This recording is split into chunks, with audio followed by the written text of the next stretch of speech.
on a separate part of the track that should not be driven on. And oh, this is live racing now. Debugger Paul just sticking his note up. Debugger's back in, had a sniff, realized that is not for me.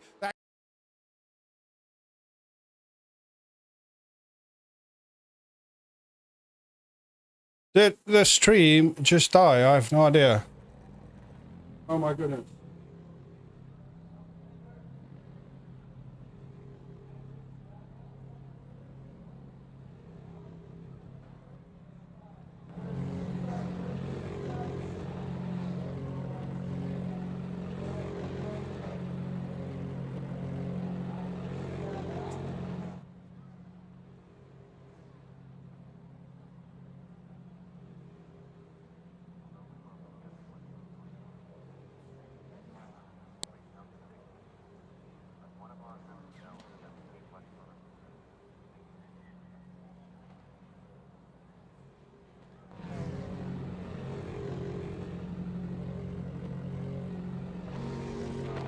Hello, anybody? I have no idea what happened there. I'm gonna try and stream again.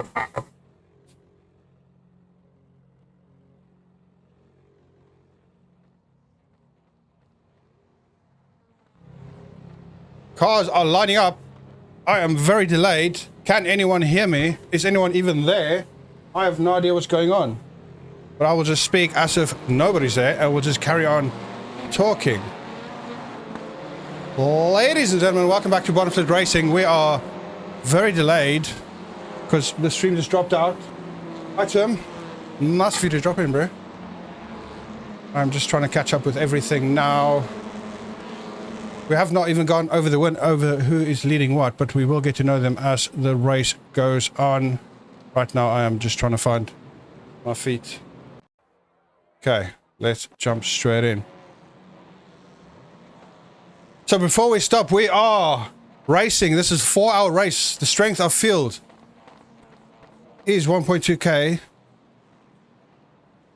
And we've got 52 cars on track. That is a lot of cars. They're not very fast cars, but this is Thruxton in England.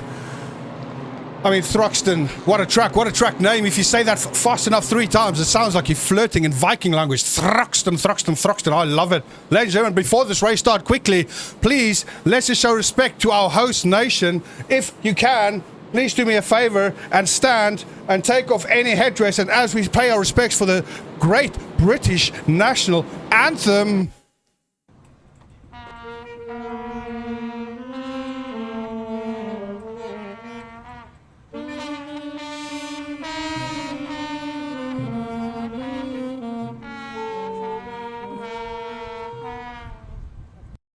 Thank you, Your Majesties. Wasn't that a beautiful rendition? I do love the British National Anthem. It brings a tear to my eyes every time. Such great royal family. Prince Andrew, if you haven't heard of him, Google him. He is such a lovely man.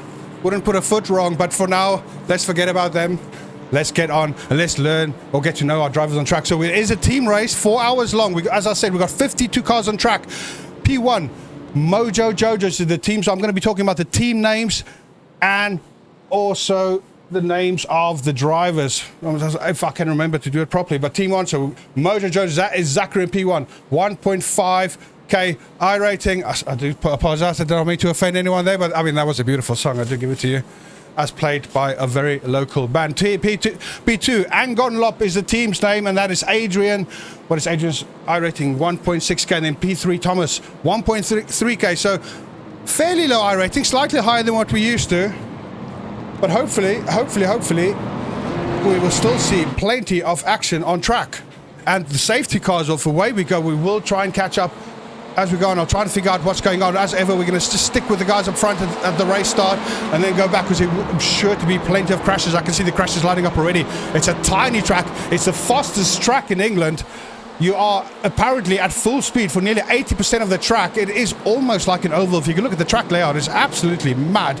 And Mojo Jojo's got an amazing head start already. Zachary is flying ahead. The gap's already 1.5 seconds. So let's jump further back.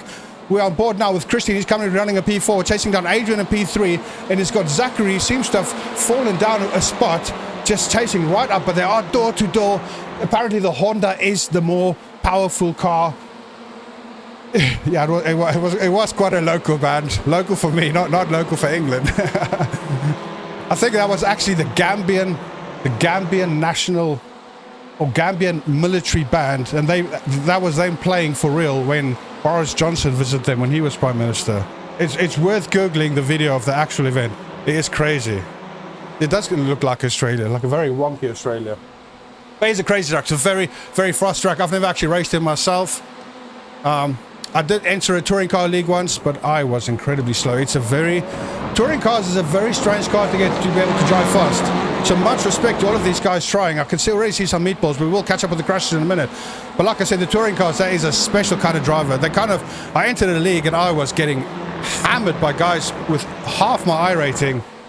They remind me of like CrossFit trainers in the early 2000s or vegans or people that use Linux. They just so specialized in their trade and they love it. And that is touring car drivers in a nutshell. But let's quickly catch up with our drivers. So Mojo Jojo is still in the lead. The gap is 1.7 seconds. This is a 4-hour long race. I have no idea what to expect. I don't know how boring this will get. I'm hoping it's a very short track. It's what, 2.3 mile, I think, not even that. So they'll be catching the back markers very quickly, especially with 53 cars and 52 cars on track. So hopefully we will see interest. I can already see 4 meatballs on my score. We will check in with the crashes shortly. Just trying to figure out what's going on. I got a bit delayed there just with the stream dropping out, but we will catch up with that shortly. Okay, so we're on board with B3 now. This is Thruxton. He's chasing down Thomas. The gap is only 0.5 seconds.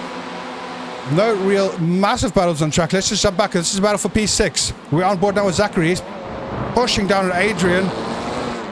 Right up his backside. The gap is only 0.46. Adrian 1.3k iRating. Chasing out Adrian 1.6k iRating. It's hard to tell who's in a team and who's just doing the solo. I do know a couple of people were doing it solo. Although, this must be quite an event for doing it solo. I do have a couple of beers as well, just in case the racing does get boring, because then at least I can drink and help me forget about it, and at least it'll be entertaining. Aaron, thank you so much, mate. I really appreciate Meatball insurance is what we need in this life. Thank you very much, especially the way the world is going now. You need all the insurance you can get, but Aaron, thank you. That really means a lot. Pride of Townsville, what do you mean? What, the team name? Mojo Jojo? I don't know what that means, other than it's a really cool team name. There's quite a battle going on here at the moment. I don't quite know who's who yet. That's what I like about the endurance races. As the race goes along, we get to know our drivers on track, we get to know the liveries, we get to know who to look out for, and we get to know who to laugh at. And as ever, my finger hovers over that potato award, because you just never know. But as we're going on at the moment, we're still focusing. It's not Zachary, it's Zachariah. I do apologize, Zachariah. He's currently running a P5. There's a big crash. Let's just jump out. Something's happened in the back. As we get there, he's bouncing. Clearly hit the barriers there. You should not be doing that, sir. Now he's going to try and turn around. That is Andrew. No meatball though, but he does. You can see his wheel is absolutely buggy. You can't even see it. Looks like a gangster's lowrider, sir. You cannot drive that. He's on the rims. He's waiting for all the cars to go by. Surely he's not going to try and drive. Andrew, do the good thing. He does have a meatball now. Yeah, and he is going to try and drive back to the pits as well. He has got one wonky wheel. How many spots is he down? He's down. He has lost. No, he's going to tow anyway. One more off track and then he tows, because why not? He was down 34 spots there, waiting for everyone to get past. Absolutely. That's pit. The pits are stacking up. I can see it being raining meatballs soon. Speaking of, there's no chance of rain, but there's a big chance of massive hail, meatball hails today. Almost certainly. Already the pits are starting to get rammed, but right now we're back on with Team Common Traffic, which is a very common name. This is Christian. He's chasing down Zachary. Oh, there is a Zachary. So Zachary and Zachariah. Oh, we do like meatballs. We get a lot of meatballs on this channel. So with Zachary in P1, Zachariah in P5, and then I can see Daniel, another meatball in P41. Daniel, things are heating up really quickly. But this is a battle for P1. The gap's only 2.5 seconds. Not too bad. But then for battle for P2. So we got Tom. Oh, actually, I thought this was a battle for P1. It's not the battle for P1. It's a battle for P2. So we got Tom. Actually, it's Thomas chasing Christian. 1.2k versus 1.3k. So very, very even on the skill level. Christian does have the slightly faster Honda there, while Thomas in the Audi. But will that make any difference at this level of racing? I have no idea. I've not seen any super low I rating on track. There's a 0.9k driver, but I've not seen much. Like I said, the strength of field is 1.2k, so there should be a couple once a driver starts swapping around. Maybe the faster guys are starting the race, and then they'll swap around and let little brother take over from there. And hopefully that's when the real action will start. There's been quite a few crashes that's registered at the moment. We're just going to watch. We'll probably watch about 5. No, we're already on lap 5. We're going to watch about 10 laps. And then we'll cross around. We'll watch some of the crashes, some of the replays. We'll have a little peek in the pit, see if it's worth handing some meatballs out, and then and then of course the potato award. How many potato awards can we hand out today? I think the record is 3. We had 3 at Laguna, and a few days ago we had the same person win 2 awards, which is amazing. I mean, that doesn't even happen at the Oscars, so well done to him. Let's just jump on board. The only problem with these cars, when you're watching them from a TV camera perspective, or even from this, it just feels so slow. When we're used to watching GT3s and LMP2s and GTPs, the speed difference is quite different. Well, obviously. But you'd hope that would make for much closer racing. Okay, so this gap is still 0.4 seconds. This is still Thomas chasing Christian for P3. He's just not being able to close the gap. Christian is not making any mistakes at the moment. And then P5 behind them is only 1.2 seconds behind them. Well, P4 is 2.7 seconds, and then P5 another 1.2 seconds. So the gap is quite well. We're going to jump a little bit further back. So we're going to jump on this is a battle for P7. P7 to P10, because the gap between all of them is just over a second between all 4 cars. You can see they're all really close to each other. These two have the same livery. Are they the same team? No, they're not the same team. They just happen to have the same livery. That is awkward. That is literally like turning up at a party and someone else is wearing the same shirt as you, and it's a very bright Hawaiian shirt. At least they got different colored wheels. But we are watching Adrian now. He's chasing Stefan. Stefan has got the car with the same livery as him, and then we've got Reese and Jacob with the 2 cars in front of him, and they are battling for P7 really. And all they got to do is wait for the car in front to make a mistake. Oh, thanks, Harambe. Anytime, man, as long as you're buying. I do enjoy a good beer and a good pub, but can be a bad pub as well, to be honest. Any pub. Oh, is that a back marker? That's Andy. It's P45. Wow, this is going to be a long race for old Andy. He's P45. He's been lapped multiple times, and now he's just in the thick of it with all the cars still trying to battle out as well. Absolutely crazy. We're just going to stick with these two at the moment because the gap is 0.1 seconds. He is being able to close it now. He's going to go for the parts. He goes to the left. He goes to the right. He's going to push it through with his teammate with the same colours, but not really his teammate. That is Adrian trying to get past Stefan. He's got the inside now for the corner. Has Stefan backed out? He has backed out. Through goes Adrian. He takes P9. Great pass there. Really well skilled. Through he goes. Stefan did not defend too hard, and then there's a big crash behind him. I think P10 just crashed. Let's just try and jump back and see what happened. Oh, he's pointing the wrong way. That is Zachariah. Oh, that's Zachariah from... Oh, no, then he drives through the pit wall. That is not how we pit, sir. That's going to reverse into the track again. He's trying so hard to drag his car into the pits. I have no idea what happened there, but he is losing spots by the minute. Quickly, while we live, let's just go watch what happened to Zachariah, actually, while it is fresh in our memory. That is a lovely looking car. Nice livery as well. Did he do it all on his own? Oh, he's just climbing. No, he did it. The car in front of him just absolutely slammed their brakes. I had no idea what they were doing. That was a potato moment. That was Zachariah just losing absolutely. Oh, thanks so much for subscribing. I need to make that text bigger. I can not see who it is, though. But it is a person. Or a bot. If you are a bot, thank you. If you're a person, double thank you. Yeah, so that wasn't even Zachariah's fault. He just got absolutely caught out. Actually, it might have been his fault. Let's see what let's actually just do one more. We'll see. Watch it from his cockpit and see if he could actually see anything. I don't think he could. No, he got caught out. He was not expecting that car to be slamming it on. Poor Zachariah. He is dropping down. He's already 20 spots down from where he started. And it's only getting worse. Let's jump on quickly back with our leaders. We're on with Mojo Jojo Racing. He is, what is the gap? Absolutely massive behind him. 4.6 seconds, nearly 5 seconds already. He is running away with it. Only thing that can stop him now is a dodgy back marker. And I would actually put money on it that a dodgy back marker will stop. Mojo Jojo will not be winning this race. Yeah, that was a potato moment, but that was not a potato award moment. I've been told off that I've been handing the potato award. People have been saying I handed out too generously, and I might be inclined to agree. To be honest, it needs to be more. What's the word? More earned. People need to feel like they've achieved a thing, rather than just handing them out left, right, and center.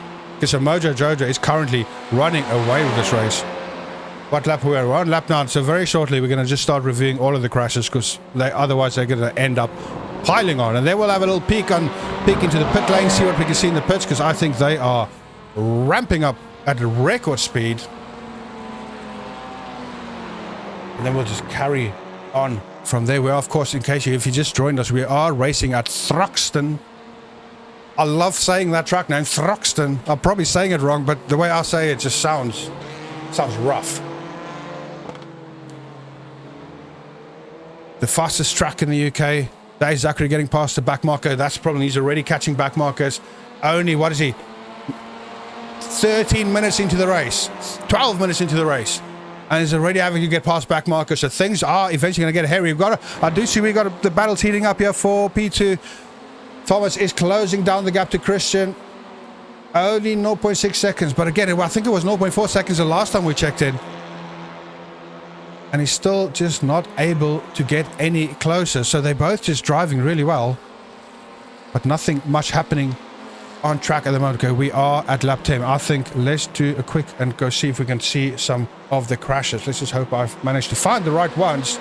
Let's just jump straight back. Oh, this is right at the race start. I don't even know who we're watching, so we'll just see general chaos on track. Oh, just keep your foot down, sir. That's what I love the most about bottom split racing. If you have a car sideways in front of you, it's not about wait, stop, let him get out of the way. It's about put your foot down even flatter, maybe even drop a gear so you get more torque and just hammer your way through. That wasn't too bad, though. That wasn't too bad. Next, this is Hypnotic Racing. Again, I don't know which car we're looking at specifically, but it's not... Oh, no! He got caught out. It wasn't even his fault. The car spun in front of him, and he got absolutely annihilated. Hypnotic Racing. He's currently in the pit with repairs. P48. Poor bugger. I actually want to see that again.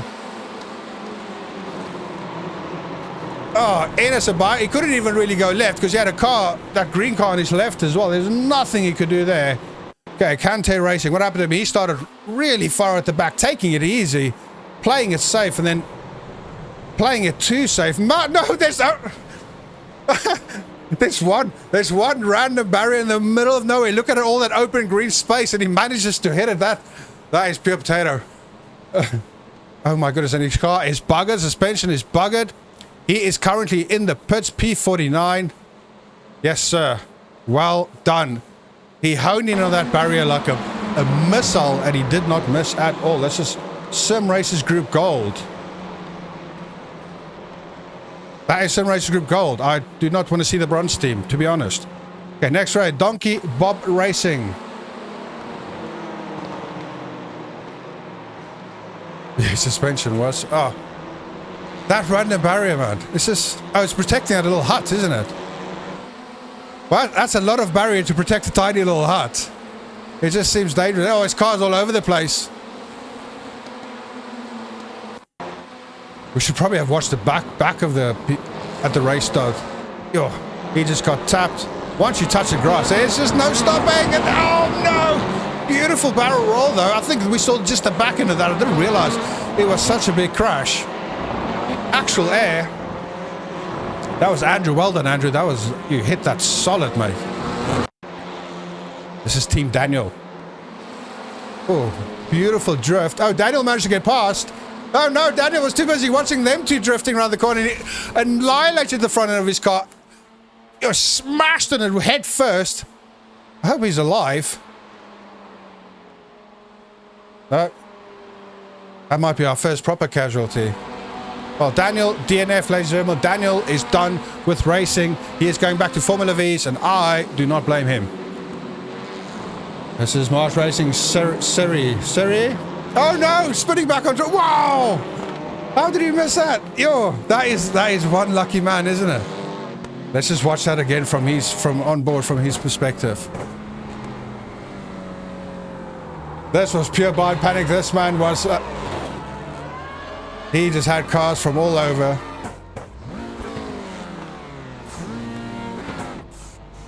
Oh no! I thought he was driving forward. Sorry, I got a bit excited there. Hi, Dazzo. This is probably the luckiest driver I have seen in a very long time. Then we got Bordeaux Racing Team. Bordeaux? I'm not pronouncing that correctly. That's very French. Bordeaux. Bordeaux?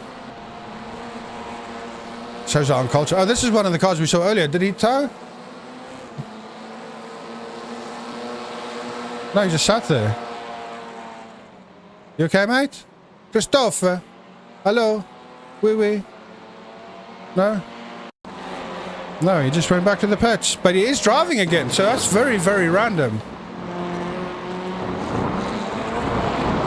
Oh, that barrier absolutely clipped the back of him. Yeah, once you start sliding there's no control. Just stuck his butt out. You can see his back wheel. He's not turning. Surely he's not going to try and... But no.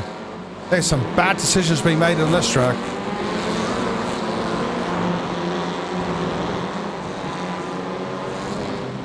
Bordeaux. Yeah, I think I said it right. Oh, hi, Peacock. Thank you, mate. Welcome. Yeah, the race has kind of just started. That was a really bad rejoin. We're just going through some of the crashes so we don't fall too far back with them. That barrier is at the perfect place because people hit it and then they can just crawl back. The pit entries right there. It's almost like it was planned.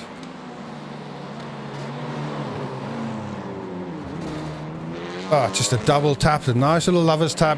Nothing to see here. That's the same one we just saw. Swansea, so we got 3 more. Then we're going to jump on live again. We're going to see what's happening in the pits. And then we're going to get stuck in with the proper racing. And I'm going to enjoy some beer. Okay, we've got Galaxy Force Haru. Francisca's the driver. Just lost it all on his own. Currently running P42. So he's not crashed, but he is a lap down already from everyone else. 0.K iRating, so he's one of the lowest. I can see a 0.7, there's a 0.5 as well. With a man in P37, so he's 0.5, that's Brian. If he finishes P37th, he loses no iRating. That's the kind of racing I want to do. No pressure. Yeah, this feels so slow compared to the racing we usually watch, even the MX-5. I don't even know the differences between the two. Oh, he just got right up to his backside and... Yeah. Luckily, he's the one who paid the price, not the other car. Every time I say there's 2 more, and then there's more crashes happening on track. Black Hornet Racing, what happened to him? Patrick just spun on his own, and let's just watch the rejoin. Nothing to see here. Sim Rimmers. That sounds like a very dodgy name. I think I've seen that movie, to be fair. Oh! Can't climb the curb like that, sir. Not too bad. JL Racing, definitely 2 more. Then we're going live. Yo, that curb just catches everyone. It's the same curb. Every time. That was Jim. He's got a meatball as well. And the same curve again. Everyone's getting caught up with her. Oh, it's a double. And he blew his engine. That was amazing. He saw the car in front of him go off and he just felt pure pity for him. It's like seeing a girl cry outside a nightclub and he just tried to be the white knight and do the right thing, but then he blew his own engine, and that was the end of that. End of his race, whilst the other guy is still trying to crawl back. Absolutely insane. This is the last one and then we're going to go live, ladies and gentlemen. What happened here? Same curb again. We might as well just put a camera up at the curb and just watch that. Oh, this could be very dangerous. This is Sammy. He does have a meatball, so did it get any worse? No, he managed to rejoin all his own, and did he just drive into the pits?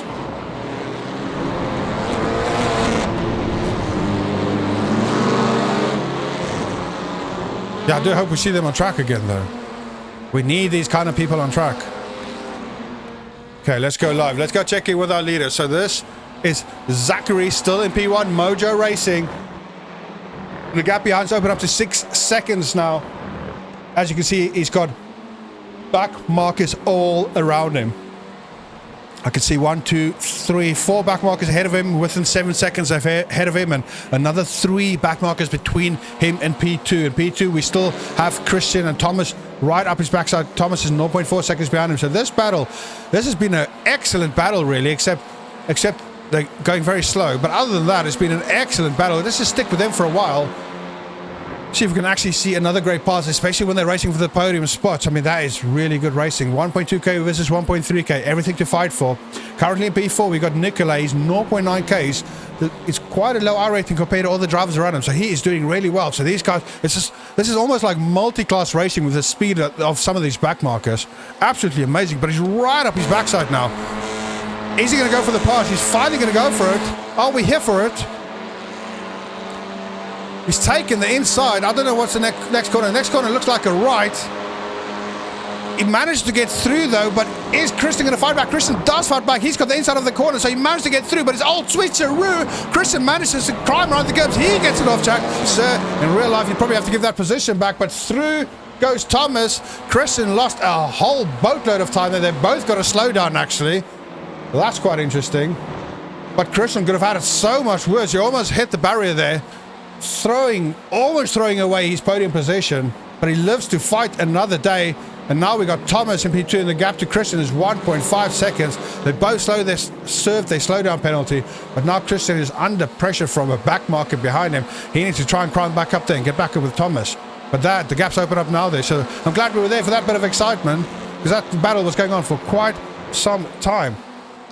Let's see what else we got going on track. So this is a battle for P8. We are on board with Cash. He is still chasing down Stefan. Remember Stefan? We saw him battling earlier. He seems to be just falling back. Let's see. Now he's up actually 5 spots from where he started. But Cash is right up his Cash is such an American name. I do like it. Cash. Cash. I don't have a son, but if I had a son, I'd call him Penny. Stefan goes really wide. Oh, I thought he was actually going wider than that. But Cash manages to not get through, and the gap remains 0.5 seconds. Oh, they both go off. Cash follows Stefan off the road. I wish Cash would follow me around like that. But unfortunately, Cash avoids me like the plague, so there's no hope of that. P5, something's happened to P5. Oh, no, that was P5. He's just crashed. That's Adrian. He used to the artist, the driver formerly known as P5, is now P11 and falling back even further. No meatball, though, so he's very lucky. And let's get back on with Cash and Stefan. The battle continues. The gap is 0.3 seconds. Cash is really, really right up his backside. Every time it gets closer, Stefan manages to get a better exit out of the corner and opens up the gap slightly bigger again. It's open up again, just like that. 0.7 seconds now. Over and over.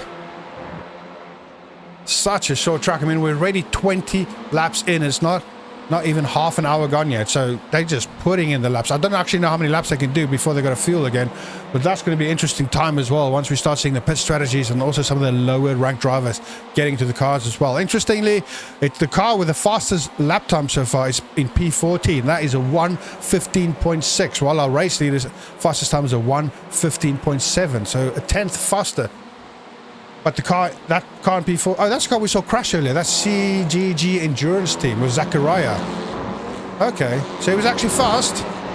There's no point being fast if you can't stay on track. Oh, these cars are just flashing, going off all over the place. So we got Cash and Stefan, and they got loads of back markers ahead of them now, so this is going to be interesting. One of them's Patrick. Patrick gets out of the way, but they got 2 more in front of them. Cash goes really wide. Again, he really does enjoy taking those corners wide.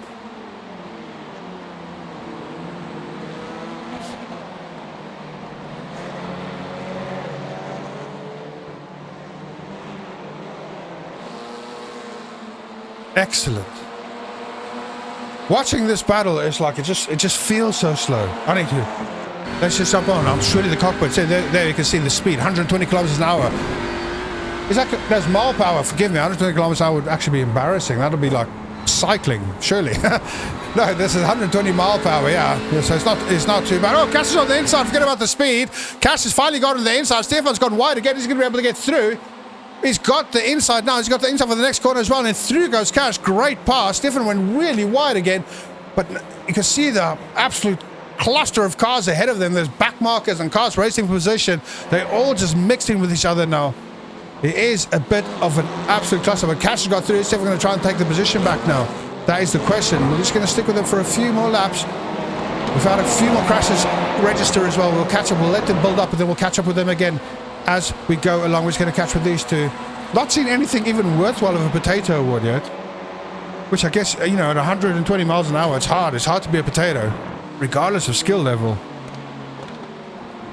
So Stefan is gunning down. He's trying really hard just to keep back. They're trying to get through the back mark as well. That's Bradley in front of him. He is racing in P30, 1K I rating. So they're all in the kind of same split. You can see Bradley is missing half his car. He's looking like the face of a drunk man who's said too much to a bouncer outside of a nightclub. He's missing his jawline, really. Is he going to get out there? He's not getting out the way. He's defending hard. Come on, Bradley. Let these guys pass. Cash and Stefan just trying to get past. This might help Stefan more than you know. He gets it, sticking his nose in, but he's got Bradley on the inside as well. This could get quite hairy. Bradley managed to back out, but now Stefan, they are door to door. This could be anyone's corner. Let's see who's going to be able to carry them at speed. They've got another car in front of him. There's another back marker. That's Grant, currently running in P29. So Bradley, who we just passed with half a car missing, he's actually chasing Grant in P29. This is literally multi-class racing. There are so many different mini races going on track at the moment. And Stefan got through. Through all of that, Stefan got through. He's taking that position from Cash. There's another car just parked up at the back. I've no idea what that was. Oh, Stefan's flashing. That's the only thing he can do on this track. I hope these guys train their flashing finger, because they will be using it a lot. And now Cash needs to try and get past Grant. Grant is, of course, a back marker, currently running in P28. Cash is stuck. Is Grant going to be able to lift? But then if Grant lifts... Oh, no! Crashed. Cash crashed. Cash crashed and crashed. Let's go while alive. Sorry, I was so excited there. I was not expecting that. That was Bradley, the back marker, actually smashed into Cash. Cash is towing. He doesn't have a meatball. I think he's just not happy. He might just be giving up. That might be him. I do not blame him. That was poor Cash. He crashed.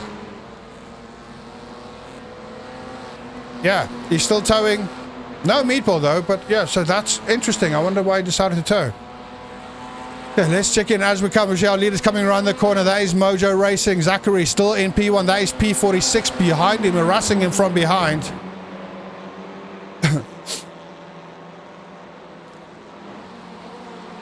That is the thing indeed, everything you need flashing with, because you'll be flashing a lot in this race. But our race leader is currently under a lot of pressure from P44.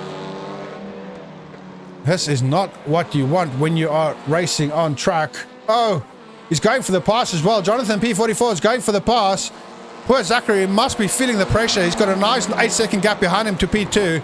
So he doesn't have too much to lose. It might even be worth him considering giving the position up, because the last thing you want to do is get into an argy-bargy with a back marker who's got nothing to lose, and you've got absolutely everything to lose. Things can go wrong so quickly, and I did call it. I did say I don't think they're going to win this race because of a back marker. Could this be it? Could Jonathan be the culprit? Jonathan's going for the power. He's letting him go. That is a wise decision, Zachary. Just lift and let him go kill himself somewhere further up the track, or take someone else with him. So Zachary played it safe. Still got a 7-second gap behind him, so he's got everything to fight for, and he's not lost any spots here at all.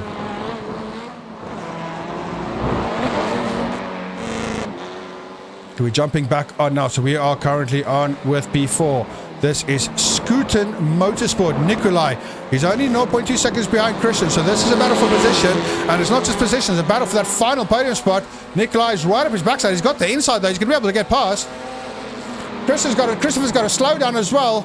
So he's going to tuck in. Oh, Nikolai's managed to get through, but Christopher's fighting back. He's managed to get rid of his slowdown during that battle as well. They're still door to door.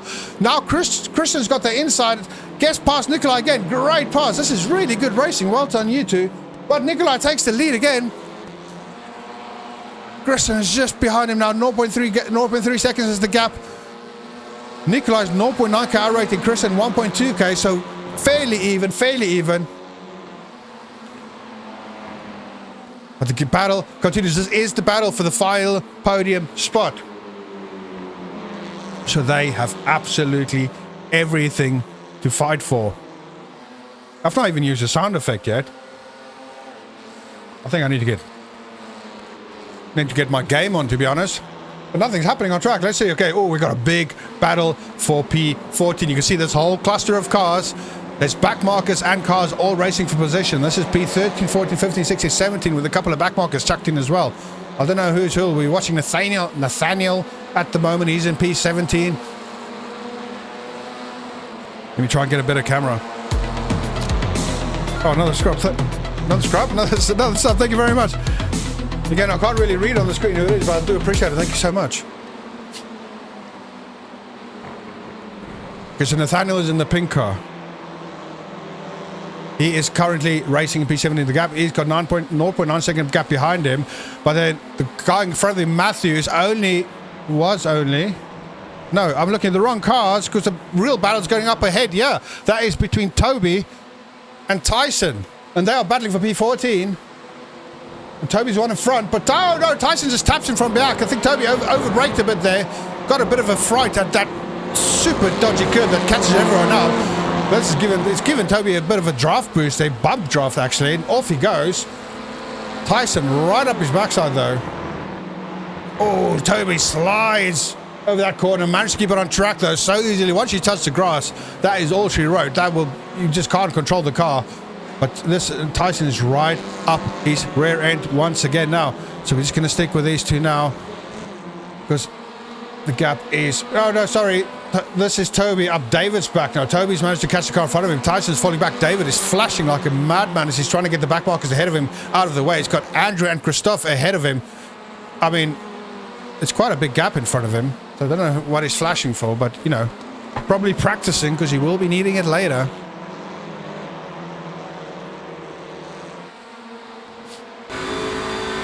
Okay, we're on board with Toby now. He is... Where is he? Oh, David's behind him now. How did he get past David? Well, through goes Toby, I guess. Not bad. Or have I just been watching it wrong? That is the other question. Okay, we're on board now with Matthew. This is the battle for P14. Matthew and David. This is the real battle because you can see our friend Nathaniel up to the backside as well. Getting ready with this pink car to strike. This is very close. They are, well, not door to door, front to end, nose to tail, head to butt. Whichever way you want to say it, this is what's happening on track right now. Surely we're going to see a bit of action, but every time I say that, the gap just opens up again.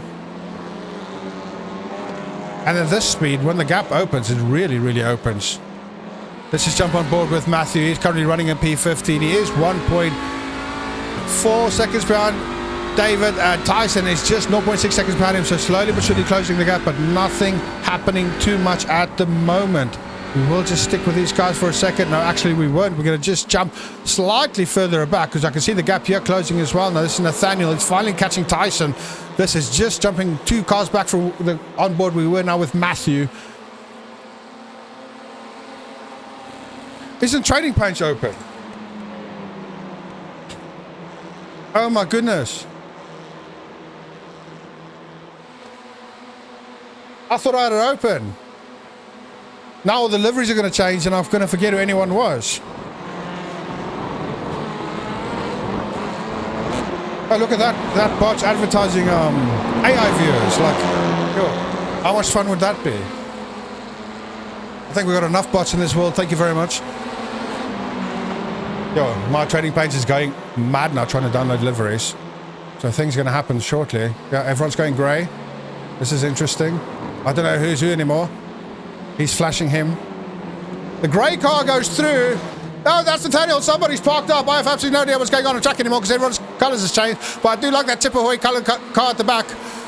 So Nathaniel, you used to have the pink car. Does not have the pink car anymore. I've not heard any voice chat either. I don't know what that's happened to my voice chat.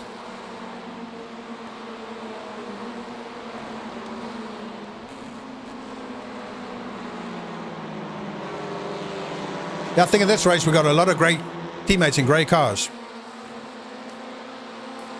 Look, the liveries are loaded now, so if they still got boring liveries, don't blame me. Wasn't me. Shaggy. It was them. I mean, quite often we see Mazda races with everyone in the most basic liveries. But I guess, you know, sometimes when your skill level is really low, livery is not that important. And I would tend to agree. Okay, let me... Oh, that's Nathaniel. Nathaniel! You got dressed all for me. Look how lovely you look now. I am impressed, sir. Your pink car is suddenly yellow and green. Very nice. Okay, let's check in with our leaders, and I guess there's some more crashes that we'll have to go through as well. We are still on with Zachary P1, Mojo Racing. You can see that gaggle of cars behind him. Those are all back markers. He is not racing anyone. He's got a 6.6 second gap behind him. All he's got to do is keep it on track. He's doing good laps, He's lapping faster than the cars behind him. It's his to lose, to be honest. But he's still got 3 hours and 20 minutes to go. So it's still a very long race ahead of him. How long will he be able to keep it going for? That is the question. Let's check in with P2. P2, we got Thomas. He is still racing in P2. And we've got Nikolai's up in P3 now. 0.9k driver Nikolai. That is really good from him. I'm hoping. Should I put my money in Nikolai? I don't know. I'm feeling hopeful. I don't know which one Nikolai is now because all the liveries look different. Thank you, Tim. Is he the Castrol livery? No, he's the one going through now. So that was Joey, the lap car in the Castrol livery. Nikolai is the white and red livery.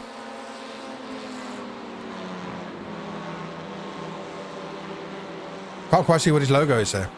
I think I'll zoom in a bit. But that's Nikolai. Nikolai's currently running in P3. The gap to P2 is 3 seconds, but he's got a nice 5-second gap behind him.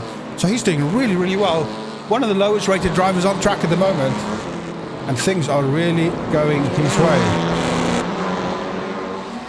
Then current... Oh, he's just inherited P2. Oh, he's just pitted. I think someone did put pit strategy in the chat here somewhere. Let me see if I can find it. Bum, bum, bum. Should be a 2-stop. At 63 laps. Surely it's going to be more than 63 laps. They've already done 30 laps. It's a total of 192 laps. Oh, 62 laps per... 62 laps per tank.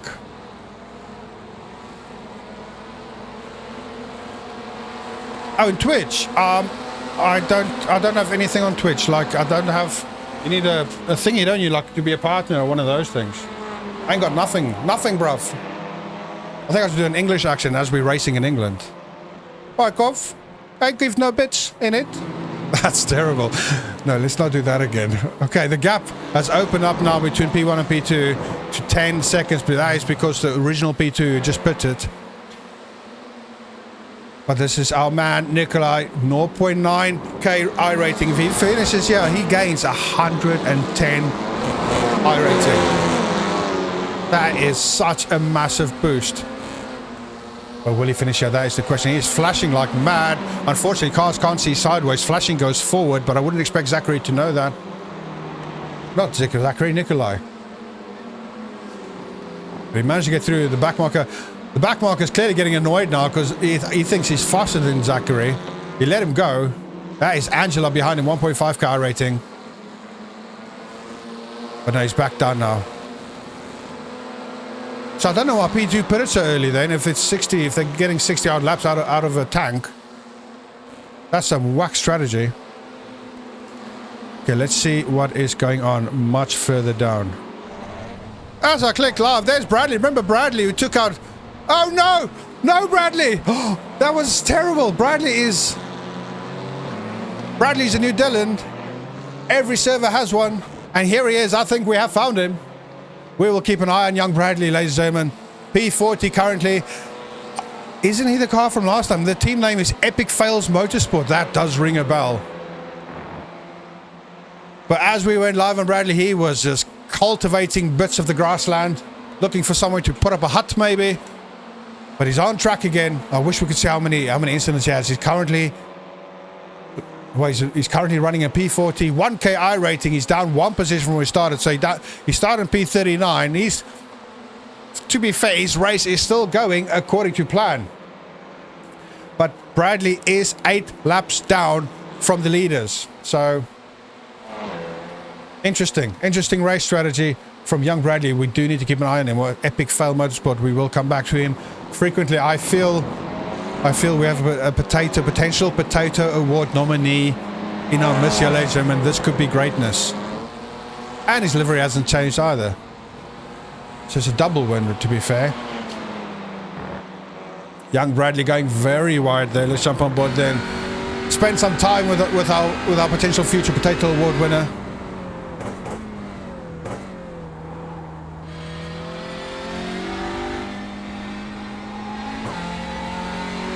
So like I said before, this is the fastest track in England, and when I was reading about it this morning, it says you do up to 80% of the track at nearly full speed, unless your name's Bradley. Then you don't. You spend most of it sliding sideways or just coasting.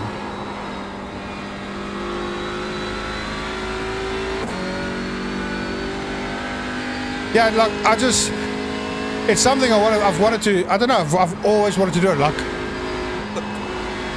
all the racing streaming is it's always like, it is good, but it's always really good. Drivers, aliens, like, which is fine, and it's good to watch. Nice watching amazing racing, but it also gets a little bit boring. Even look at the videos that when I was watching top split races.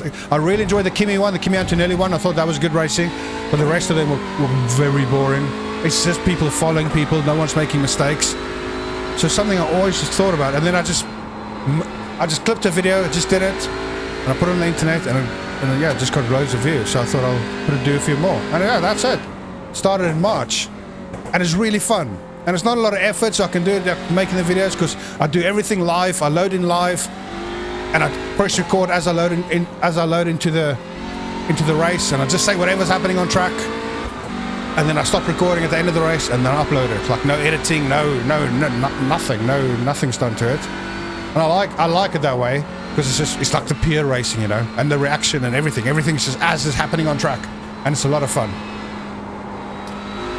The one time in my comments, someone said there used to be someone who did bottom split racing, and I actually found some archive footage of their channel, but I didn't like what I saw, to be honest. It wasn't.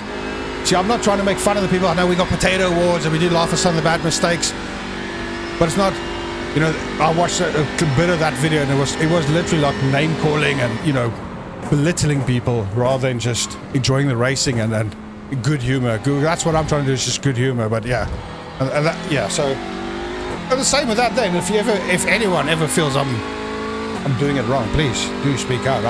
Because I am just literally making it up as I go along and just saying what's happening as it happens at the time as well. But the last thing I want to do is be mean. I don't want to be mean to anybody, but I do want to laugh with them, even if they're not laughing.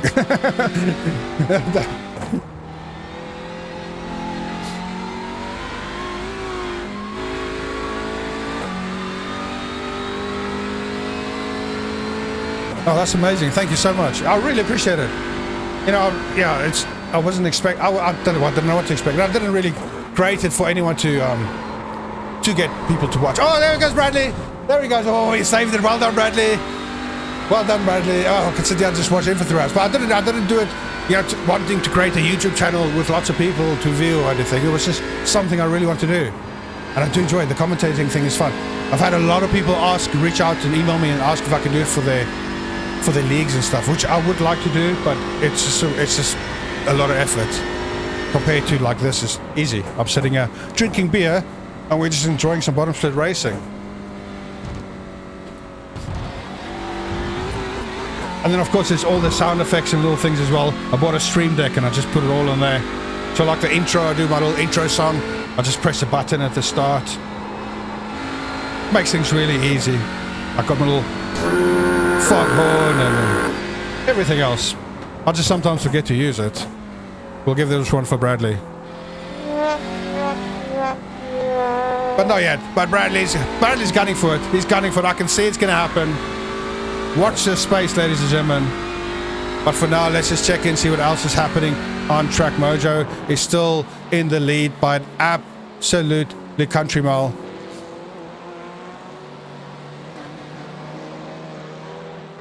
Yeah, thank you.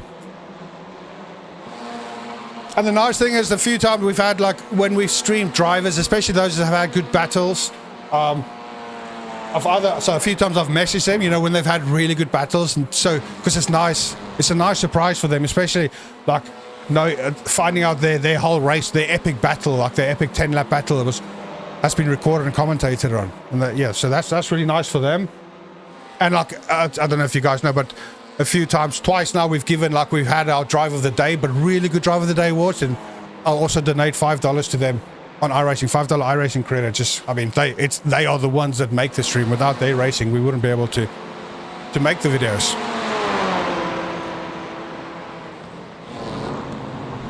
But commentating is fun. It is fun. Oh, I can hear someone going off at the front here. We are on board now with Zachary. I can't see anyone crashing, so that must have just someone going sideways on that deadly curb just at the final corner.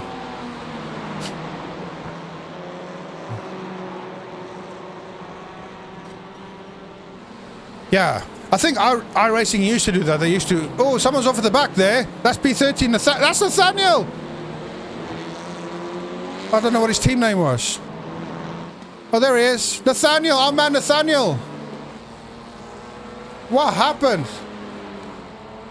Let's just jump straight into the replay and see what happened to Nathaniel. Oh, he just tucked in there behind the screen. Some magic car had a snap and lost it all on his own. Managed to not take anyone else out, but he just destroyed himself after changing, putting on his best suit for us from his boring pink livery. And that is the end of Nathaniel's race. He is busy towing. It was going so well for him as well. While we are, let's just catch up because there's been an absolute boatload of crashes again. This is Dylan. Oh, it can't be our Dylan. This is Dylan. It could be our Dylan. I mean, oh, that was a very lucky car that got past there. A lot of drive-through penalties as well already. I think we're going to be seeing a lot of disqualifications as well. I think it's great they're adding qualifications now. This is Team EML. We're watching now this. Who is this? Daniel. He's currently running a P3. Oh, he's the one. Him and Dylan had a little bit of an argy-bargy there. Oh, Sim Racers Group Gold. Amazing. They are back again. Again, I do not want to see their bronze team. This is their gold team. Hopefully they got a platinum team. Still going though. Still running P19. Still gaining a good handful of I rating. Everything to fight for. You keep going, guys. That is Christopher. Then Angelop Adrian in Team Angelop. Oh, we saw him earlier. Oh, no, you can see that. Oh, wow, that bad netcode or what? I could do a video in Afrikaans, but no one will understand what I'm saying. Yo, let's look at that one more time. That looked like terrible netcode. Oh, no, it wasn't netcode. Forgive me. I thought just the angle.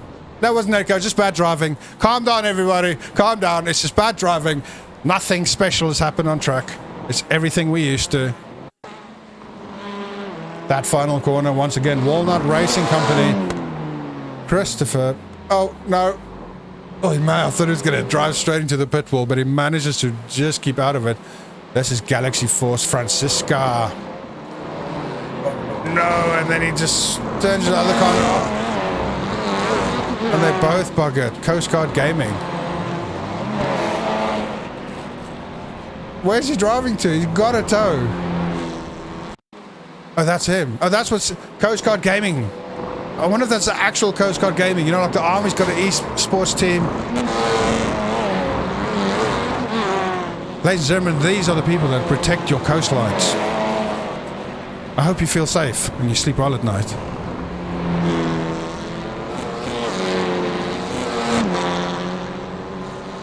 That's not it. If it ain't floating, you ain't boating. Okay, Team Cash. Remember our man Cash, he is back on track, currently running P44, but something went wrong. Oh, no, is that Bradley? That is Bradley. No, that's ages ago. So that's a couple of favorites. Cash and Bradley, once again, just tapping each other, having a good old hello. Epic Fails Motorsport, our man Bradley. Yes, so this was just him and Cash getting together. Oh, then Bradley took one from behind as well. Took one for the team. But he's still going. Still racing. P39. 20. I think 21 laps down. How many laps did you know? 8 laps down. I do forgive you, brother. Undersold you there, mate. Only 8 laps down. Still easily his to win. And then Dylan again. We just saw him crash earlier, but he came back on track.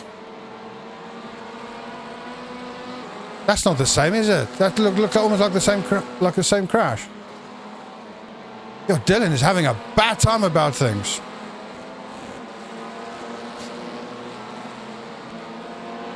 Oh man, I love the advert. What a mad band. They are crazy. They're really, really popular, like in non-Afrikaans speaking countries, which is crazy. Yeah, but they're very weird though, that couple. Yolanda and what's his name? I've got his name now. But I do listen to them. Oh, cheers, Virgin. Thank you so much for dropping by. I'll see you soon. Kante Racing. I don't want to say that too loud. It sounds like I'm cursing. That's an awesome livery. That's like classic. Ooh, that was very close. That was a classic livery. But that was not a classic driving move. And then he towed from there. Just gave up. Swansea Speed Syndicate. This is Christopher. There's a lot of Christophers on track. Off you go. Just okay Racing. I don't think it's just okay for just okay Racing though. Oh no. That was not okay.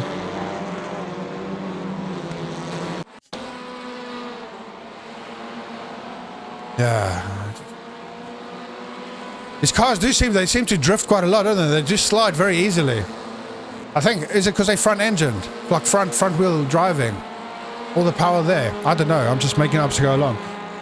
So this is Christopher. He's coming around in P20, and behind him is Tyson in P21. I'm pretty sure we were watching Tyson running much higher earlier. Bradley, once again, ladies and gentlemen, he is back for some more epic fails racing all on his own. You keep going, Bradley. Just don't get disqualified, son. You stay with us. Oh, you're driving the wrong way. No. Oh, I thought we saw that. Oh, yeah, we saw that, didn't we? it's just as stressful the second time as it was the first time. Absolutely epic. Yo, 3 wide. Black Hornet Racing is the one we're watching. Oh, no. What happened there? His car just said goodbye all on his own.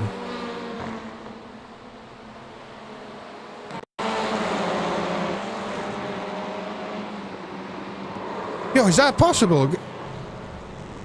Just from lifting?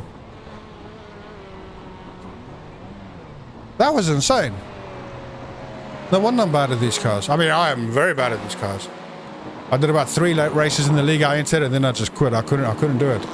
I was dead lost every time. I was the Bradley. Oh, climbs the curb and managed to save it. Well done, Manuel. That's for once you don't hold your brakes there. Just get off the track, and he manages to do it. That back, look, his back wheel's wonky though. Yeah, get back in pit, sir.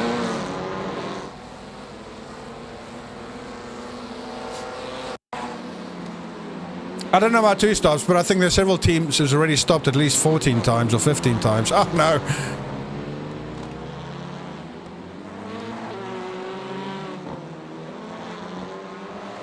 The pit crew is really, really busy today.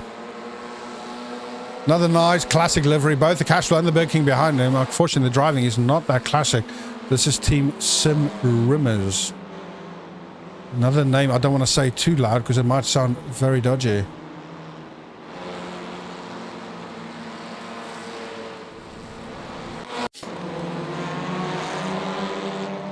Oh, there's when there's something happening, there is a Bradley on track as well. There, through goes Bradley. Okay, we got 3 more. Then we're going to go live again, see what's happening. I haven't even checked in on the pits. I have no idea how many cars we got in the pits in the moment. Oh, and again, just does it to himself. Black Hornet Racing, once again, he does like that corner. We're just going to stick here and see the reads right now. It's better just to do a reverse.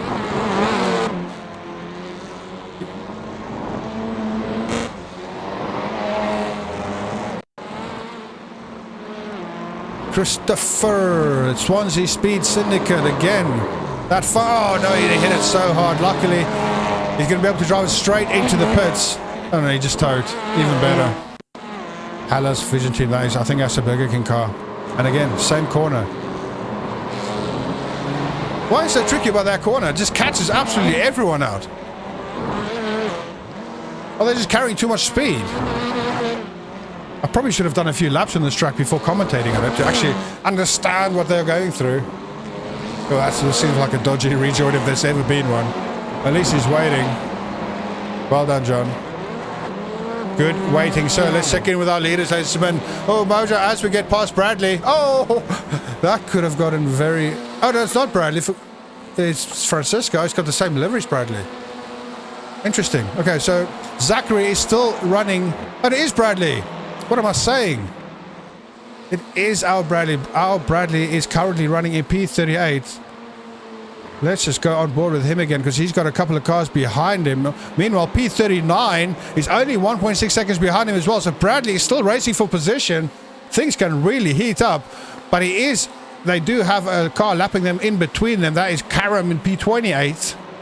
This is the battle of the backmarkers. So is Bradley going to let Karam go past? And then is Francisco going to be able to catch up with him? Yeah, Bradley's playing it safe, letting the faster car go. That means he's lost. Not he's only lost. Oh, Bradley mounts the curb, and then through goes Bradley. Not for position, but beautiful pass anyway. If I was him, I'd be smiling and enjoying that one. And he's managed to open up the gap to over 2 seconds to Francesca, chasing him down as well. That's Galaxy Force team. Francesca, 4.9k safety, so very safe driver, 0.8k I rating. But safety first, especially at this level. Oh, the pits are quite empty actually. We only got 2 cars in the pits at the moment. Just seems to have died off just a little bit. We've had a couple of more crashes, but we're just going to stick with our drivers in the minute. So this is again Zachary in P1. He's got a whole host of backmarkers he needs to get through. Let's see if they're going to be respectful and let him through. This is hairy stuff. I'd be holding my breath if I was him. Are they going to play games, or are they just going to play the game and let him go through? He's got Brandon in front of him now, which is way... Oh no, he can feel he's got tapped. He got tapped by one of the backmarkers.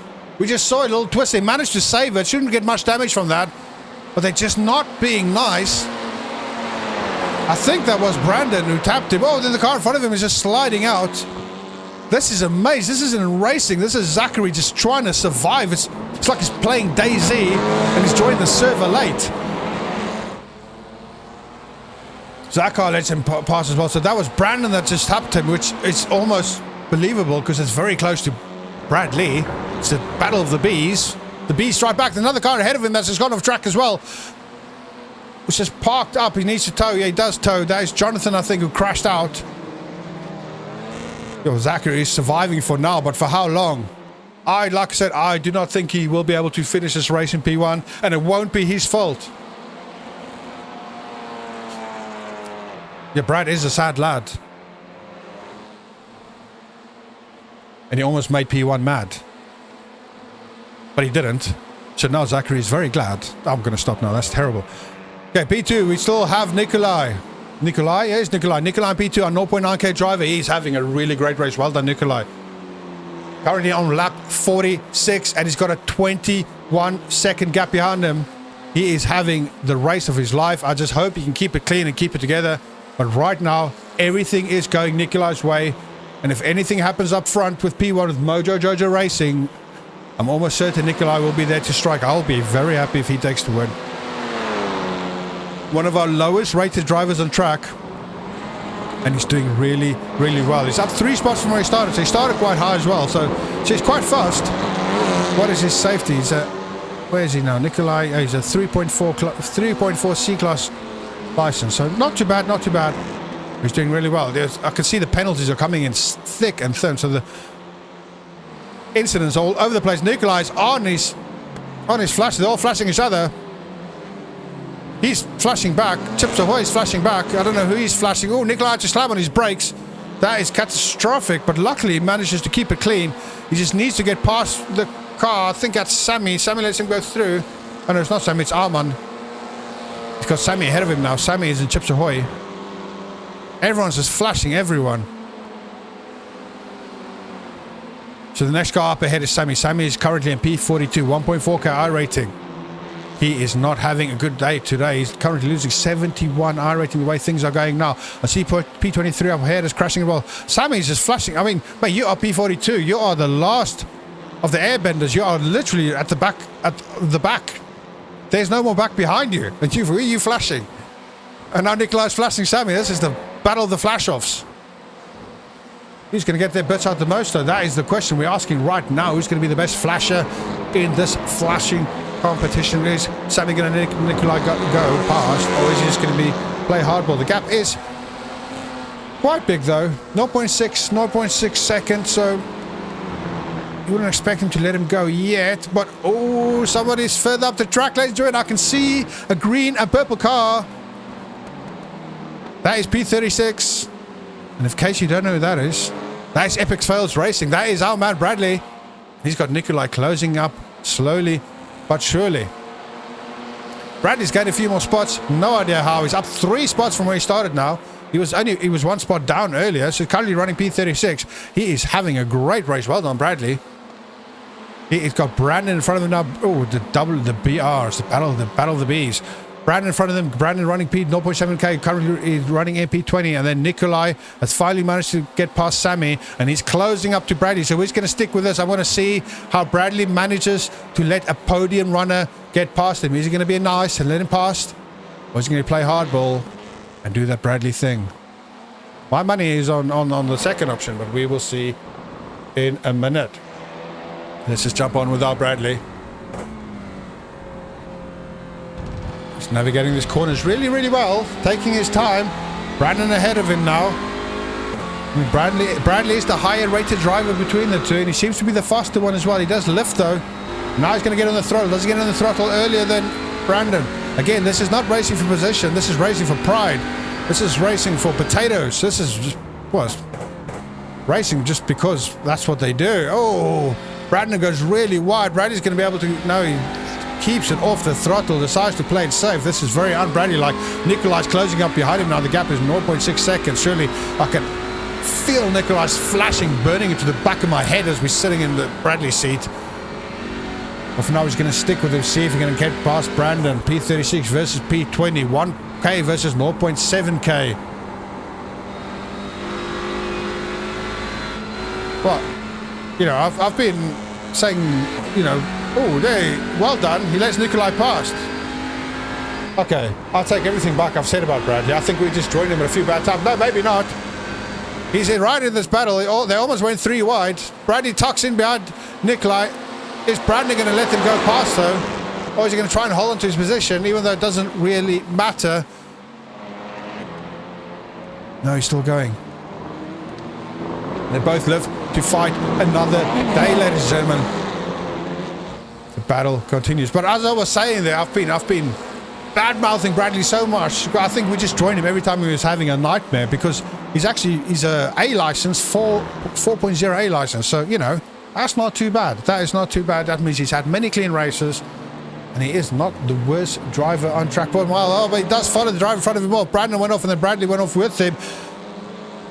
That was a bit of a pity off. He can't be too far from the penalty though now. But he's still trying hard to get past Brandon. Must be very confusing for them, because he is the lapped car of Bradley. But he's clearly faster than the car ahead of him. So eventually he's just going to have to go for it.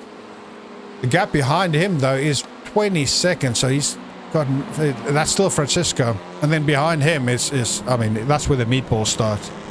So it's not even a consideration. So he's only really got 1 car behind him at the moment. And then it's laps and laps and laps of gap behind that. But Bradley currently, what's the gap now? 0.5 seconds. I can't believe I'm watching a battle that isn't a battle, because there's actually 16 spots difference between these two. Oh, Black Hornet Racing, we've seen him a few times. This is actually for position. P28 to P29 battling it out. This is Manuel. He's trying to get past Grant. They are door to door. You can see the damage on Grant's car. He has been through the walls already. Surely, if he knows what Black Hornet, we've seen Black Hornet feature on the crashes here. Do the wide thing, let him through, because he's almost certain to die in that final corner. We just saw that got very, very dodgy. But through goes Manuel. Great pass. Oh, okay. I see Manuel is now changed. They've changed drivers, Black Hornet Racing. They have now put the better driver in Manuel. See you later, Design. Have a good one, mate. So Manuel is 2.2 car rating. He is currently our highest rated driver on track by a country mile, ladies and gentlemen. Surely he's going to be able to make up spots now. Currently running a P29. Let's keep an eye on them. Massive gap ahead of them, though. But you'd think with that high I rating compared to all those around him, he will be able to climb the rankings at record speed. Well, only time will tell. I mean, he made that pass on Grant, and the gap's already 2 seconds. So he is clearly one of the fastest drivers on track at the moment. That was well played. That was well played from this team. Put your guy who's going to cause all the crashes in first, and then put the faster guy in to clear up the dirt. He's got his broom out, and he is sweeping wild. Okay, this is JL Racing. This is for position as well, getting past Grant as well. Grant is really slow, isn't he? And then we've got Adrian going past Grant as well. Grant is not racing. Grant, what are you doing, mate? So he's dropped another couple of positions. JL Racing now up to P30. That is Jim. We've seen him crash a few times as well. I mean, you can see his car is not looking good. Might be worth doing some repairs at some point. That is surely slowing him down, but if you look at the speed of some of the competitors, it probably does not matter that much at all. Jim P30, where did he start? So he's 16 spots. He started in P14 and he's currently running in P30, not going his way at the moment. His safety is only a 1.6 as well, so he is one to watch out for on track. And if that's not enough, you just look at the state of his car and you already know this is not someone you want to see in your rear view mirror. But luckily enough, at the moment, he's got no one right ahead of him. And there's no real battles on track. Grant is just falling back. Let's just see. He's just going slow. And so the gap behind him is over 3 seconds now. That is a lap car that's passed him as well. So I don't know. And ironically, Grant's team is called Overspeed Motorsport. There is no overspeed happening now. I'm hoping they're keeping that speed for the second half of the race. But as it goes at the moment, Overspeed is the correct name. Maybe Underspeed Motorsport would be a more appropriate name at this moment. Saying that, he's up 13 positions from where he started, so slow and safe. Slow, not safe. Look at the state of the car, not slow. The pits are starting to fill up slightly again. We've got guys serving penalties, people doing their pit stops. We're at lap 47 now. Pretty soon, all the cars are going to start coming in for pit stops. I think someone said in the chat it's about 60 laps. But now again, we're on board with Zachary, Mojo Racing, Mojo Jojo, still just zigging in between back markers, working his way through. He's having a really good race. We were on board with him one time. We had a bit of a tap with Brandon, one of the back markers, but for now, everything is going his way, and he's got a massive gap behind him in 12 seconds. So again, it's his to lose. All right, now everything's going well. Yo, people are really cutting those corners, getting loads of slowdowns. Had a few more crashes to register up as well. We will catch up with them shortly. But for now, it's going to go. Oh, they're tucking in right behind the race leader there. That is Stephen tucking right, P25. Yo, I got a bit nervous there because I thought he was going to tap him. The poor race leader, Zachary. Again, he is just fighting for survival, just trying to stay alive. Dodging cars left, right, and center. Nobody's giving him an inch. So now he's got Dylan ahead of him. He's going to try and get past Dylan. Gets past Dylan. Is Dylan going to lift? Because now Dylan's got Christopher behind him, and they almost causing a right ruckus as well. So the race leader's gone through, but all those behind him, none of them are battling for position. They just, well, I guess it's just battling for pride. Let's just jump back to them and see exactly what's happening in their race. Because it's P19, P25, P16, and P47. Literally nobody is racing anybody on this track at this very moment. But yet everybody's racing everybody on this track at this moment. Oh, it just swerves in there, Dylan. Just cuts off the car in front of him. As if he's fighting for position. Sponsored by Red Bull, the way he just moved under braking there. Someone's not going to end well. Something is going to hurt someone here. Almost. Oh, Dylan's got a black flag. Dylan's got a penalty as well. Oh, thank you so much for following, subscribing. I can't, like I said, I can't read. The script is too small. I'm squinting like a very old man. And I still can't see it. So we learn. Okay, so what happened to Dylan? Dylan has had a drive-through. He served his drive-through.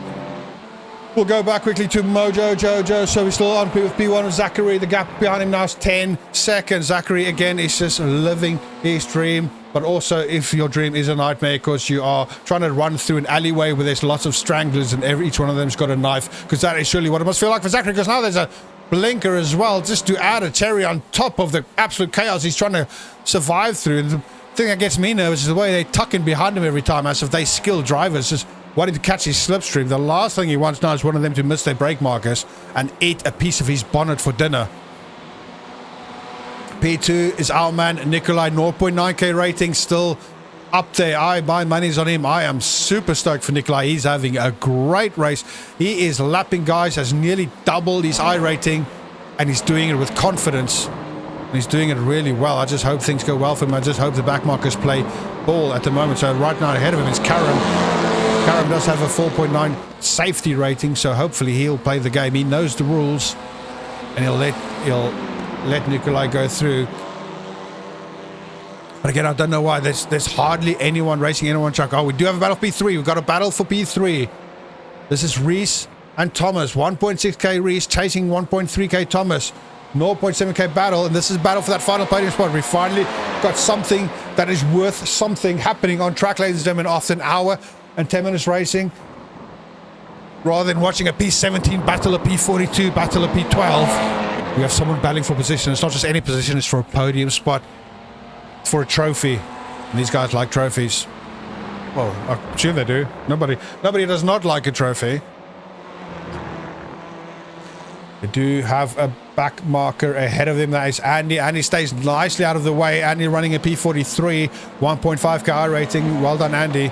Let the battle commence, but it's open up nearly. Reese lost 2 seconds to Thomas there.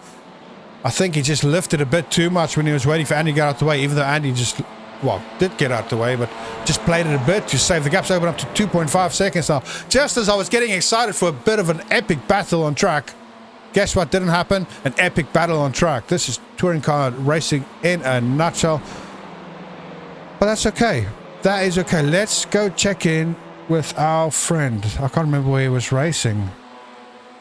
There he is. There he is, Bradley. How you doing, mate? Let's just jump on with him on board. Let's see as he's navigating his way through. He's up another spot since the last time we saw him. Currently in P35, working his way up.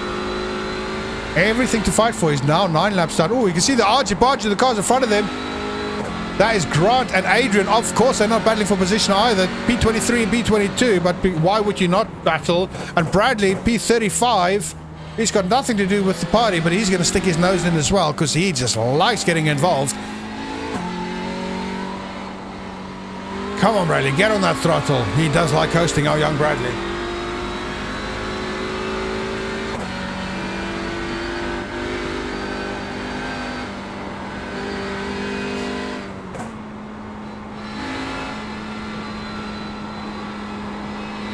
Okay, we're going to jump further. I can see a couple of battles forming up ahead. That battle we looked up earlier, the battle for P3, the gap's open up to over 4 seconds now. That is very disappointing. I was really hoping for something more to happen from that, but Reese clearly just played it safe. Oh, we're just going to stay with Bradley. Oh, that's Grant. Grant who goes super slow. He's P33, so he's 2 spots. So guys, Bradley kind of unlapping himself right now. If he can manage to get past Grant. But Grant is just going backwards. I don't know what he's doing. Well, okay, also he's not going backwards because he's up 11 spots from where he started, so I'll take that back. My sincerest apologies, Mr. Grant. But is Bradley going to be able to get past Grant now? That is the question. He is faster than Grant. Not by much. What's the time difference? Yeah, a couple of tenths. Couple of tenths. I think he'll be able to do it soon. Other than that, we have nothing happening on track at the moment. We've got a couple of cars that are back in the pit with meatballs. Let's just go check out. We do have another position for a very important race position, ladies and gentlemen. This is the battle for P42. This is, and I can't pronounce it, Bordeaux Team Racing Team. And they are chasing down Boroni Racing Team. So this is Quinton and Andy. 1.5k versus 0.7k. And I think the 1.5k is winning because the gap is opening up as we speak. It's gone from 0.3 seconds to over 2.2 seconds already. And he's had a little off up at front though. And that's Reese behind him in P4. So he's fallen back even more now. He's now a whole 10 seconds behind P3. I mean, it was literally 2 laps ago we were watching the battle and already he's fallen back so much. What is happening, Reese? He is going backwards. Even though he's still in P4 and running in a very good position. But at this rate, surely the car behind him is going to catch him eventually. Who is Donkey Bob Racing. We've not seen much of them. Let's go look at their livery and get to know them. Or actually, let's just stick here and see if Reese is going to get past Quinton. If Quinton's going to let him go. Surely he's going to show some respect to P4 and let him go. He does let him go. He does live. Well done, Quinton. That's good racing. Play it safe. It did Reese overdrive? No, he keeps it safe. Let's go look at Donkey Bob Racing. That's his car running at P5, ladies and gentlemen. And if you've ever watched any of our videos, you know how very, very important P5 is. For a very important reason. That is because iRacing only shows stats up to P5. It shows you wins and it shows you top 5s. Doesn't show podiums. Doesn't show top 6 or top 10. Top 5. And the thing is, you need to have that. You need to have good stats. Because if people look at it, they say they don't, but they look at it. If you want a job, a really good job one day, and you go for a job interview, one of the questions they will ask you is, how many top 5s do you have on iRacing? And if it's not good, the chances are very, very low. If you want to have a girlfriend, if you want to find a wife, and you ask a father for his hand in marriage, he's hand in marriage? Well, you could ask for his hand in marriage. Don't know how else that's going to go. But he might ask you as well, how many iRacing top 5s do you have? I mean, my father-in-law, he asked me. I didn't have many. He said no, I'm married anyway. But enough about that now. Let's just watch who we're on board now. This is Toby, Donkey Bob Racing. Oh, I see Quinton's had a bit of an off. We were just on with him earlier. Quinton P42. He's managed to get back on track now, so nothing too serious. And Reese is in the pits. So the pit stops are starting now, ladies and gentlemen. The pit stops are starting now. This is where the strategy is going to come out. Guys are going to come out with cold tires. I don't think you can double stint this. Surely not. Surely not. That would just be absolutely crazy, wouldn't it?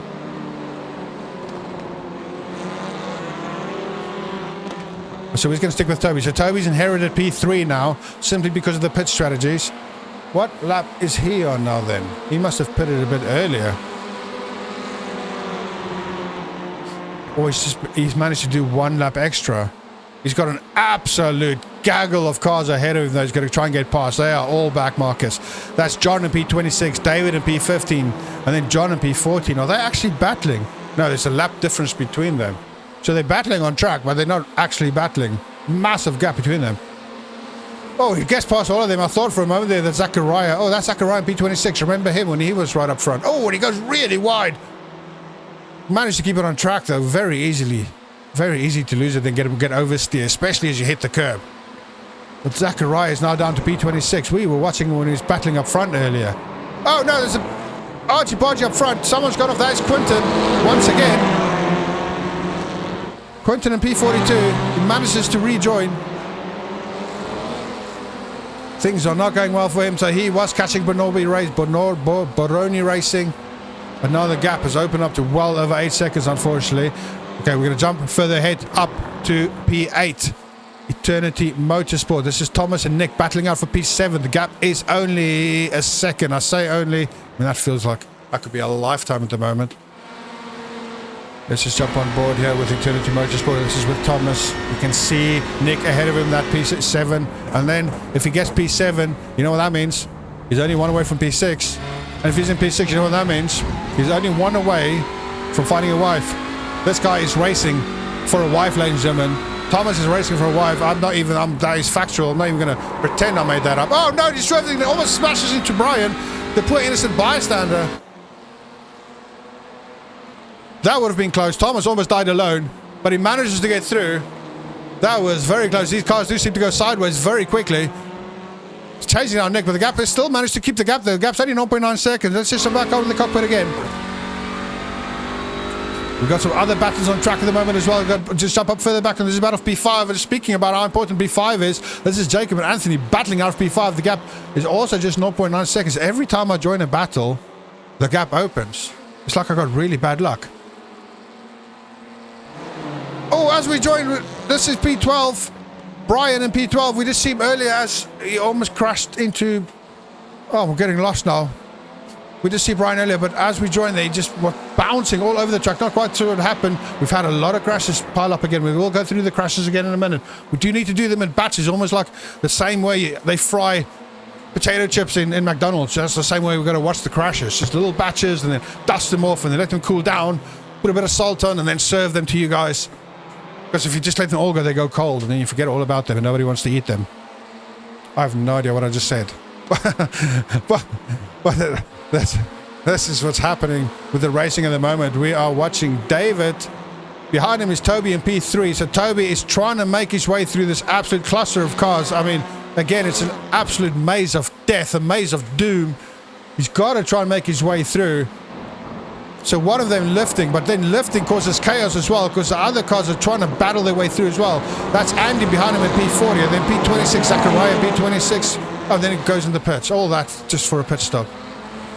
Donkey Bob Racing is in the pit stage. He was in P3, but we're going to see what's going to happen in a minute when the other teams when other teams catch up. This is... that means Nikolai is currently running a P1. Oh, he's entering the pit stop. But Nikolai was running a P1. Our man Nikolai, 0.9 iRacing, was running a P1 for at least half a lap. Or a full lap. I didn't quite keep up there. Let's see where he comes out, actually. That'd be quite interesting. And they've changed drivers. Nikolai is now Mikkel. And Mikkel has got a much higher R rating as well. 1.3k from Nikolai's 0.9. Is he going to be able to keep the driving as well as Nikolai? I mean, that was an amazing stint from Nikolai. Great driving. Kept on the track. Managed to survive through all of the chaos we saw. But now is Mikkel going to be able to do the same? We can see this. The Toby change as well. Is Toby not Toby anymore?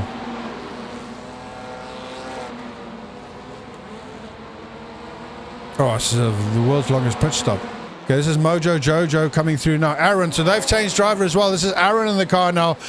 That was clearly the best driver who's leading the race. Aaron's 1.1k, so still decent compared to some of the other R ratings on track. But is he as good? Will he be able to? So he's going to take the top spot now. He's going to be able to take the top spot from Nikolai. I think it's Mikkel. Mikkel's coming out as well. So it's going to be a real battle. Just shows what a great effort Nikolai did. Because Mikkel's actually managed to keep P1, but he's got cold tires. Aaron's right behind him. This is the battle for the lead, ladies and gentlemen. This is the battle for P1, and it's only 0.2 seconds. Everything to fight for. The car at the back. Aaron, he will have the warmer tires. Mikkel just came out, and he did change his tires. So this is everything we're going to fight for at the moment. Who would have known after an hour and a half of racing, we will have a 0.3 second gap battle for P1. This is epic stuff, and they got overlap cars all around them. Everything to fight for. These guys just need to keep it clean. They need to stay calm. Unlike me, I can shout whatever I want to. And then we can see from there, he's going to go for the inside. Is he going to get the space? Mikkel does give him the space. That's probably the wise thing. He's got the warmer tires. Just let him go for now, and they can chase him straight afterwards. Aaron does have the low I rating, 1.1k versus Mikkel's 1.3. But they got back markers trying to push up behind them as well. That is Seri. He's trying to get in past the battle as well. Why is he dive bombing both of them? Why are you even doing Seri? He's getting involved in a battle that is not his battle. Do not take out the leaders, please. I want to see how this battle ends up without some naughty potato back marker. And then Seri, he goes straight off track. Stuck his nose where he didn't belong, and where is it? That is the most random route I've ever seen anyone take it there. He's got a massive slowdown. He's not taking it though. What an absolute potato, because that has really interfered with the battle. The battle now at the back is between P1 and P2 is open up to 1.1 second. They got another back marker between them as well. This is always going to be the battle with this kind of racing. The battle for the battle is going to be the back markers battling the battling of the front markers. Do you get me? Because I do not. But now P1, Aaron, he's trying to get past Seri. He says, now Seri, it's not Seri, is it? Seri is like, oh, that's Kirihi. I was thinking Band of Brothers. Kirihi! I bet you, Serhi. I bet it's a Serhi. Or maybe it's Sergey. I'm going to call him Sergey. So you're now Sergey. Sergey's managed to back down.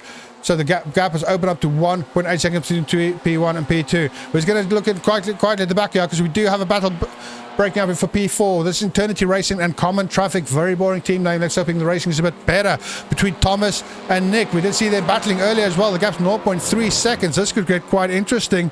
Let's just get on the nose. As we can see, the Honda with that single exhaust pipe blowing straight into our face. Just do not take a deep breath behind it, ladies and gentlemen, but hopefully we'll be past it soon enough. At the moment, we're on the Thomas, is all over the roads. It's going to be able to get, he's clearly carrying more speed. It's just who's going to be able to take the corner faster, who's going to be able to brake later. No braking at all, it's just lifting. Shows a little eye on the track, and he does carry more speed. He's on the right now. He's going to be able to go through, though. This is door-to-door stuff. Nick and Thomas going all the way. Somebody's got to give. There's the right corner coming up at the moment, so Nick should be able to get on the inside. I mean, Thomas should be able to get on the inside, and he does. Climbs the curb. This is the very dodgy curb. We see so many cars now with excellent pass. That is great racing. Well done, Thomas. Through he goes. P4 takes it away from Nick, but now Nick is right up his backside. Common Traffic is his name of his team. Is Common Traffic the wave he's driving? We will see in a minute. Surely wants to take that position back. Thomas 1.3k and Nick behind him 1k iRacing. So very similar safety rating as well. We do, yeah, still 11 on the lead lap. That's actually very impressive. Very, very impressive. And then some of them are like 20 laps down already. That was an epic battle. So what we saw now was an epic battle for the lead, which I was not expecting. The split above is down to 6 on the lead lap. That's insane. That just, yeah. That just shows these guys are the true drivers. They might not be for me, the thing is, yeah, like when I watch streamers and stuff, when they do like top split racing, I don't say it's intentional, but they do really hard racing. Like it is almost intentional because nobody gives. Nobody, like the guys here, they do silly things, but it's mistakes. It's not, I mean, now and then you see intentional ramming, but 90% of it is just silly mistakes, just pure rookie bottom split mistakes. It's not intentional stuff. And in the top splits, you see a lot of things that's just nobody, ego. Nobody wants to give back down. And then they crash. And they crash just as much. They crash just as much as the crashes we see. This is just more entertaining from my perspective, I believe. I think it's more entertaining. But enough about me. Because the battle is 2.6 seconds between Nick and Thomas. It's opened up slightly. Everything's to fight for. I will keep an eye on him because now we're just going to go back with our leaders at the moment because we do have Mikkel. He's trying to get past the back markers. He's really been battling these back markers for quite a long time. That is Angela or Angela, one of the two. Angela or Angela has been harassing him for several laps now. Finally managed to get through though. But for how long? Is Angela going to be able to try and fight him back? And now he's got John and Chris as well. Before he can finally focus on Aaron in the race lead. But order has been restored, ladies and gentlemen. Mojo Jojo is back in the lead. That's where they started. And that is where they currently are, even after that epic battle. I mean, I really enjoyed that one car coming out of the pits, taking the lead. But Mojo Jojo, new driver, lower skilled, lower rated, but even so, excellent. That was really good driving from both of them, and I really enjoyed it. The gap is now 2.5 seconds between Aaron and Mikkel. I do hope this battle continues for the remainder of the race. That would be really cool for us, but also really cool for them just to win with a deserving win. But like I said, they still have to survive that absolute cluster of cars all over the track, and at the moment their life is in their own hands. It's in the hands of the other people on track, the Bradleys, the Bryans, the Johns, and who knows. Look at all those cars ahead of him now. Things are going to get spicy. He's going to got so many cars. He's got to try and get past now. Our man Bradley's in the pits, P35. He's decided to take a rest. I do not blame him. He has explored every part of the track. His legs must be tired from all the walking. Oh, I thought he was oversteering there for a minute. Got a bit excited. Forget about me. Aaron knows what he's doing. He is in control of this car. And he's in P1, and the gap has opened up even more now, 3.5 seconds. Is he going to lose some more time now with the back markers ahead of him, though? That is the question. He's got Brian as the next car up. And then we've got Andy. Brian, 0.9k, currently running at P11. So that is just Brian getting lapped for the first time then.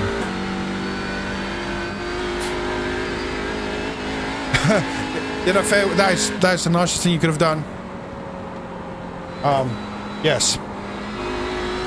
And she's probably happier now knowing. But if you do get what if you suddenly get to a 10k rating? Then you get a much better wife. Not saying your old wife was not good, obviously. But does the quality improve with the iRating? That is the question. I do not know.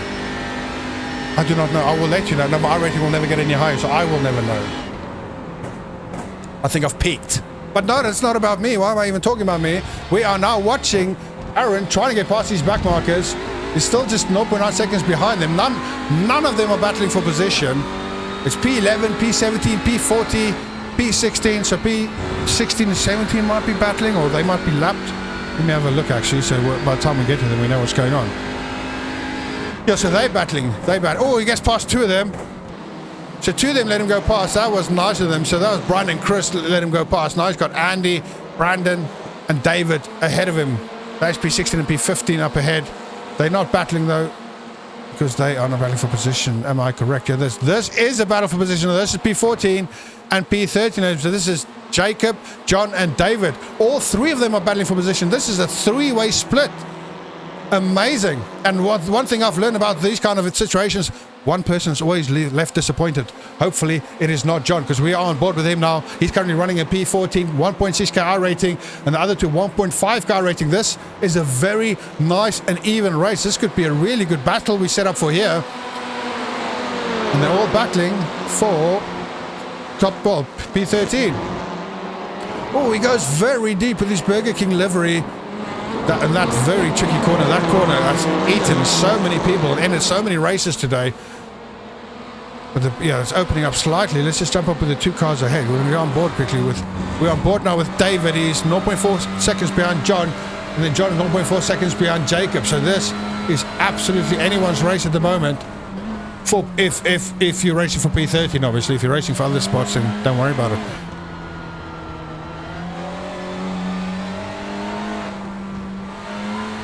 Oh, Brandon, I can see Brandon's got a yellow flag. We'll check in with him in a minute. EML Racing, we do need to go through all these crashes again. There's a lot of crashes. Oh, Sim Racer Group Gold has had 1, 2, 3, 4 more crashes.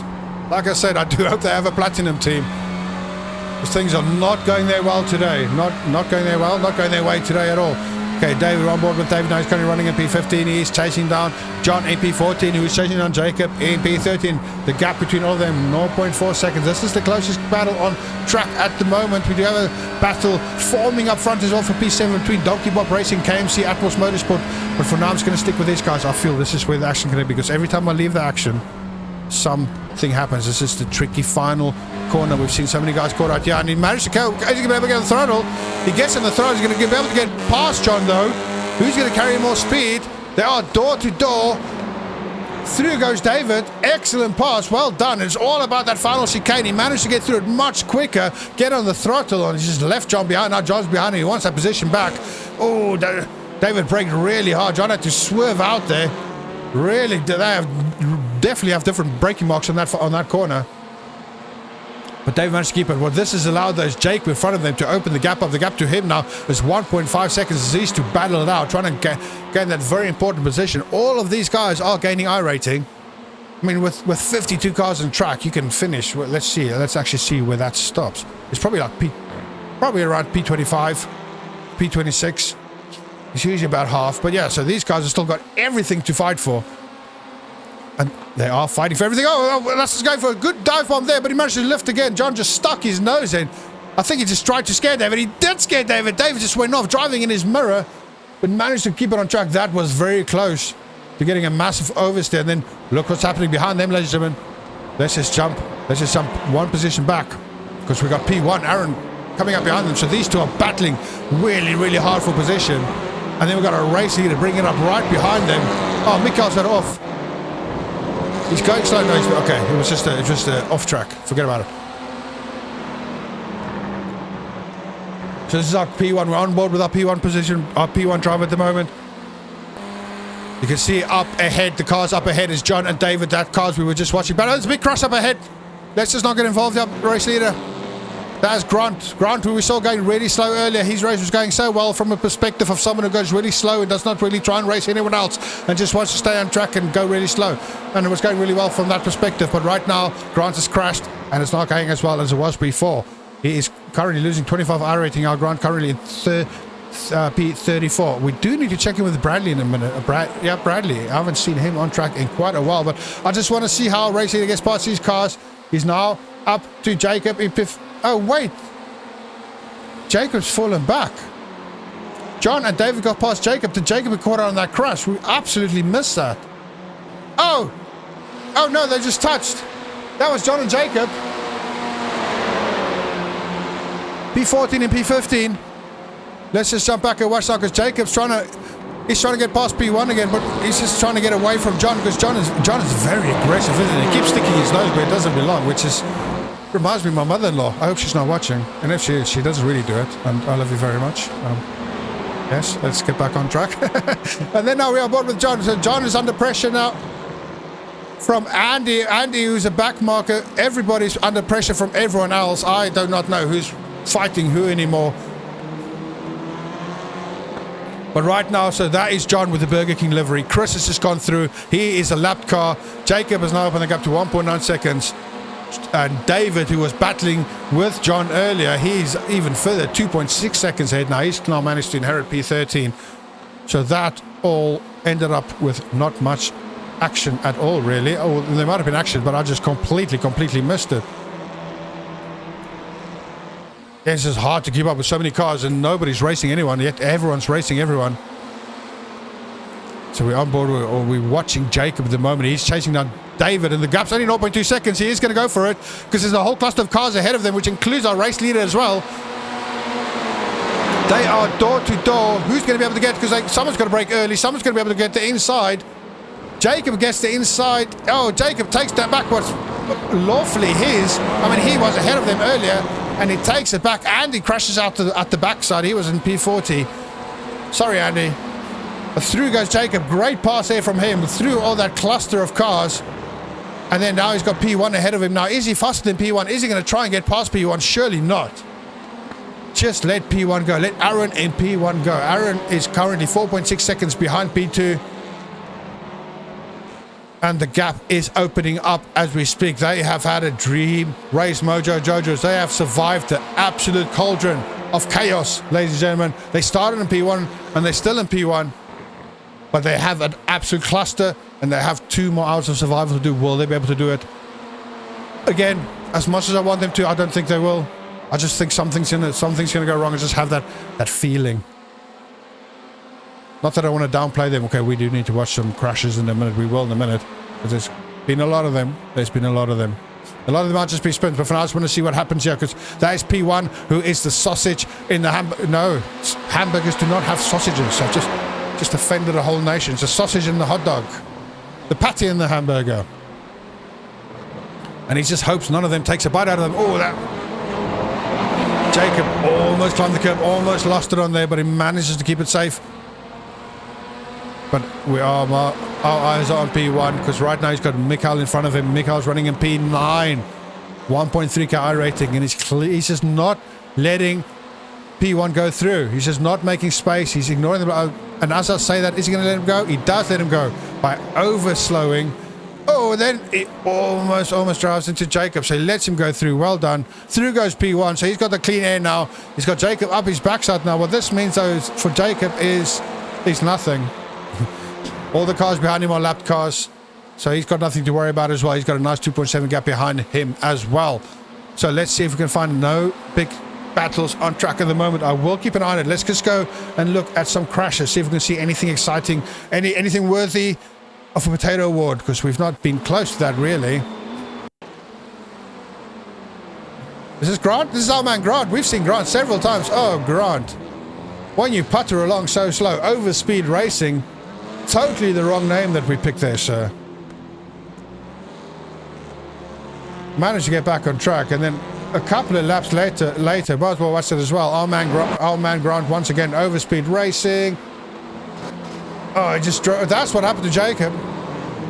He got granted from behind. Oh, he managed to save it though. I think Grant just stopped on the racing line because that is very sensible. This team, I've not seen them yet. The Soleil Studio. Are they the ones without a livery? Oh, no. Well, if you're going to get punted, the place you want to get punted is straight into the pit, surely.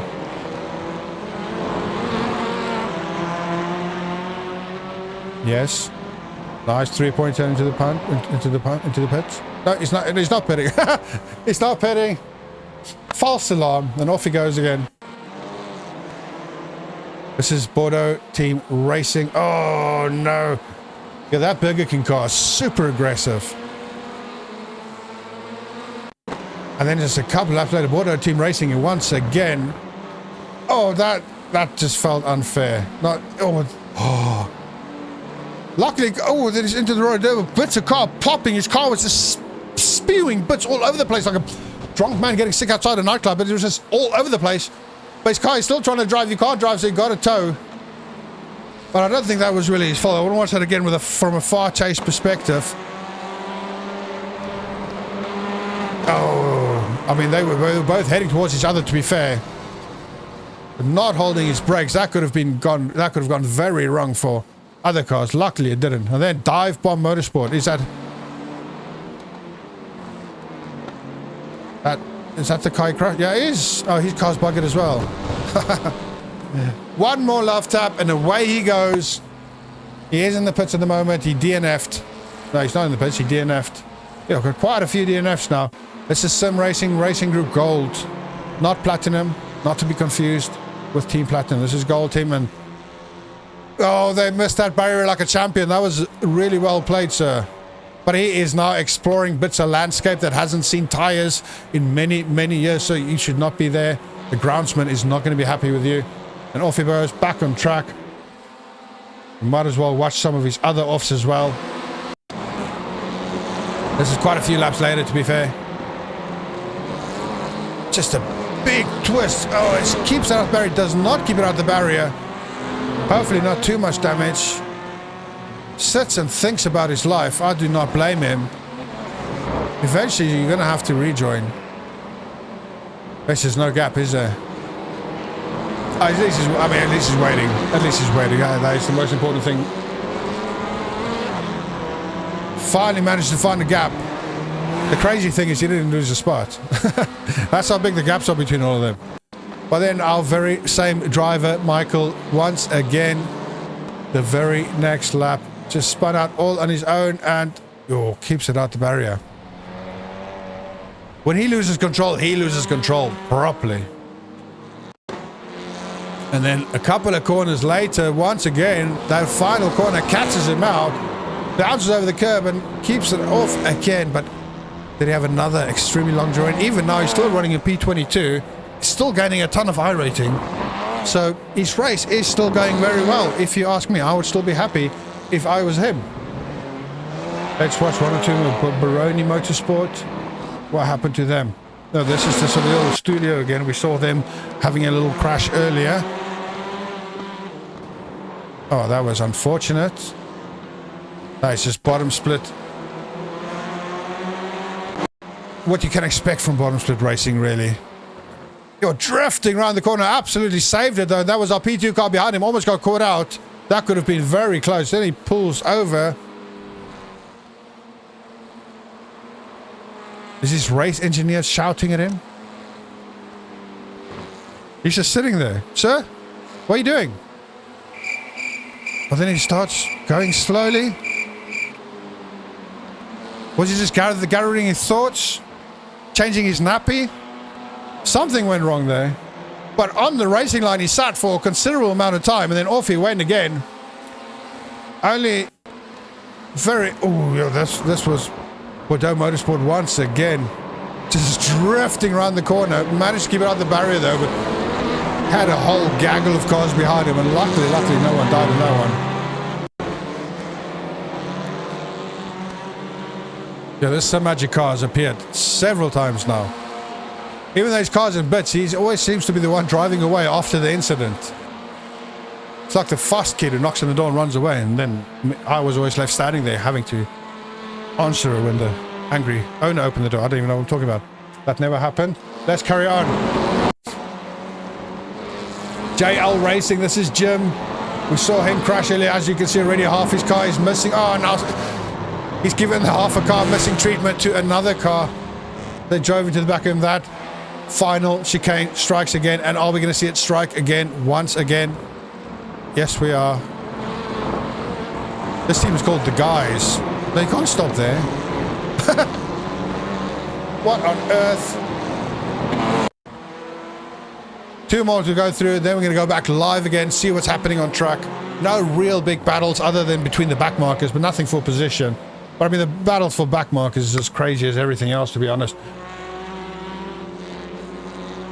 And then finally, we've got Hypnotic Racing. Oh, this is Chips Ahoy. So their team name is Hypnotic Racing. And again, getting caught out by that final corner. Oh, no.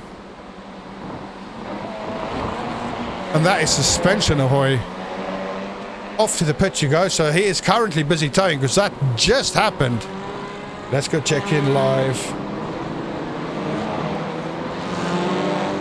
with our race leaders. So we got Mojo Jojo still in the lead. Aaron, gap has opened up to 5 seconds now. He's doing really well. Again, they are having a dream race. They have managed to survive really well. Scooter Motorsport is falling back slightly. Oh, it's just because they're having to try and get past all these back markers. This is turning out to be a really, really difficult day for our front runners. He's got Jim in front of him now. And then he's just got to go past Zachariah and Brandon. But he's still alive, still in the battle. The gap's open up 7 seconds now. Oh, he climbs that curb. He does take that curb at a very strange angle. Gets me a bit stressed every single time, but he managed to get through now. But it's Jim playing hardball. Jim running in P37. Really should not be playing hardball, but playing hardball he is. Come on, Jim. Let him go. You're not racing anyone. Through goes Mikhail. Jim finally opens the door and lets him go through. Surely Jim's not going to try and fight back now. Now Jim's under pressure from the cars behind him. Again, that's not for position. It's just for pride. Everyone has lapped everyone at this point. Oh, Zachariah P24 has just crashed it behind them as well. Oh, no, it's Jim still in front of him. Oh, that was Zachariah behind who let him through. I got that completely wrong. So Jim's the next car. I'm getting so confused. Yeah, we're just going to stick with our race leaders in a minute because he's got some very dodgy cars ahead of him. I do want to check in as well with our other driver who was it Bradley? What happened to Bradley? I forgot what his team name was called. Something bad driving. Team Cash. What happened to Cash? Ah, Cash DNF'd. Cash ran out of money. No more repairs and off away they go. That is very sad. Just Okay Racer, he's gone as well. Dive Bomb Motorsport is gone. Distance Sigma Racing, didn't even see them. They are gone as well. P42, RVA Graphics Motorsport. So we still have 42 cars in the race, ladies and gentlemen. No, the P37 is just DNF'd as well. So we've got 41 cars still in the race. We've only lost 11. That's not bad. That is not bad. I was expecting a bit worse than that, to be honest. I thought they'll be falling like flies. Oh, there we go. There he is. Oh, they've changed driver. That is why. That is P33. It's Jacob in the car now. And he's 2.4K iRating. Epic Fails Motorsport. That's why we've not seen any Bradley movements on track. There's been no shenanigans because Bradley's not been on track. He's handed over to a pro driver. He's Jacob, 2.4K iRating. This man is trying to repair the damage that was caused in the first stint, and there's a lot of damage that needs to be repaired because they are 9 laps down and he's a whole lap behind the guy in front of him, currently losing 69 iRating, and it wasn't even his fault. That is, you know, pick your team, mate, pick your team. Teammates are like wives. You got to pick them wisely. And I think Jacob might have made a mistake, ladies and gentlemen. But who knows? We will keep an eye on them and see if they can bring it back. I do hope we see Bradley on track again as well, because I did enjoy watching him. That car actually looks really nice with, you know, all the bits reattached. Oh, and speaking of him going, that is guys, car P32, the car in front of him. That is the guys, team the guys, Carson. That is literally the team that Epic Fails Motorsport is chasing. And now he's just crushed. So that is a freebie for Bradley's team. They've got a meatball. He's just sitting there. He's not moving. Let's see if we can jump in quickly and see exactly what happened over there. Oh, he just lost it all on his own and almost took out the car in front of him. He just slammed on his brakes to avoid hitting the car coming out of the pits. And he blew his engine as well. That is That's a very long repair. That is a very long... I blew an engine once, and that was definitely the end of my race. And then just while we're here, Black Hornet Racing just had another crash as well. We've seen them feature a few times. Again, the final corner just catches everyone out. Does he keep it out the wall? No, he does not. Oh, nice. That front right wheel is not looking good anymore, ladies and gentlemen. Let's go back live. Okay, we are on board now with Mojo Racing.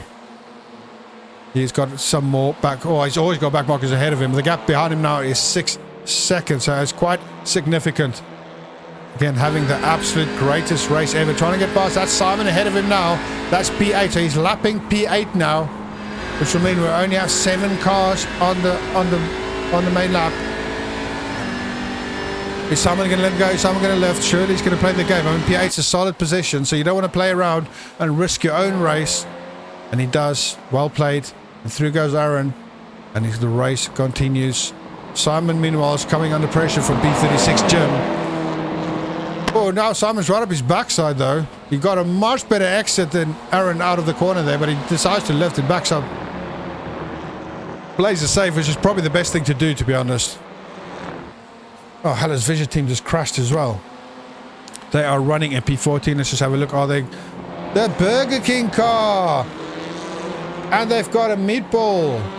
He's going back to the pits, and he's going very, very slow. Let's go have a look what happened there, then. I mean, he has been so aggressive, as you can see. Oh, he just got double whammied. Absolutely spit roasted, that is. Well, he's a Burger King. They just took a chomp from both ends. Let's just watch that from a far chase perspective. He just carrying so much speed. He couldn't slow himself down, and the car behind him just... I don't think that was really his fault, though, was it? Because... that's a very high-speed area, and the car in front of them was going really slow as well. But yeah, that's Hellas Vision team. They're going to be falling back considerably now. 0.6k iRating. It was going so well. He was gaining 77 iRating. That is a whopping amount. But unfortunately, now that is all gone. Now we're going to jump back on with P7. We got an actual battle on track. Matt and Lucas, a battle for P6. Which means whoever wins this battle is only 1 spot away from the P5. And we all know what that means. I'm not even going to repeat myself because I don't want to jinx anyone. Oh, something's happened with P4. Let me just jump on quickly there. No, it's back on track now. Okay, let's go back to the battle here. 0.3 seconds. 0.2 seconds. It's getting very, very close, ladies and gentlemen. This could be a really, really great battle. He goes to the right, goes to the left, swerving in and out, showing his nose, letting him know he's going to come past eventually. Donkey Bob Racing versus KMC Motorsport. Matt versus Lucas. 1K versus 1.2K. Everything to fight for. Surely they've got back marks ahead of him now. They've got to slam on the brakes. They're all going to be able to get past him. He does get past him. Oh, he just squeezes past Patrick there. That is P29. Patrick actually goes off track and almost kills himself. But for now, the battle continues. The gap remains 0.4 seconds. So he dropped back slightly. He lost a bit of track, a bit of time behind as they try and wiggle through past all the back markers. The next back marker is John and P24. Now they are side by side. They're going to have everything to fight for. Lucas and P6 got the inside. He's going to be able to keep the inside. This is hard but clean racing. Really good stuff. Lucas managed to keep hold of P6. 1.2k rating. Matt is chasing him down. He's a solid 1k R rating. So very, very similar in rating. Oh, cheers, Dadzo. Yeah. At least someone's listening, mate. This is getting really, really close now. This is the only real close battle on track for position compared to all these other battles. That's for potato, really. And it's still continuing because they're trying to get past John. Lucas managed to get past John. Is Matt going to be able to get past John as well? He does get past John as well. That allows the battle to continue. 0.2k. He's right up his backside. Let's just jump on his nose. See his nose. So you're going to see exactly how much speed we're carrying and when the car in front brakes. And then we brake even harder this time. Matt is braking really hard. He's going to be able to catch a better exit out of the speed. This is that very dodgy final corner. We've seen so many cars losing out. He gets a better exit. Gets on the throttle. They're side by side now, but he's got a back marker in front of him. What is he going to do? Yeah, oh no! He tried to get out of the way of the back marker, squeezed through. That was a stupid move from Matt. Really, really mucked that up. They touched. Lucas goes through. Lucas has got a drive-through penalty. And Matt Surely it's got... Oh, Matt's got a lot of damage. Matt's got a meatball. That was live, ladies and gentlemen. We just... Donkey Bob. Brown then he gets driven in from... No! Oh, his engine blows up as well. It's gone from bad to worse to the most... It couldn't get any worse than that. Insane. He was just puttering along and just got rammed by a back marker. And that is the end of his race. He went from a few minutes repair to, well, probably 40 minutes repair, battling for P7, to now he will be the dodgy back marker. Poor. Let's watch that sequence again. The final corner, he got the better exit. But then he just drifted. Silly mistake. And then let's just watch this now. So he waited for everyone to rejoin. He rejoined, but his car's buggered. His suspension is buggered. Yeah, he got donkey punched. Absolutely. And then he's just driving in the middle of the road. And he got sent to Narnia. That was the end of that. Engine blown as well. Couldn't be any worse than that. And then just while we here, we had one more crash, Black Hornet Racing. We've seen them crash quite a lot. They are quite good at doing this, to be honest. Again, just oversteering, but nothing to lose there. Okay, let's check in again. Jojo's still absolutely ripping it. Currently in P1.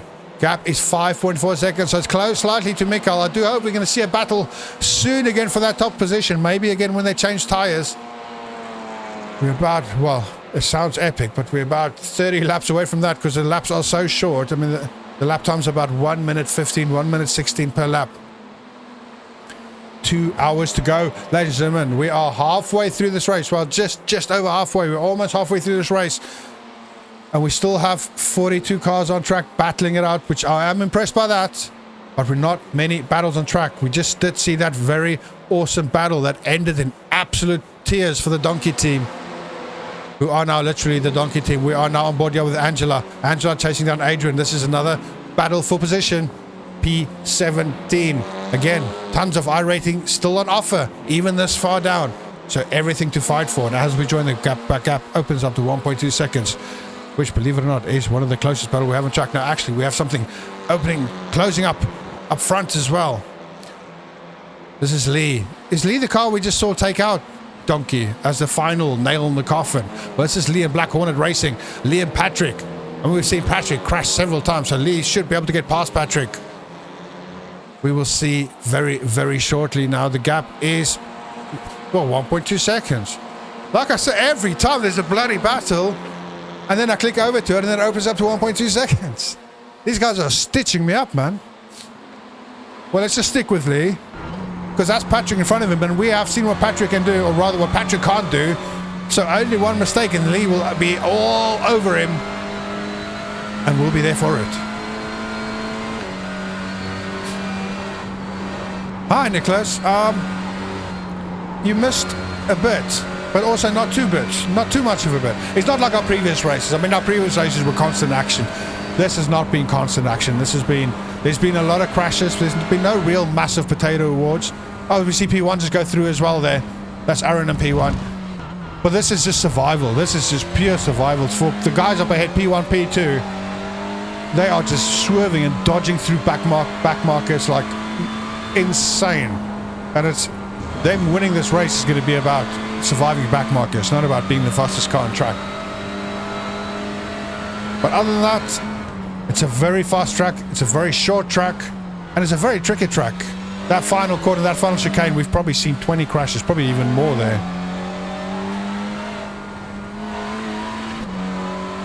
Yeah, that was as close to potato, but even that's not like potato. I mean, to win the potato award, you have to be a proper potato. You have to earn it. People have to stop in the street and look and go, look, that's a potato, you know? Can't just dish it out to any old sucker. People just think they can just turn up and do a spin and get a potato award. That's just not how it works anymore. We are putting the law down. The rules are getting strict now. You have to earn your potato award. And someone will earn it today. I'm positive with it. But yeah, that was probably the closest we've had so far. And for driver of the day, what about that? For the driver of the day for me is this team, Scoot, currently in P2, Mikael and his team Nikolai. I mean, Nikolai was 0.9 car rating, one of the lowest rated drivers on track. He got up to P2 and he stayed on P2 the whole stint. He did about 50 laps in P2, lapping guys nearly double and sometimes double his I rating. And now his teammate Mikael, 1.3k, he's taken over and he's just taken over and he's just carried on exactly what his teammate were doing. It's going really well for them. So it's for them and Mojo Jojo's as well. I mean, they don't have super high I rating considering we got 2.4 and 2.2k guys driving on track. These low K guys are showing them how it's done. And I'm very, very happy about that. So the gap now is 4.4 seconds. It is slowly but surely closing. There you can see them. Mikael can sniff blood. You can see P1 not too far ahead.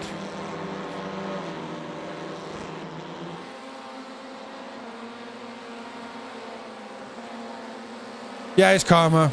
But also the cars are slower. So, yeah. So it's also not as much fun, I would say. Maybe for the drivers, I don't know. From a viewing perspective, it just looks slow. But I think it's just because we're used to the much faster cars. Watkins Glen 6 hour. Is that what you mean? Watkins Glen 6 hour. That's going to be awesome. I love that race. The last time I did it, actually did it with Dazzo, who's in the chat here. And it started raining. And I said to Dazzo, and we were in a really good position. I said to Dazzo, just stay on the dry line and just lift and brake early and don't take chances. And then Dazzo took a chance. Do you remember Dazzo? And he slid straight into the wall. And that was the end of our Watkins N6. But I do like that. It's a great track and it's a great race. What are you guys going to drive it in? If I do it, we'll do it in the LMP2. That is probably my favorite car across all sims. I love it in Le Mans Ultimate. I love it in iRacing as well. It's such a fun car to drive. And it's nice being the middle guy. Like I always say, the sausage in the burger, even though there's no sausage in the burger. Oh, something's happened behind you, Patrick. E28, let's just go quickly back to them. No. Oh no, he managed to get through.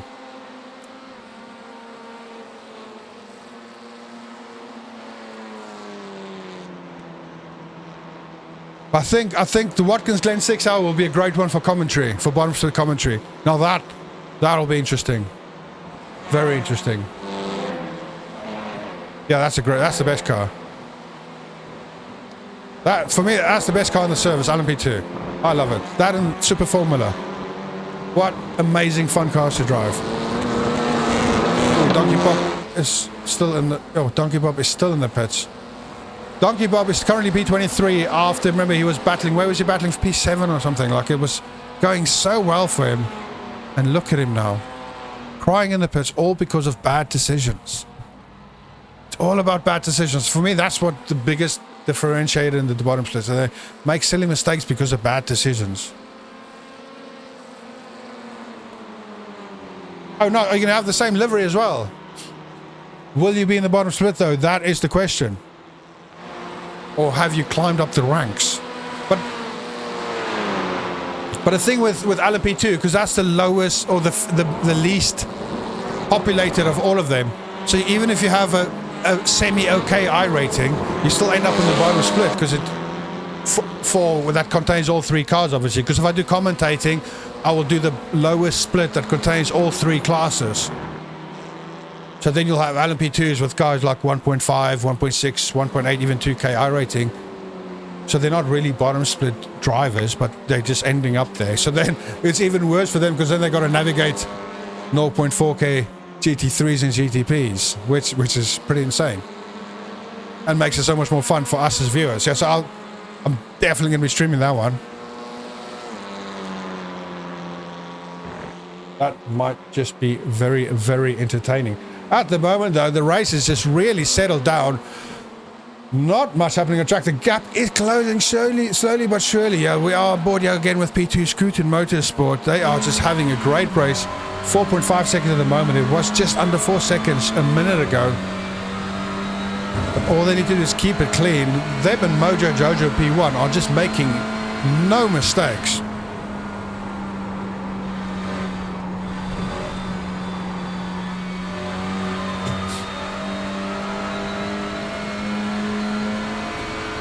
Yeah, I missed the trick earlier. There were tons of meatballs at the race start.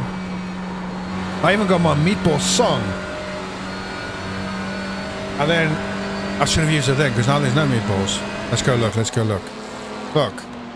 Pits are practically empty. We got these two dodos who caused absolute chaos all by themselves. Bad decisions. Don't make bad decisions. But right now on track, what we got going for us. So this is P11. Brian is chasing down David. They do have Tyler in between them. The gap is 2 seconds though, so I'm not sure if he's going to be able to close it at the moment. Let's just jump one ahead now because David is under pressure from Tyler. Tyler is the lapped car, P40, and they eat some more cookies. Whenever I see that, I guess that's an American brand, isn't it? But whenever I see that, I think of Kevin from The Office. Because they make fun of him, don't they? With the video. They eat some more cookies. I'm not going to do the voice, though. I do love The Office. And that's a wise decision. Let Tyler go. Tyler's a very aggressive... Well, I don't actually have Tyler's aggressive driver, but that car has been a very aggressive car. It might have been his teammate earlier, causing absolute mayhem on the track. But I think the reason it's so quiet is... Oh, and through goes Brian as well. Him and David are actually battling it out now. Whilst he was letting Tyler go through, he was caught napping. And Brian took full advantage and he got the spot. Through he went. So he takes P10 away from David. In the top 10 now, Brian. Well done, mate. 0.9k. David's 1.5k. Getting is absolutely laughed at by the much lower rated driver. I think he was really just caught napping there. They're currently 8 seconds behind P9, so still everything to fight for, but it is quite a big gap. And the gap between these two are opening slightly as well. It's over a second now. Brian's got past him and he's racing away with it. We're going to jump back further. The battle for P14 is heating up as well. Well, it's doing something. It's Angela and Brandon. Let's go, Brandon. Brandon is currently P14. Angela P15. Brandon is 0.7k. That is who my money's on. I don't quite know which one he is, though. There's so many cars. Everyone else are backmarkers. I think Brandon is the one in the iRacing livery. Is he? Oh, no, there's cars. Archie-bargy, people tapping. I don't know who's who. Aaron's here. Our race leader's stuck in this as well. Oh, no, this could really go bad for him, and the gap behind him is closing up to 2.9 seconds now. Oh, he's getting caught by P2 because he is stuck behind this absolute cluster of chaos, and it's just cars swerving all over the place because they're all battling each other for no apparent reason. And our poor race leader is trying to get past, and he just cannot get past, and the gap is now close to under 2 seconds behind him. He goes for the inside. This is some high-risk stuff. Surely, I'm holding my breath here while I'm trying to speak as well because that could have gone so wrong, but he manages to survive it. Oh, now he's got a car right up his backside. That is Angela being very brave, messing about with the race leader. Do not do that, please. Just let him go. He's had the perfect race so far. No need to interfere with it now, but that means the gap behind him to P2. Mikael and P2 is closed up considerably now. One is under 2 seconds, but now Mikael is stuck with the same battle that our race leader just had as well, trying to get past all these back markers. Is he going to be able to do it? Ladies and gentlemen, this is the question now. He's got Alec right in front of him, then Angela ahead of him as well. Come on, Alec, get out of the way. Scoot. Alec gets out of the way. Alec's currently running a P33, 1.1k R rating. Now the next car up is Angela, running a P14, 1.5k R rating. When initially joined this battle to watch Angela battle P15, but he pitted, so he's out of the game now.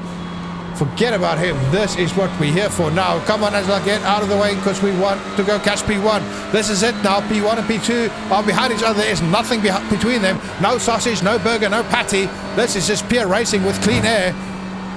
And the gap is 3 seconds, which feels like forever, but it could be very quickly.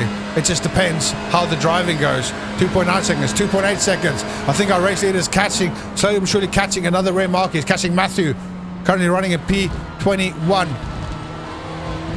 2.6 seconds. I see Matt, P32. He's in the pits with the meatballs. We've got one more meatball in the pits, and Angela's got a penalty. Angela's got a drive-through penalty, so he or she has to serve it now. They have to serve it now. How dare I assume anything? Yeah, that was... Imagine being P1 and you... That is constantly what P1's had to do. He's had to survive clumps of crazy cars who aren't battling each other, but they are battling each other for no other reason other than there's cars, so I must battle them. He's trying to work his way through them. It has been absolutely chaos. But now the gap is 2.5 seconds. This is the battle for the lead. I mean, these guys have been racing for 2 hours and 10 minutes, and the gap is only 2.4 seconds, 2.3. This is amazing. This is like what you see in the top splits, but this is not the top splits. This is the bottom split. This is real racing, and hopefully nobody is going to make a mistake, and we'll see these guys back to front and side by side very, very soon. 2.2 seconds. Mikael is the faster guy at the moment. 2 seconds. He is closing, and now you can see another cluster of cars up ahead of P1, ahead of Aaron. Slowly but surely, let's jump ahead and see what Aaron's got to deal with now. You can see he's got a whole cluster. Aaron's the red car at the back, the red Audi. He's got Isaiah, Matthew, David, Dylan, all ahead of him. He's got to try and get past all of them. Mikael's had a bit of a slower corner because the gap's open up to 2.7 seconds again. After all of that, he's fallen back quite a bit, but now race leader's getting slowed down. This gives Mikael time to close the gap once again, but he's going to have the same battles once again. This, like I said before, this is like multi-class racing, all with the same class. Because these front runners are in a different class.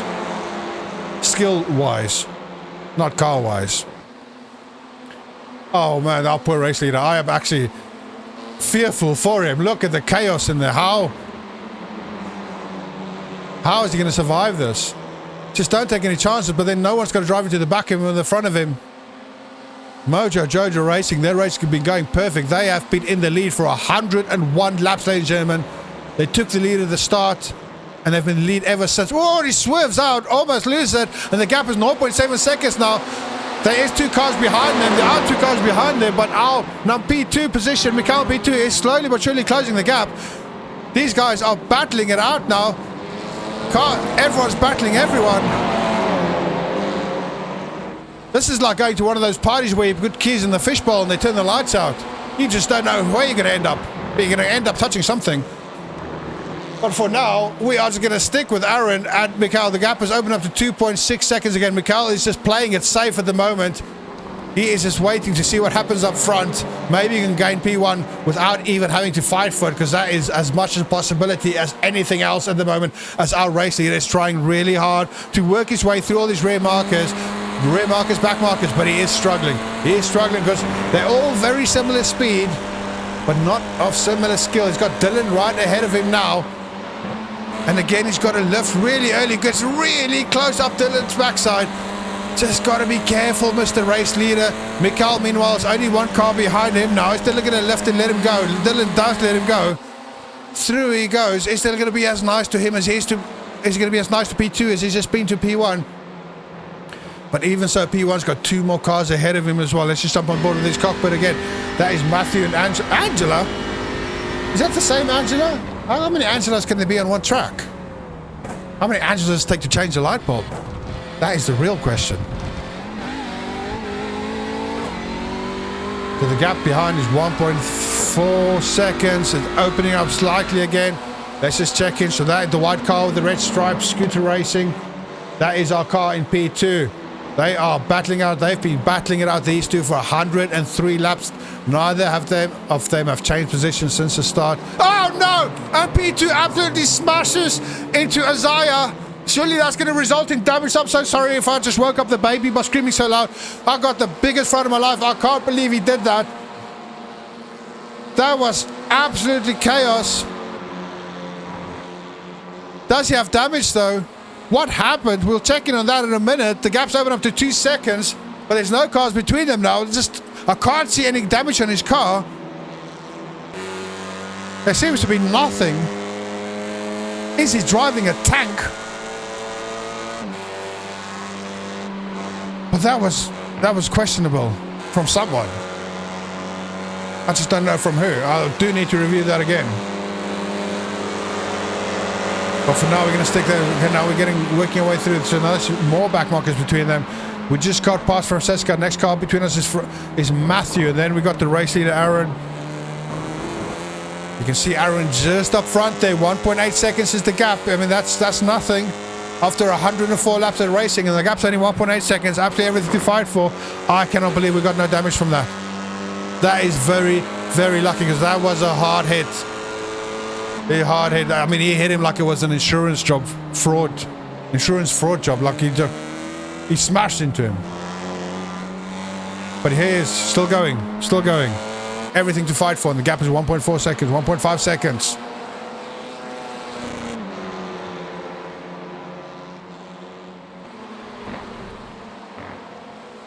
He does like climbing the curbs, Michael. Very, very risky. 1.3 seconds. So he's lost no time with that smash. No issue at all. 1.2 seconds. Counting it down as we get closer. Every 10th puts more pressure on P1, on Mojo, Joe, and Aaron. Are they finally going to lose spot? They lost P1 only briefly when they pitted, but that was only for pit stops. Other than that, they have led this whole race, and it has been an epic drive for them. The way they've maneuvered past all these cars. He's managed to put 2 more back markers between himself and Michael. Really good driving. Still managed to keep it clean. So it's got Angela and Matthew. It can't be the same Angela. Surely not. How much? Too many Angelas. But again, even if it is, Angela and Matthew. So let's just go through. Aaron P1, Michael and P2. 1.1k Aaron and P1 and Mikhail 1.3k. Now he's got 3 cars ahead of him. Got to try and work his way past all of them. Brian is the first one. Brian lets him go 0.5k. Brian playing it safe. Well done, Brian. Thank you very much, sir. Angela and Matthew not so much. They are a second ahead of him though, so they probably rightfully do not have to let him go past yet, but hopefully soon they will play the game and just let him go chase down P1, because the gap has opened up to 2 seconds again. But we're just going to stick with these guys, see what happens. I think we're going to go see what happened actually with P2's crash. Because that was quite interesting. He's right up Angela's backside now. He's much faster than her, him, them. Please, Angela, do move aside so we can get past and chase down P1. The gap is opening up slightly now because we're having to wait behind you, and we don't like that very much. The gap now 0.5 seconds to Angela, but 2.7 seconds to Aaron and P1. It's opening up again. This is not ideal. Oh, what's happened? Mikhail's gone. Oh, he's back. Oh, he had a big flash. I thought we completely lost him. I thought his game crashed completely. I do apologize, ladies and gentlemen. I thought his simulator crashed completely. Okay, we're on board now with Aaron. We're on board reviewing Aaron at the moment. He is got some nice clean air in front of him now. He's got a 3.8 second gap to Brian, who's currently running in P10. I mean, Brian's getting lapped for the second or third time now. These two have just lapped everyone multiple times. They're about to lap P4 as well. P4 is only 7 seconds ahead of them. No idea what happened to P3. So much confusion.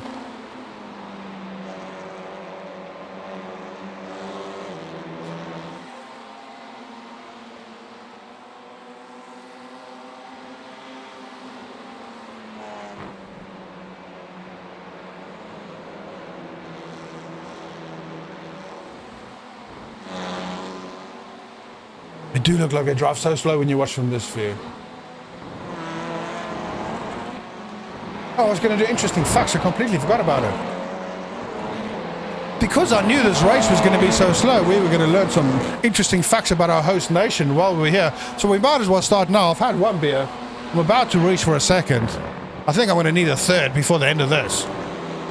Let's learn something about England, about the United Kingdom. Ladies and gentlemen, while we wait for this battle to build up, did you know in the United Kingdom there is a law? It's called the Salmon Act 1986, and it's illegal to handle a salmon in suspicious circumstances without them putting any more specifics about what they mean, what suspicious circumstances are. So use your own imagination, but whatever it is, you're not allowed to handle a salmon in those circumstances.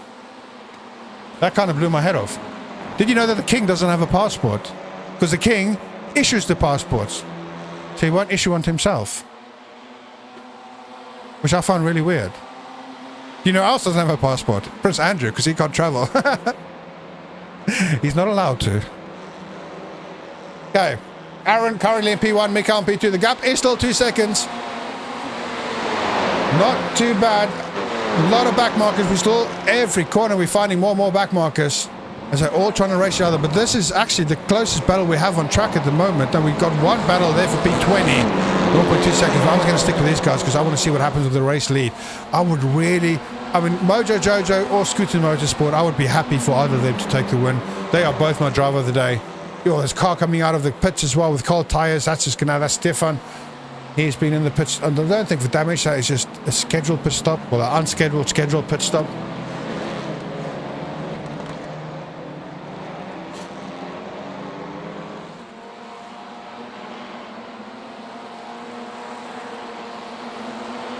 P2 just got absolutely dive bombed. And now the gap's opened up even more, hasn't it? Oh! Cars are argy-bargy all over the place. I'm trying to keep up what's happening now. Almost choked in my beer there. So this is P2 just trying to survive. He's got an absolute cluster bomb of cars ahead of him. Every single one of them lap cars. P18, P20, P11, P19. Nobody's battling anyone. Oh, it's P20 and P19 maybe battling. Yeah, P20 and P19 are battling. Okay, I'll take that back. But other than that, no one else is battling. And they're all just argy-bargy and just fighting each other. And poor P2 is just falling back further and further. The gap's open up to 3 seconds again to P1. He's just, it's not fair. I feel sorry for Mikael. Surely, hopefully he can make the time up again. But right now the gap's open up to 3 seconds. You can see all the cars. It's just a wall of back marker. What is he supposed to do? Oh no, he's going to try and squeeze through. This is not wise. We saw what happened the last time he did it. We had an absolute smash into somebody. I think he managed to get past one, but even so, riding on board just puts it into perspective how hairy it is and how narrow the road is. It's impossible to get past someone if they decide they do not want you to get past. And if they 5, 6, 7 laps down racing in P20, that just feels, I don't know, unfair. So right now we've got P18 and P19. Now you might think they're racing for position. They are not racing for position. It's actually P18 is a whole lap ahead of P19. That's Angela and Matthew. So technically fighting for nothing, but fighting for everything. And our poor P2 driver is just watching P1 disappearing into the distance. Oh, this corner scares the living daylights out of me. So many cars have died there. We've had a few more crashes. Nothing. Overspeed Motorsport have crashed a few more times. That is Grant, isn't it? Is his name Grant? He's crashed 2 more times. Oh, the most oxymoron name ever. Completely the opposite of his driving style, of his approach to racing. Oh, you can see the cars up front getting really argy-bargy. And then right up front is our race leader, but really, really far away. Gap is still 2.9 seconds, so keeping him in sight, keeping him in strike distance, but he just has to, Mikael has to get past these guys. He can't sit behind the back markers all day. He's going to have to, I almost said grow a pair, he might already own a pair, so he's just going to have to use the pair and get past these guys, make a decision, and get past, and stay off the grass as well. But for now, we are just waiting. We are just waiting, lap after lap, and the gap opens up more and more. And what that means as well, which I haven't even noticed, is P3 has managed to close the gap as well. It's still at just over 5 seconds, but it was much bigger before. Oh, he's going for it now. He's going for it now. He got past one of them. He's going to be able to get past another one. So he got past Matthew. Now he's got Angela. Angela is notoriously a difficult character to let anybody pass. So Matthew finally let him go past. Thank you, Matthew. But now Angela's in front of him, and then ahead of him is Jonathan in P35, and there's Stefan in P11. What an absolute shambles this is for this poor P2 driver. Oh, he's going to stick his nose. He's going to have to do it. You're going to have to take risks. Takes the risk. Gets through another car. So that's Jonathan. We just got rid of Jonathan P35. Jonathan's just lifting, letting everyone go by now. But of course, Angela is playing hard to get, playing very difficult, not letting him by at all, as they have been the whole time, which is very frustrating for our driver, and especially frustrating for me as well, because I just want to see him catch P1. The gap's open up to 3.8 seconds now. Come on, Angela. I do think Mikael is faster than Aaron in P1.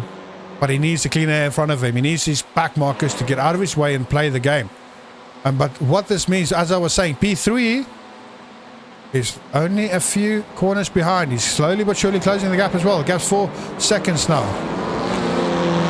Oh, Mikael got past Angela. But Angela's fighting back. Don't fight back, Angela. Back down, please. Oh, Angela's fighting back. Through goes Angela. They're side by side. P2 versus P... somebody. Oh, P17. I couldn't figure out what position she was for a second. But every time he passes someone, the race leader has passed someone else. And now again, there's 2 more cars ahead of him. One of them is Brian. We've seen Brian a few times. 0.9k iRacing, currently running in P10. Having an amazing race, Brian. Gaining 74 iRacing at the moment, which will be a great result for him. But he's our next guy up. He's currently in P10.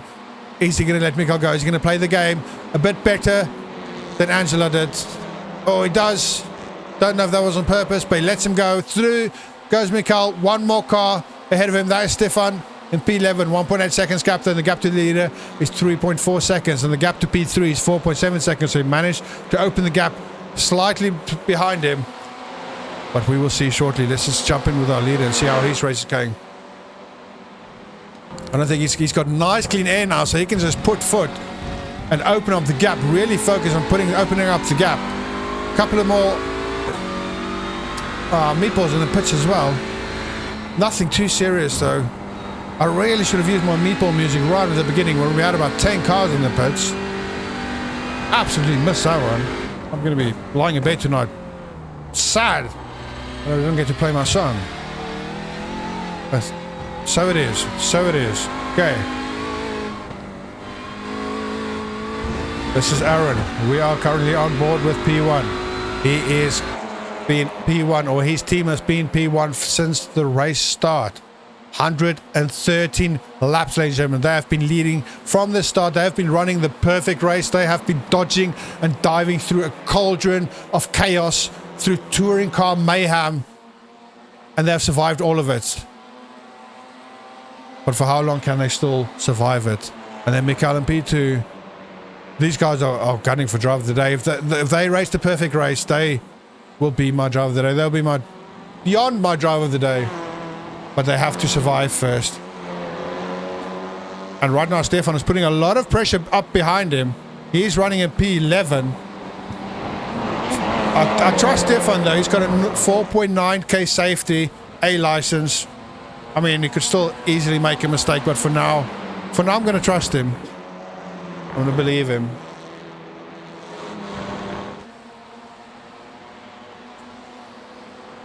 While we wait for this battle, let's learn some more things about England.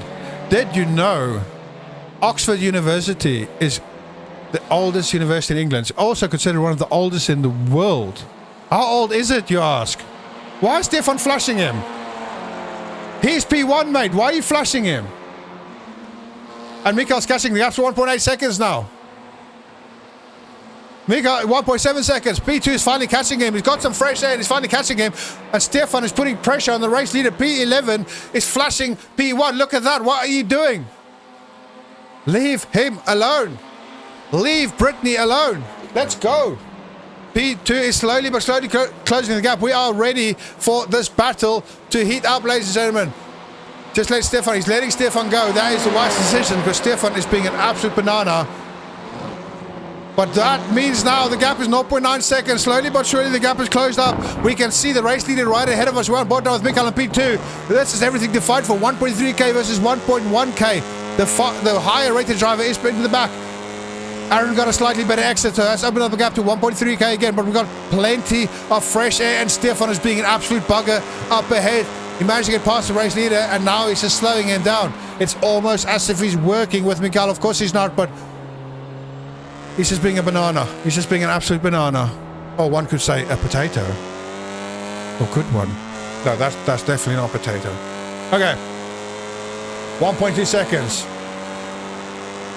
Mikael is the faster driver, 1.1 seconds. Slowly but surely, the gap is closing. We are getting there, and it's getting exciting. We are going to have a battle after 115 laps. Can you believe we are still under 1.5 second battle for the first position, for P1, for the winning position? Oh, that is Lee just waiting. Let him go. Well done, Lee. Excellent.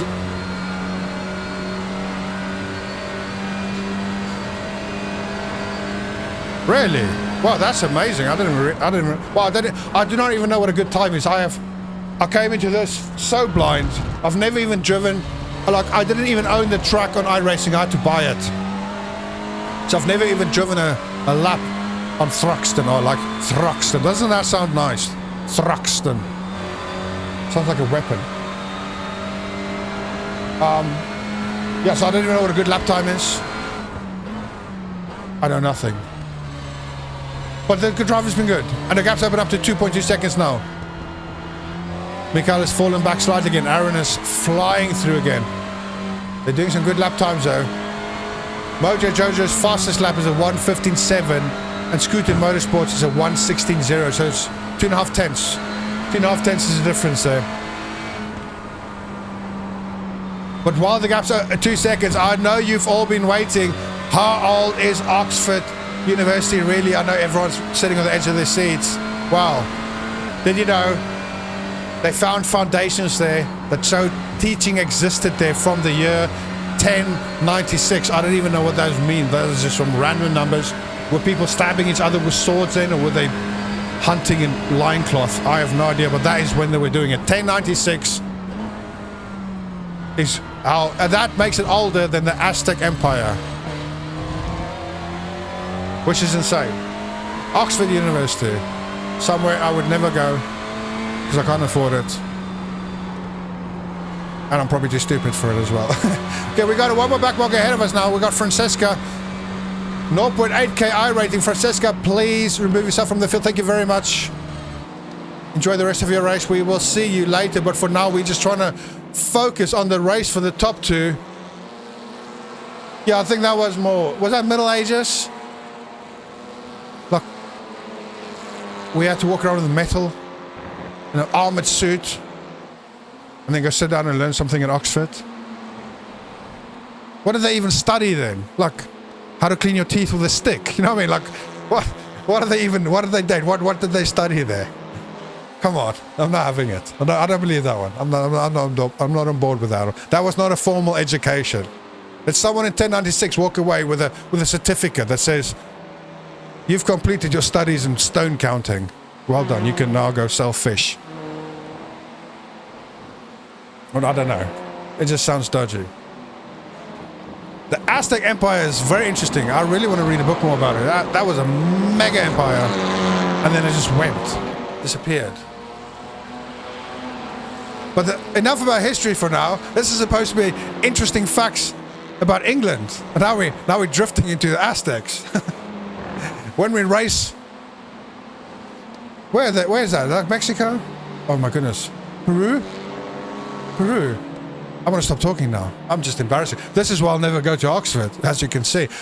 The gap is now 2.5 seconds, 2.4 seconds, and we have David ahead of us with half his car missing. And I'm going to try and eat an orange while I do this.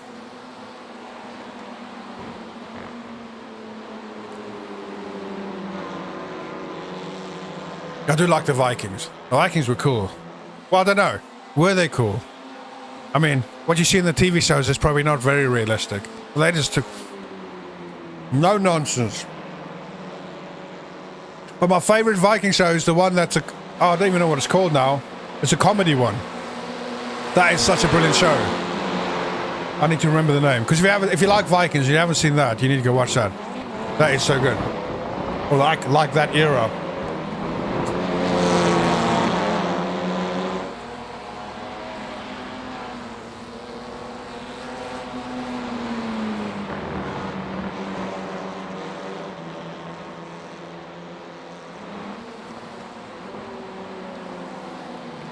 Yeah, that sounds very unfortunate, actually.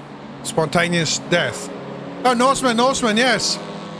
Oh, anyone watching this, if you haven't seen Norseman, you are missing out. David, if you haven't seen Norseman, if you're listening to me right now, David, if you haven't seen Norseman, that should be your next show. Norseman is so good. It's like the humor in it, the comedy is brilliant. Yeah. I actually want to start watching it again. It's so funny, man. And the accent, the way it's just everything is brilliant. I love it so much. Norseman. This was not a paid advertisement, but it is good. Go watch Norseman. Just not right now. Let's see this battle for P1 first. Almost missed the battle for P1. The gap is only 1.8 seconds now. But we do have another car. This must be the lowest driver in the split, the lowest rated driver. P25. Oh, that is the team from earlier. We saw them crash earlier. Hellas Vision team. This is the Greek team. And I am terrible at pronouncing Greek names. Panagiotis. Panagiotis. I'm going to call him Panagiotis because that's probably his name. It's very Monty. But I like it so much more than Monty Python. It's dumb, so dumb it's good. It's exactly it, isn't it? Like, they're so stupid sometimes, but like, it's so funny. Yeah. Norseman. What a great show. I think I'm going to go watch some Norseman after this.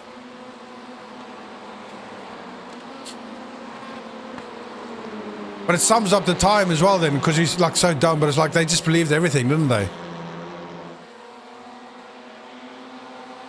I'd love to go back to those times with like a magic trick. Like pulling a pigeon out of a hat or something. I reckon they make you king instantly. What am I even saying? Let's focus on racing. Okay, the gap between Aaron and Mikhail is 1.5 seconds, and there's no cars between them, so we're back in fresh air. We're back battling for nothing else than the win, the position. There's many laps now. We've just stayed on with these two, and it's still ongoing. Is it very authentic? Can you relate?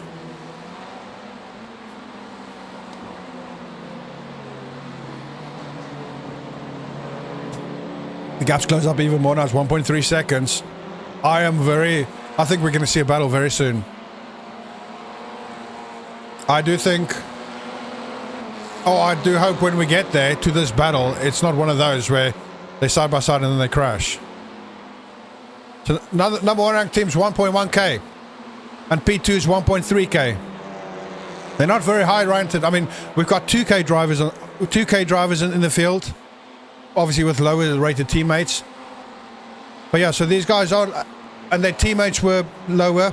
So P2 currently 1.3k, but his teammate was 0.9k, and his teammate did 60 laps.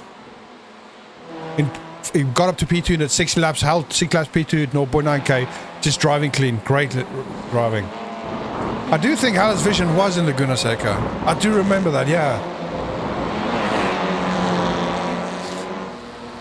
I need to start making a note of all the team names, so I know when we see them again. Are you going to keep, Nicholas, when you race, are you going to keep your same team name? I do like your team name, because it's just your name. Nicholas Pressy Racing Team, it's Nicholas Racing for Nicholas Pressy Racing Team.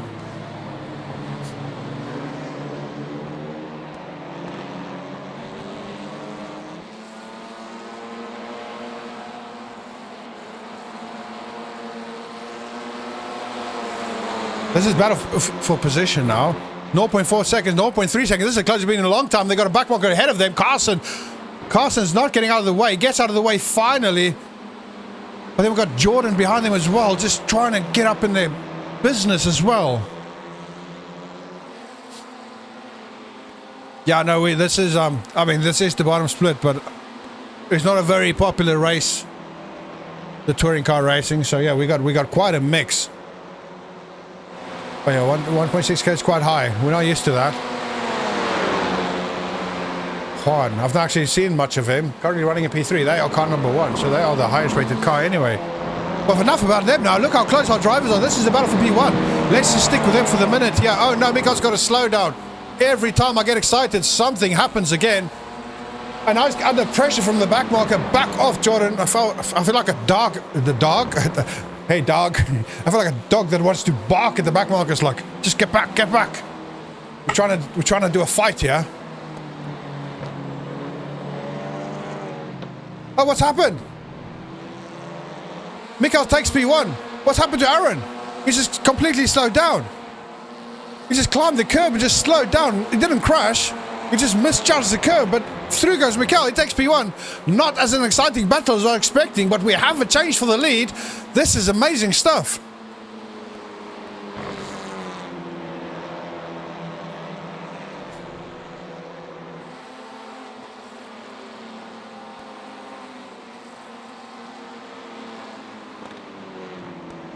Well, Nicholas, you got to keep the name now because it's legendary now.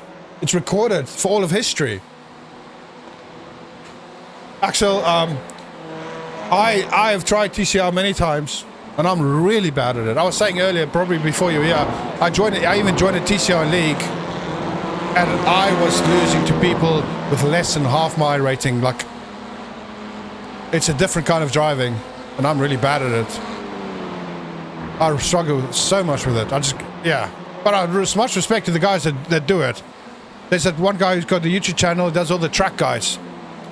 Very, very chilled guy. Very chilled guy. I like his videos quite a lot.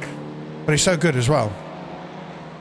But also, actually, if you weren't here before, then it was probably good because I was comparing TCR drivers because it's such a niche car and they love it so much. I was comparing them to like CrossFitters in the early 2000s or vegans or people that play in Linux. Like they love their thing so much. It's an obsession. And I wish I was good enough to do it. Yeah, J. Coles, yeah, he's really cool. I do like him. He's super chilled, isn't he? Like, it looks like nothing can phase that man. Yeah, so I joined his league, the British one. The one he commentates on. But I was just getting in the way of people. I was just getting in the way of leaders, and I just realized I needed to go back to the drawing boards. It's just a whole different kind of driving. Especially, the only thing I really race is LMP2 and Super Formula. Those are the two cars I love. And comparing that to this, it's completely different kind of racing. And I would like to try again. I bought the car, bought the Honda, so I want to give it a go again. Yeah. Yeah, I don't know personally, but he just looks like a really, really cool guy. And I do enjoy his videos. If anyone else is TC enjoys watching or driving TCR or just watching, go watch J. Coles. He does amazing track guides. They are super helpful. And he does, I think he does live streaming as well. So we've had a change of the leader. The battle was, I don't know what happened to Mojo Jojo's. The gap's open up to 1.5 seconds now. But I'm super happy for Scooter Motorsports, for Mikael, because him and his teammate especially Super Formula. Super Formula is so underrated, man. I wish it was more popular. It's so much fun. Such a cool car to drive. It's just that step before like an F1 car. So it's still very much drivable for most people. But you also got to be on the limit. It's very easy to get on the limit and do things wrong. So it can still punish you. But it's very rewarding. So Mikael is now in P1, 1.3k iRacing, and then Aaron in P2. Aaron's pitted. So P2 has pitted, ladies and gentlemen. Is the normal pit stop. So they weren't quite long in this stint. Yeah, thank you, mate.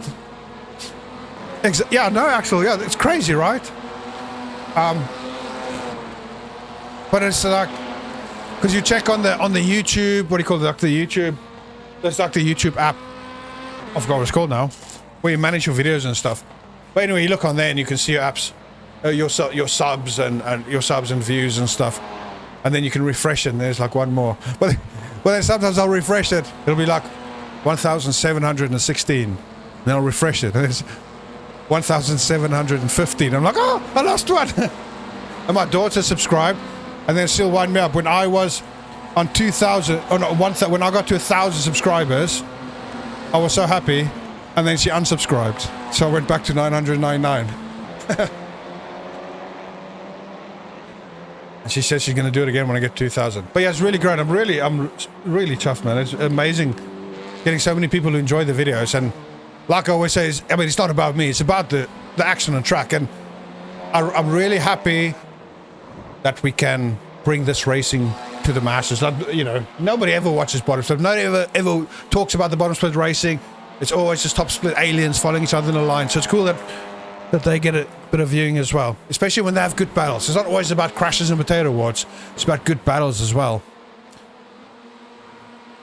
Mojo Jojo's come out on P3 now, so they've done their pit stop now. Well, this will be their last pit stop then. No more pit stops for them. So we're going to watch Scoot and Motorsport. They're in the pits now as well, so we're going to see what's happening now, where they're going to come out. And then Eternity Motorsport currently running P3. So we do have a three-way battle here for the top position, for the podium spots. That's pretty awesome. We're going to see what's happening. So let's just stick here now. We're going to see with Scooter Motorsport. So this is... Oh, Nikolai's back in the car. 0.9k Nikolai's back in the car. This is excellent. He had an amazing first stint. I got all confidence in Nikolai. His rating does not match his capability. He might not be as fast as his friend, but he's a very safe driver, or at least he was. Now he's got cold tires. Let's see where he comes out. Oh, he comes out in P4, but the main thing is he going to come out... He comes out behind Mojo's, quite a distance behind Mojo Jojo's. Wow, so that was a massive undercut from Mojo Jojo's from Zach. And Zachary's back in the car for them as well. Insane. So they lost so much time in the pits. 6, 7, 8 seconds behind well, not on track P1, but the effect P1, because the other two cars still got a pit. And Zachary, so Zachary's taken over Mojo. I mean, that's almost seals the deal. Ooh, as I was about to blow some smoke up his rear end, he almost blows smoke up his rear end because he was sliding sideways. But Zachary was the one who did their first stint, 1.5k iRating, but he was driving really well, really fast. Much faster than his teammate, and he's back in the car now. So we've got the original drivers back in car. But this is not looking good for Mojo Jojo. Oh, not for Mojo, for Scooter Motorsport, for Nikolai. I just can't believe how much time they lost in the pits. I'm quite disappointed by that. But now we're just going to see how Zachary manages to handle the cold tires and then gets up to speed. Currently running in P2, but that's only because currently P1 Thomas has still got a pit. He'll be pitting soon. Let's just jump on board quickly and look at his livery and see what he's got. So this is Thomas here. He is Eternity Motorsport. Should be pitting soon though, which will be his final pitting as well. Everyone, am I correct in thinking everyone should only be pitting one more time? Yeah. Shouldn't be any splash and dashes at the back as well. We've had a few more crashes, not that many actually. We will go through them in a bit. I'll wait for a few more to build up. It's been quite clean racing. Our friend Grant in Overspeed Motorsport, who definitely should not be called Overspeed Motorsport, he's had one more. So he's had 3 crashes since we last checked in with him. Right now we got Thomas, he's right behind Jacob. Jacob running at P31, Thomas in P1. Obviously Jacob is going to lift and let him out the way. I remember when we saw Jacob running, you know, within the top 10, how the mighty has fallen. Now he's in P31. As we drive past the pits, you can see the pits are quite full. There's a lot of... Ooh. Did I just see Brendan coming out of the pits? Let's just check in. Epic Fails Motorsport. Is Brendan back in the car? No, it's still Jacob. 2.4k. He's managed to gain a lot of spots. So he's gained about 14, 15 spots since he's taken over from his mate. Was it Bradley? Since he's taken over from Bradley. If you weren't here for that, Bradley was causing absolute ruckus all over the place. Every time we switched over to him, he was somewhere on the grass. And then he handed over to Jacob, 2.4k iRating, and he's just slowly but steady building it back, gaining positions, but he's a whole lap behind the car ahead of him, so he's got a lot of work to do. He's got about an hour to do it, though, just to try and salvage whatever he can. Thomas already pitted.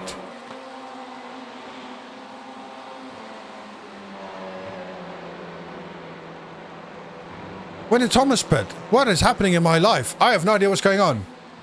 My goodness, I should never do any race commentating. I can't keep up with even the top 3. If Thomas has pitted, then he's in the lead. Obviously.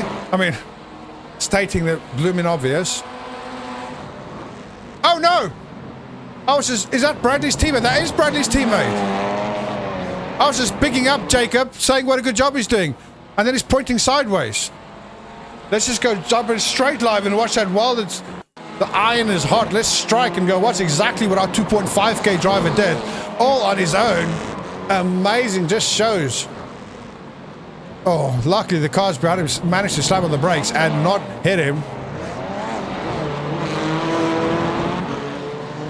This shows that it happens at every level. iRating is not the decider for who crashes the worst. They definitely can't park there. That's the worst place to park. He got very lucky. Back on track now. While we're in the replays, let's go watch some of the other crashes. This is the Yakes Brigade, who I have not even heard their name yet. So they've been racing quite a clean race. Currently running a P13, just spun on his own. Oh, the Castrol car. Okay, just spun on his own. Team EML, we saw them earlier. They had a couple of offs. They have such a boring livery. Oh, just stops. And DNF'd. Did he get disqualified or did he just give up? He just gave up. Rejects Racing. What a name. What a team. Oh, that's what we saw. Remember this. This was P2. Okay, let's watch this again. Let's decide whose fault this was. We'll do it with Far Chase. That Rejects Racing slowed down to try and let P2 through, and P2 didn't know it. Oh, he had a bit of a twitch there. Yeah, that was more P2's fault because he just overspeed. I mean, I don't know the corner. That's kind of the problem there, but he got absolutely hammered. He's currently running a P28, so he got damage from that. Yeah, that was unfortunate. Okay, they've changed teams now. This was our man Grant's. Alec in the car now. But this is Overspeed Motorsport. Overspeed by name, definitely not overspeed by driving. And then only a couple of laps later, off he goes again, twitching all on his own. Wow. Interesting take on that corner. We've not seen that one yet. Even parked next to the danger sign. That is probably the best place to be for you, sir. Yeah, waits and redrives, well done. But then he had another one more, all on his own. Every one of its incidents is just self-inflicted. Nobody even near him. This is definitely a man who should only be eating with a plastic spoon. No cutlery should be handed out. And he's now got a drive-through penalty as well. Oh no! And he does that was a shocking rejoin. That was insane. That could have gone so bad, but luckily it didn't. Okay. The Anonix team, you can see his car's had some damage already. He has been all over the place. Survives that final corner. That's just eaten so many people. And then Dionix again.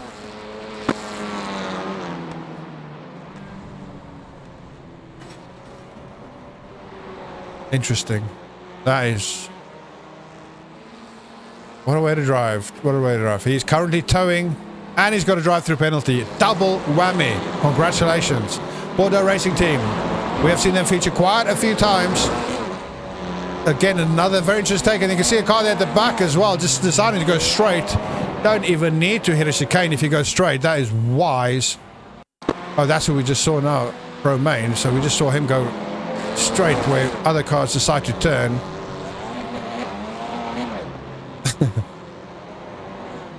I know, he didn't know what to do. Should I reverse and try and take the corner? Or should I just drive through it? This through he drove. Take it on the chin, mate. Take it on the chin. Team SRS Racing. They have a meatball. Oh no. Oh, was he even braking? Was he trying to brake? Yeah, suspension is buggered. That was just a cluster of back markers doing what they do best, and then he tried to get into the pits. Did he at least make it into the pits? His car's so buggered, he doesn't even need a pit limiter. Just crawl in. 2 more to go, then we'll go live again. March Racing at the favourite corner. Oh, he's had to slam on the rack for Bradley's mate. 2.4K. Driving like a 0.4K.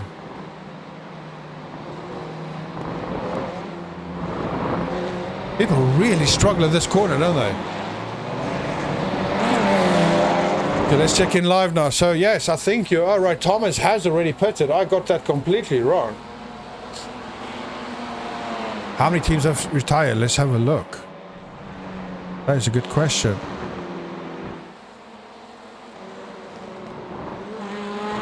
So...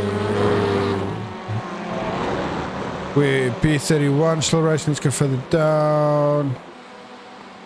So everyone from P30, the DNF, he DNF'd. P35 DNF, P36 DNF, and 2 didn't DNF, and then the rest DNF'd. So that's 15 cars, 15 DNF so far. I don't know about DQs, it doesn't show It doesn't show DQ, it just shows DNF, even for a DQ. So we've got 15 cars who are completely missing. Which is ironic, because a lot of them are still much higher position than some of the cars battling on track. Because they've been in the pit so much, crashing so much. That'll be painful. Coming behind a car that DNF'd. Finishing behind a car that DNF'd. Okay, Eternity Motorsport. Running in P1. Thomas in P1. Came from nowhere. Absolutely blindsided me. Surely he's got to pit again. At some point. Otherwise, my brain just cannot understand. But he is British, and he is on a British track. So while we wait for anything to happen on track, let's learn another fact about our host country, about Great Britain. Did you know, ladies and gentlemen, that in the 13th century, King Henry III kept a polar bear in the Tower of London? It was a gift from Norway. Norway always does the weirdest gifts, man. And they give London a tree every year, like a massive tree. That they put up in Trafalgar Square, like a big Christmas tree. But then the one year, was it last year or the year before? And the tree looked terrible. It was like a dead tree. It was a whole scandal about it. But anyway, so Norway gives some weird gifts, but he got given a polar bear by Norway, so he kept it in the Tower of London, but it was kept on a long chain, so it could swim in the River Thames to catch fish. Those were different days, weren't they? Surely were. Isn't that when people used to wash in the Thames as well and get like their drinking water from it? Imagine doing that and suddenly there's a polar bear popping up next to you. That would be quite scary.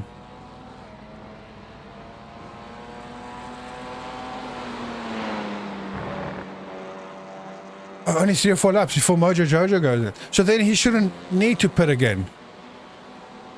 Maybe a bit of lifting coasting. Yo, this is going to be an interesting finish. I mean, the gap is 14 seconds, but he's going to be able to push flat out for the whole remainder of the race. How many laps we got left? Fewer than 60 laps left.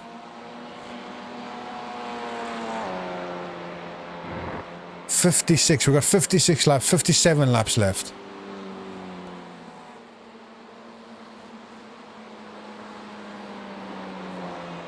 Yeah, polar bears in London. Polar bears in London. Who knew they were going to watch a racing stream and talking about polar bears in London?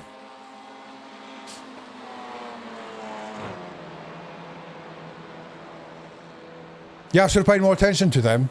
Literally, the silent assassin came from nowhere, Thomas, and he just striked, and there he is. 15 seconds in the lead and not looking back.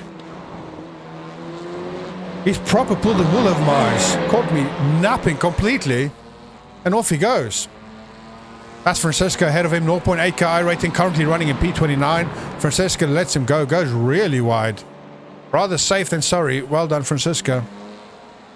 Let's see if you got any battles on track. We do have a little battle starting to form here for P15.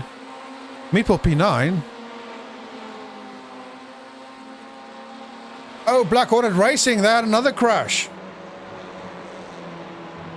Let's have a look. They've had many crashes. I don't know how they managed to get up to P9. They feature so many times on the highlights, on the replays. Oh no, he's got smacked from behind. We've seen that happen a lot. Oh, and suspension is buggered. These cars are very, very sensitive suspension, don't they? It's like my feelings, to be honest. Just like that, and it breaks down in liquids, spilling everywhere.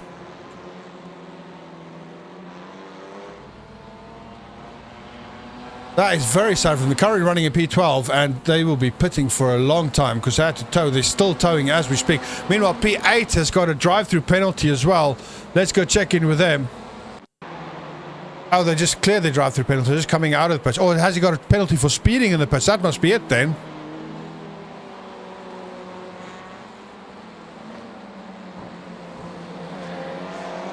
So he just came out the pits and he's got to go back in the pits. That is Reese. He's currently running P8. He's managed to make good gains because he was running quite low at one point. Fought his way back up. Let's see if we've got any good gains. P10. Let's get to know P10. This is Joe, the Yakes Brigade. I've not even seen them feature yet. They are up 36 positions from where they started. I mean, that is great racing. Currently running in P10. So they started in P40. 6. Almost struggling with math. I mean, how hard is it to add 10 to something? Insane. That is the cash. Is that the Castrol car? We saw him earlier. And he's got John behind him. John, the dodgy burger man. John with the Burger King. He has caused so many crashes. And John again sticking his nose in. John is the lapped car. Just let him go. Let him go. Joe does the wise thing and lets him go. Now he can build a snowman all on his own. And then he goes and pits. Stone speed in the pits. So up 36 spots from where he started. That is going well for him. Well done, Hugh. On that, we do not have many other battles for position on track. P11 with the penalty. I saw that one as well. Yeah, that was Reese. Don't know what he's done there. P8's got a penalty. Yeah, Reese. Wait. Oh, the pits are filling up again. I think it's time people doing their natural pit stops as well.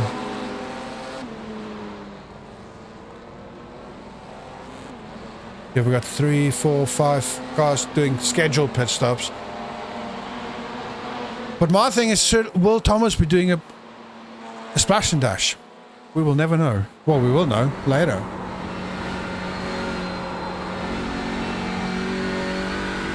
We can't see the fuel on his dash, can we? That doesn't show anything.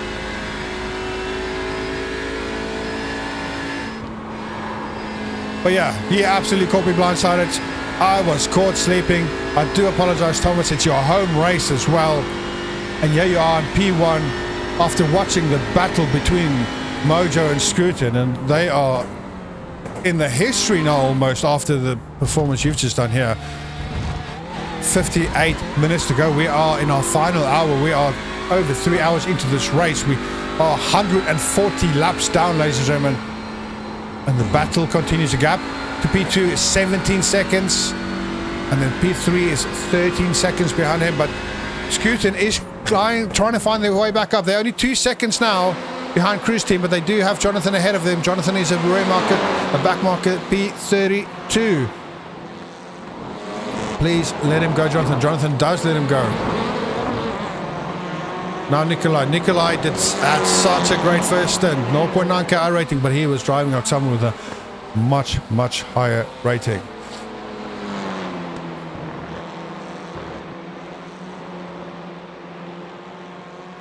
While we wait, let's learn another fact about Great Britain. Did you know? Well, I bet you did know that. The longest town name, the town with the longest name is in Wales. And I'm going to put it in the chat.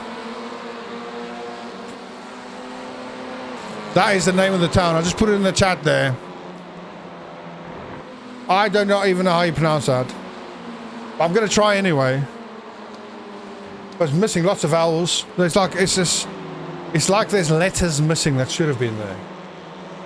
If there's any Welsh people, please do let us know how to pronounce it. But I'm going to guess it is called Lanfair Pluk Wingwangwel Gogursi Chirwinder Rob Willantis Silokortikot Go. Which sounds very similar to the language like when you say Thruxton. And in case you wondered what does that name mean, well, let me tell you, it means it's very short, it's a very punchy name, because you know when you give a town a name, you've got to give it a nice punchy name, like London or Manchester. So this means St. Mary's Church in the hollow of the White Hazel, near to the rapid whirlpool of Lantilio off the Red Cave. Which of course is a very rapid, very punchy name. And I'm glad I don't know anyone there, because imagine sending them a postcard. You won't be able to say anything on the postcards because it'll just be the address. I can see yellow flags everywhere. What is going on track now? Dylan Harley P9 has crashed. We will watch the replay in a minute. Let's just go live and see it. So he's back on track now, but he's got a drive-through penalty as well. And then we've got Jacob just going through with the eat some more cookies. Let's just go watch the replay and see what happened to Dylan. What caused him to get the penalty? Oh, just argy-bargy cars getting... Oh, no, he keeps his foot down. Absolutely using him like a snowplow, just clearing grass in front of him. Poor Dylan came much worse off there. He got a penalty for it as well. Not a happy camper. This is Middleton Motorsport. I think he just oversteered all on his own. Beautiful drift. Oh, then he snaps the other way. Just lost it there. Yes, I think Wales has given me a lifetime ban.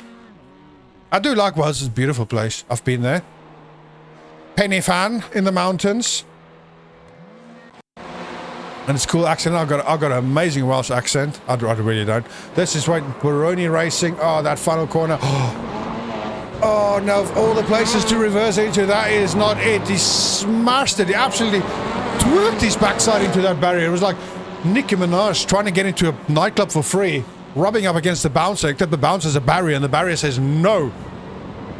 Does he have a meatball? No meatball, but he does have a drive-through, so he went to go serve his drive-through. Okay, let's go live. Thomas, our race leader. The gap is still 70 seconds. He is running away with us now. But let's go quickly. Scooter Motorsport.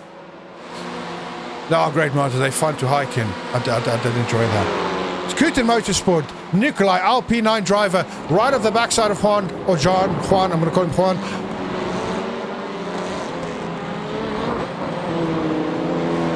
Well, it's Spanish. I'm going to guess Juan, yeah. 0.9k. You can see the back marker staying out of the way, playing the game. Thank you very much. Oh, it's Dylan coming out of the pits, not staying out of the way, just coming out of the pits. But the gap is now just... I just got past one. I missed something there. Completely got caught. Ah, what is happening in my life? Oh, completely offside. That was Juan slowing down. So he had to slow down, and he let Nikolai go past. Through goes Nikolai, I guess. A very boring pass, but he's going and he's gunning away, and the gap's opening up to 1.4 seconds. Nikolai's back up on the podiums. I do like Nikolai's driving. He is a great driver considering 0.9k iRating, and he's been driving way beyond that.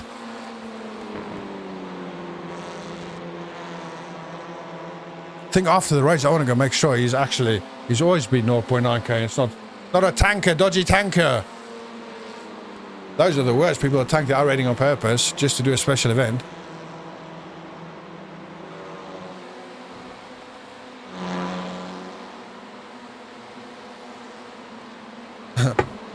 Thank you. I don't know where they come from. Okay, we're watching Nikolai now. He's got... Who's ahead of us? Juan is back down slightly, gap to 1.2 seconds, so I don't think he's going to be able to close it now because Nikolai was much faster than him for most of the race anyway.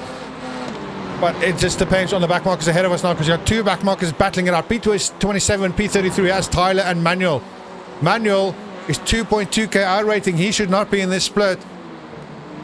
But here he is, battling like a back marker in the way as he's about to get lapped for like the fourth time by the 0.9k driver. That must really, really hurt, and I am enjoying that. That is a real kick in the teeth. Let's just hope he does not get too arrogant with his rating and he lets him go.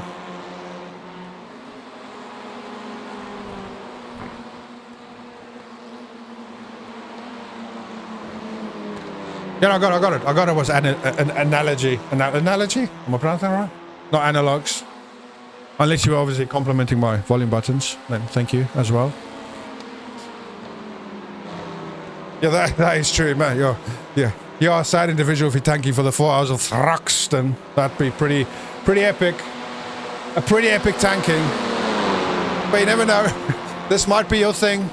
Finally a TCR special event and you want to be a winner. So you're going to win the bottom split. But then you're not winning anyway, so... Okay, Nikolai and John. The gap is Juan. The gap is 0.2 seconds again. The gap has closed considerably. All because of that back marker. They were waiting to get out of their way.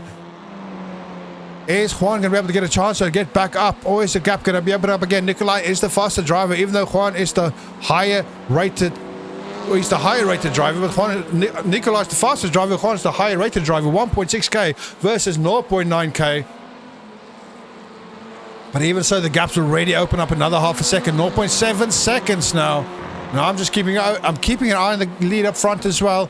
It's still 17 seconds. It's not changing really. And the gap between P2 and P3 is 25 seconds. So this is the real battle on track we have at the moment. We do have a few battles further down between P13 and P14. But for now, we're just going to stick with these guys and see what happens out here. Because this is a battle for the final podium position. That is a very, very important battle we're fighting for here.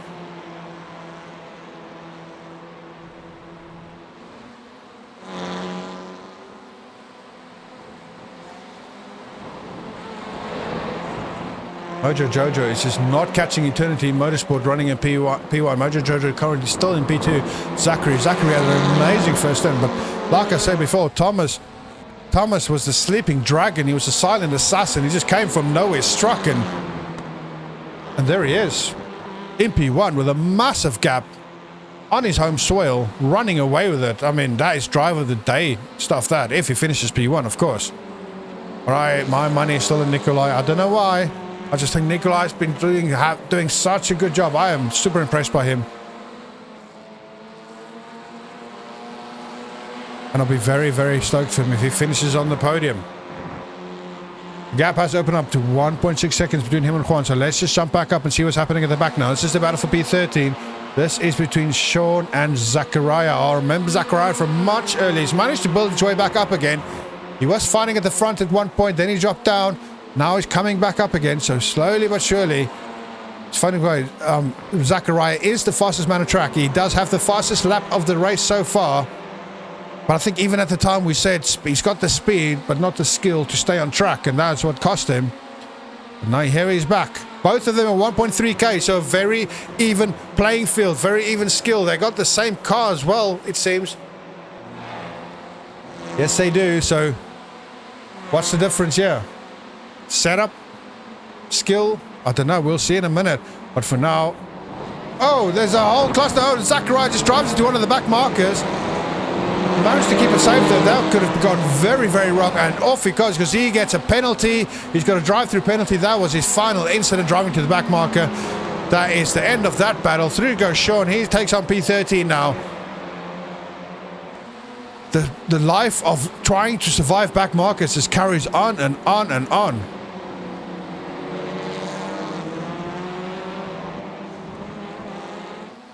We'll just jump back on with these two again. This is the battle for P3, still carrying on. This is Juan. He's currently got a back marker ahead of him. That is Nick running in P5. So this is P4 lapping P5. Isn't that epic? P4 lapping P5, and still it continues. But right now we don't have any real battles on track other than those between cars that should not be battling each other. So I'm just going to jump around a bit and see what else we can find on tracks. See if we get one of those times where we accidentally click on someone as they cause chaos.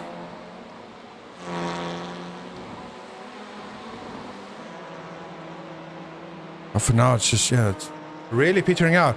Maybe it's time to learn a fact. Did you know, ladies and gentlemen, no matter where you are in England, you are never more than 75 miles away from the sea. Huh.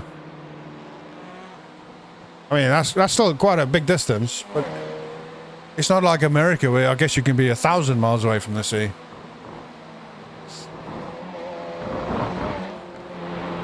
And while we're here, here's one more good one. Did you know Queen... Oh, I can't pronounce that. Queen Berengaria of Navarra. She was the wife of Richard the Lionheart. She's the only Queen of England. She was the Queen of England, but she never actually set foot in the country during her whole reign. That's crazy. Bowing to someone who's not even there. Yeah, the gaps open up to over 4 seconds after this battle for P3. Juan is falling back slowly but surely. Our 0.9k driver is again doing a stellar job. Got his team back into the podium, and now he's just got to bring it home. Still got everything to fight for. You never know what can happen with the guys up front. Let's check in with Mojo Jojo Motorsport. Started in P1, started on pole, hold pole for about 120 laps. About just over 120 laps, and then the pit stops happened, and through came Thomas. Out of nowhere, caught me sleeping, caught most of us sleeping. Luckily, we had someone in the chat whose username is damn your username machine 6109. Amazing username. Who knew what was going on, because I was not knowing what was going on. But thank you so much for keeping track of that, because otherwise I would have... Well, I'm still baffled. I'm baffled that I missed it, but otherwise I would have been baffled even more. I feel like I said the word baffled too many times. But anyway, just on board with our race leader. Let's just go on board with the cockpit. He's got Nothing to worry about at the moment. No back markers ahead. Lots of clean air. He can just take his time. Well, not take his time, but the gap's 15 seconds now. So Mojo Jojo's closed the gap slightly. A bit of an argy-bargy with the cars up front. We've got P17 who's got a drive-through penalty now because he's the next car ahead of us. And he's just had another bit of a clash with P18, I think. Not that they're fighting for position, because they are lapped. But that's what we got ahead of us right now. Is he going to get out of our way and let us get past? Or is he going to cause a nuisance? It looks like he's closing the gap. He's closing the gap. This is P1 almost driving into the back of P17. Karen, which have already got a drive-through penalty, just decided to play hardball and close the gap. Let's see now they get through the corner. Is he going to back out and just let our lead driver get through? He does let him get through, but that could have gotten dirty very quickly. Luckily it didn't. Luckily Thomas was awake. And through goes Thomas. But he lost another couple of seconds with the car behind him to Mojo Jojo Zachary, but it's still well over 14 seconds. Nothing to worry about. Emergency over. Speaking of emergencies, did you know that the Brits drink an estimated 100 million cups of tea every single day? That just sounds mental. That just sounds... No, I'm not having 100 million. What's the population of the UK? 60 million. Well, I guess that's fewer than 2 cups per person. Yeah, but that includes children and stuff. Babies don't drink tea. But 100 million a day. Like, think how many tea bags are just lying out there in the landfill.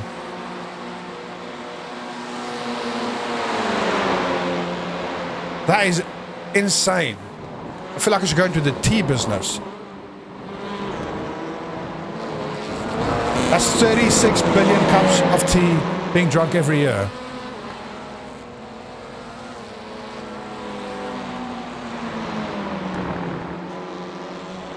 I think they drink more pints though.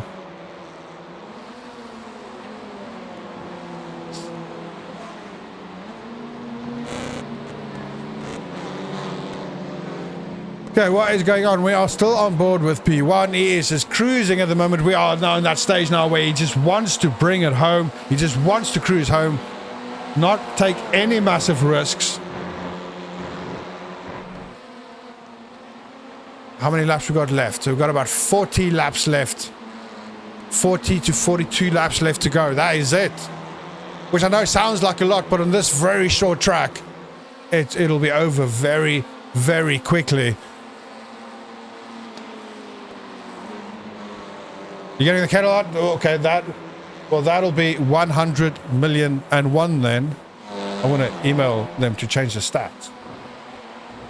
Because that was an unplanned one. That's not part of the survey. How do they even know? How can they... They're not counting tea bags. This is like... I'm asking too many questions. The more questions I ask about it, the more sus it sounds.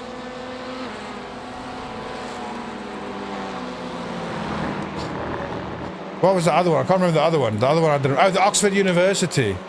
Being so old. No one's had a potato war. There's not really been any proper potatoing. Lots of bad decisions, but not potato award level. Which I don't know if it's a good thing or a bad thing. Maybe that's just a sign of the higher strength of field. 1.2k, where usually it's not 1.2k. Usually it's nearly half of that. It's been close once, but there's nothing. Not been. I think Bradley would have been the closest, but then he changed over to his teammate, who's 2.4k iRacing, and since then he's just been puttering along, even though he had his own potato moment. But for now, it's just cruising. Well, now you can make potato crisps, or you can put them in the freezer and get them out for Watkins Glen 6 hour. Because if there's no potato awards at Watkins Glen 6 hour, I will eat a potato uncooked for real. Because that race is chaos. Even the top split of that race is chaos. Okay, so this is our race leader getting absolutely harassed by back markers from the back, from the front, keeping it clean. They're managing to get it through, but through all of that, the go-up has closed back down to 12 seconds now, so Zachary slowly but surely closing it.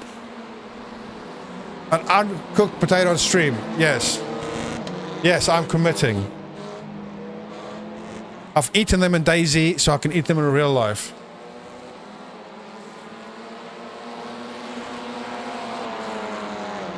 "12 seconds now the gap to P2. Zachary is slowly but surely closing the gap, but does he have enough time? I have my doubts.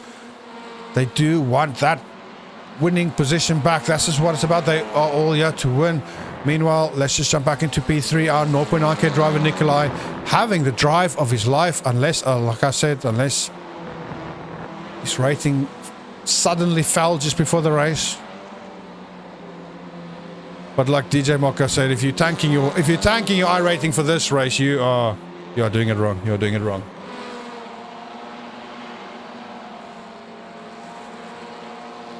Oh, here's a good fact.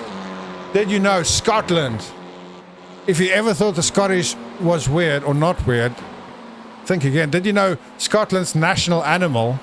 Now, this is no jokes. This is, I actually had to Google it because I didn't believe it the first time. Their national animal is the unicorn. So the national animal doesn't even exist. That's crazy. It was chosen because of its association with purity and its perceived strength. Are unicorns strong? And it was once believed to be the only animal capable of defeating a lion. Huh. They clearly haven't met an elephant by the time they thought that. That is quite interesting. A unicorn. The gap is still 12 seconds between P2 and P1. There's no real battles. We've got a little battle here for P13. We saw them earlier. This is Angela and Andrew, but we got Manuel in between them. P27, that's Black Hornet Racing. We've seen them several times. They were crashed several times, haven't they?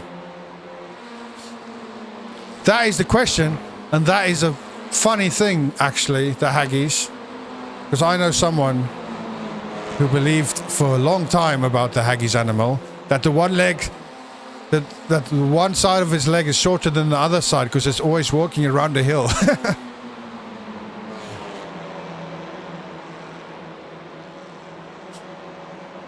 Nice food, Haggis. But a Haggis steak. Is that I made? No, it's not. I keep thinking that's Bradley that's back, but it's not Bradley. So this is an absolute cluster of cars. I do not even know who's racing new. There's two of them racing each other, and everyone else is just involved, really, like causing issues. But the gap's open up to 1.8 seconds now. Yeah, as soon as you get them on the straight, they bug it. So they're not running around the hill. They can't run anymore.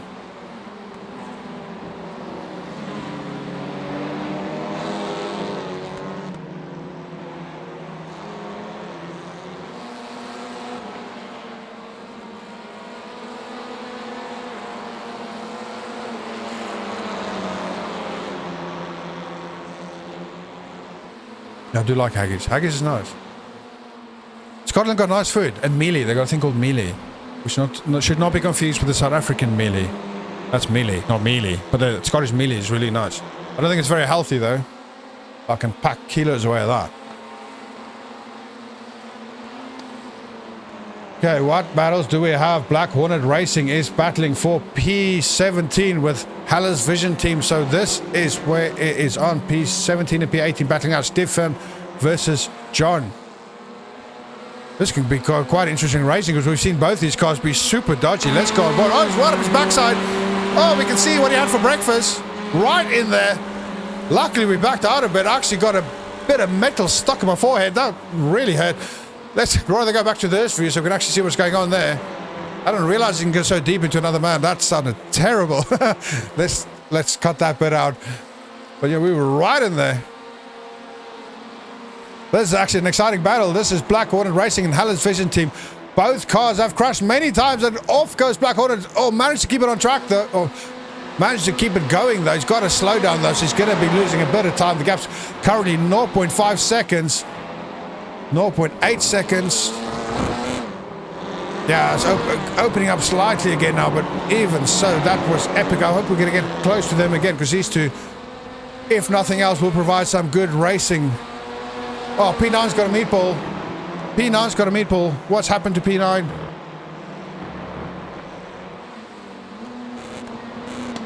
Okay, let's just jump on quickly and see what's happening with the meatball.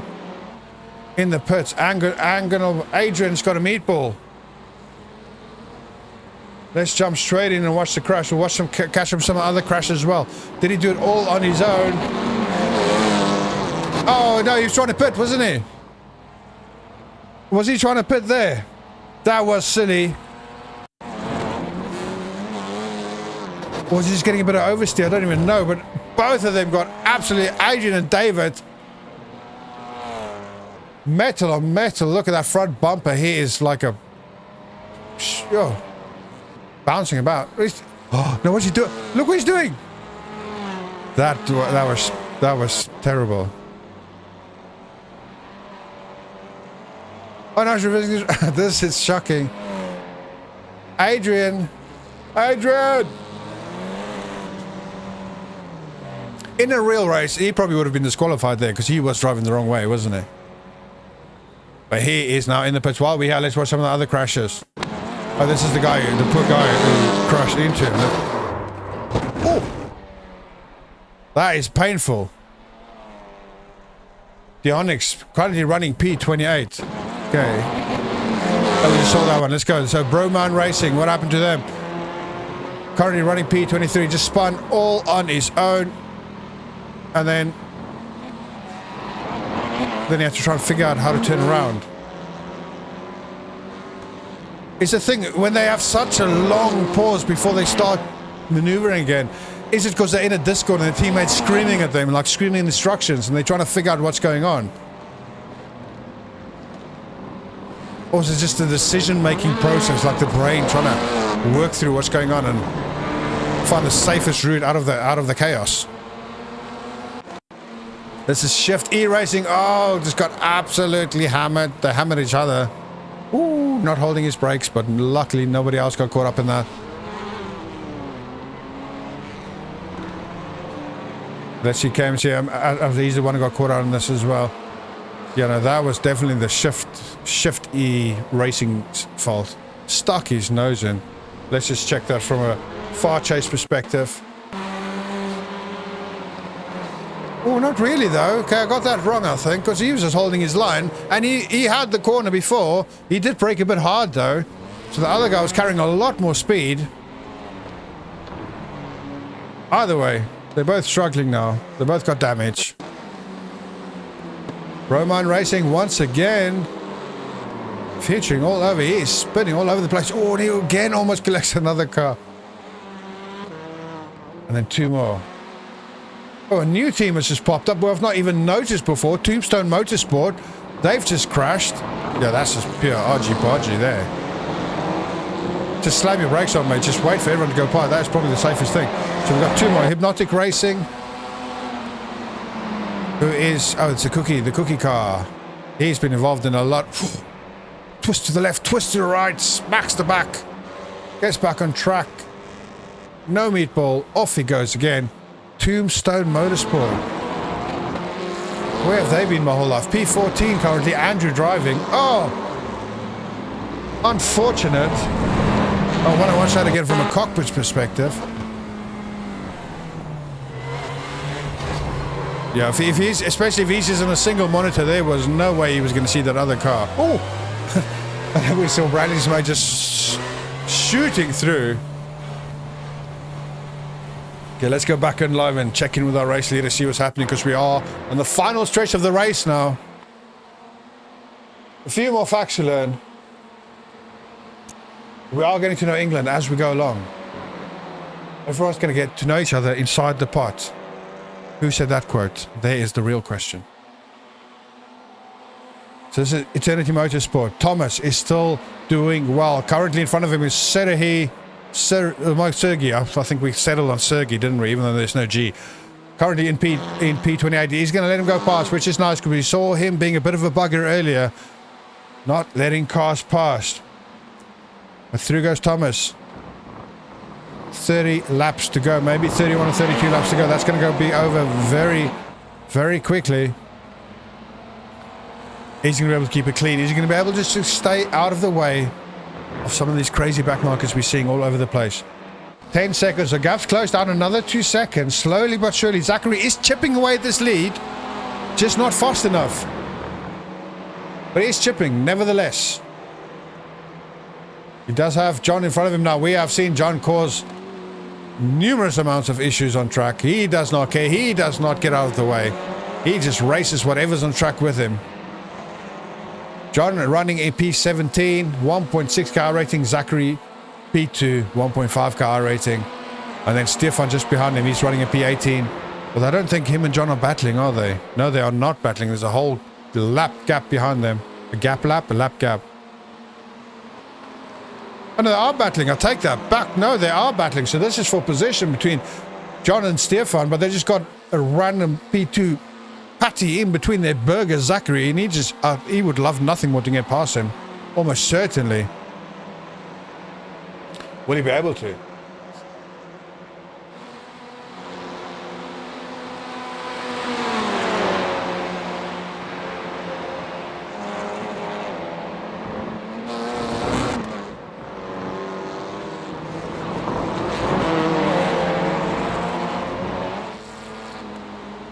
Zachary is trying so hard to get past John. John's going to finally let him go.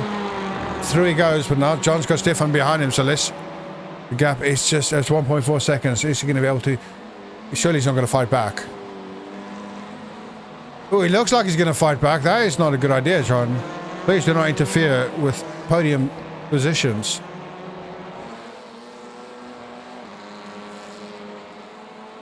Let's jump on board with John, actually. Let's see what shenanigans he's deciding to pull here.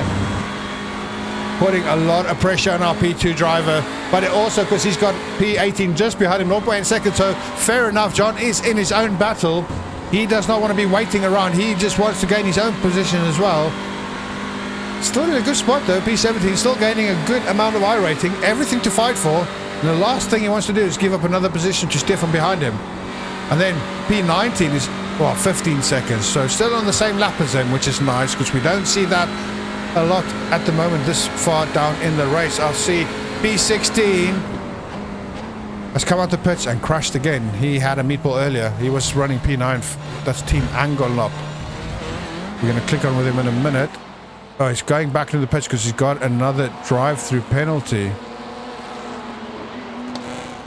But let's go back on with the battle here between Stefan and John. Oh, this is Adrian. Sorry, wrong person.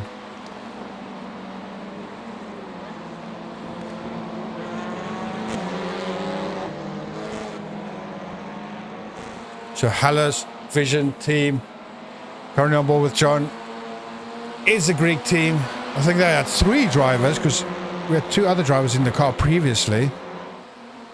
But this is John bringing it home now. And we did see he was a very aggressive driver. Very, very aggressive. But hopefully he'll be able to keep it clean at the moment and just, because the gap is opening up slightly behind Stefan behind him. It's 1.5 seconds now. And Stefan's going to come under pressure from Adrian and P18. 5.3 seconds at the moment, but it might close. Adrian's got a slightly higher iRating than him. So anyone's battle still at the moment. But P1 is only one person's battle. Is Thomas. Thomas, the local driver. Wouldn't that be interesting? Wouldn't that be great if a local driver wins his home race? Which I bet this would cheer Thomas right up. Did you know for nearly 300 years, from 1066 to 1362, the official language of England was French? I bet Thomas would love to hear that. If I could whisper that into his ears now, I'd drive straight into the wall.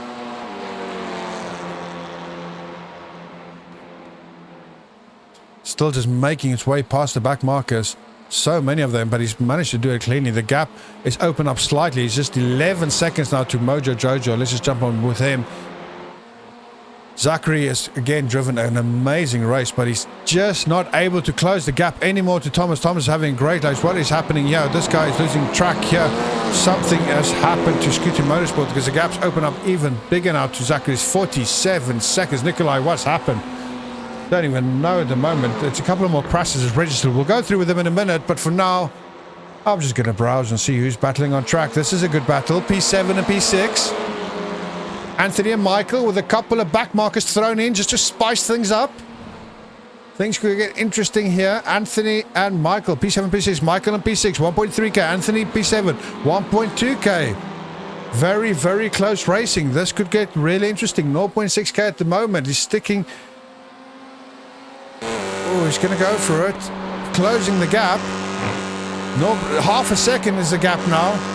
She's going to be able to get on the throttle earlier coming out of the corner, but it's opening up slightly now, so I think Michael got Mikhail got a slightly better exit out of there.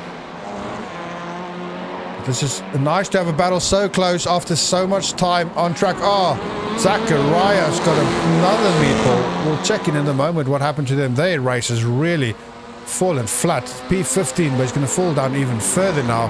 He's in the pits. If you don't remember, Zachariah is the fastest man on track. But he has had several meatballs, and like we said, no point being fast if you can't keep it on track.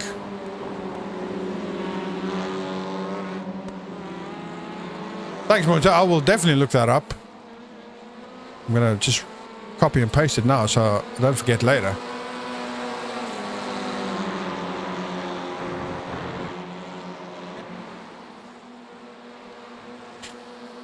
Yeah, I will definitely look that up after this.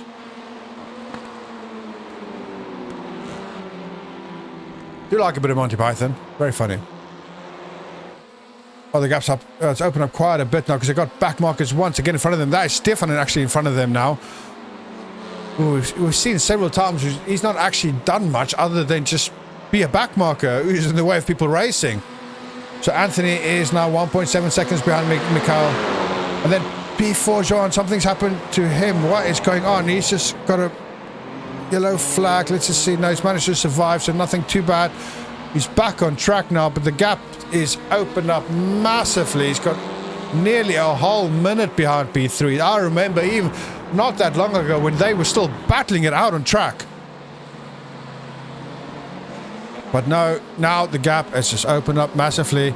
Mojo Jojo is closing up though, slowly but surely. 9.7 seconds. Is it too little too late though? I mean, he's taken off about 5-6 seconds ever since this battle started. I just don't think it's enough. I just don't think he's fast enough to catch Thomas in P1. Thomas wants to win his home race. Okay, let's quickly go jump in the replay. Let's go watch some crashes. This is our man Zachary, I think. No, it's Adrian. Oh, no. Hold the brakes, sir. No, don't hold the brakes there. Hold the brakes, don't hold the brakes. Oh, no. Almost causing chaos, but somehow he managed to miss everyone. Yeah, this was Simon. I don't think I've seen Simon before, but... Oh, Simon was just... He got caught up with that little ruckus there. So Simon is currently running P26. Down 6 spots from where he started, so not having the best day. Galaxy, this is Christian. Running P28, 1.4k iRacing. Oh, he just got caught up in that as well. Managed just to avoid hitting into him. And then our man Zachariah, we've seen him crash several times, and once again he... Holy catastrophe. I don't even think that was his fault. We're going to watch that again.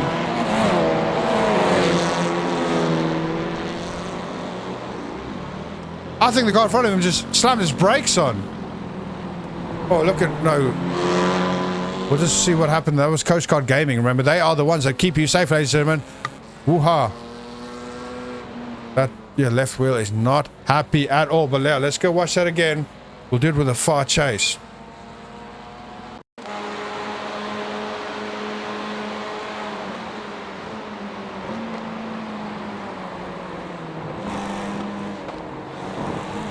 Yeah, the other car just stopped dead on the apex and everyone else has smashed into everyone else. Why, though? I'm going to do one more from his cockpit view. There was that cookie car, the cookie eater. Stops dead on the apex like an absolute plonker. Parked it.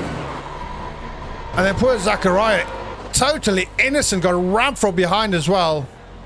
And he's given up now. He's DNF'd. He's called it a day. Down 17 spots. He wasn't 21, so he started right up at the front. End of his race. Fastest man on track. Now he's not a man on track at all anymore. We had one more crash. Let's go watch one more crash.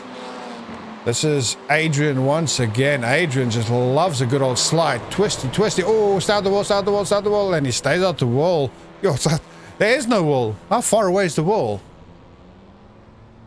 The off-runs on this is way too big. They need to put more walls up to make it a bit more interesting. Okay, the gap is closing even more now. It's 7.3 seconds now. I don't know.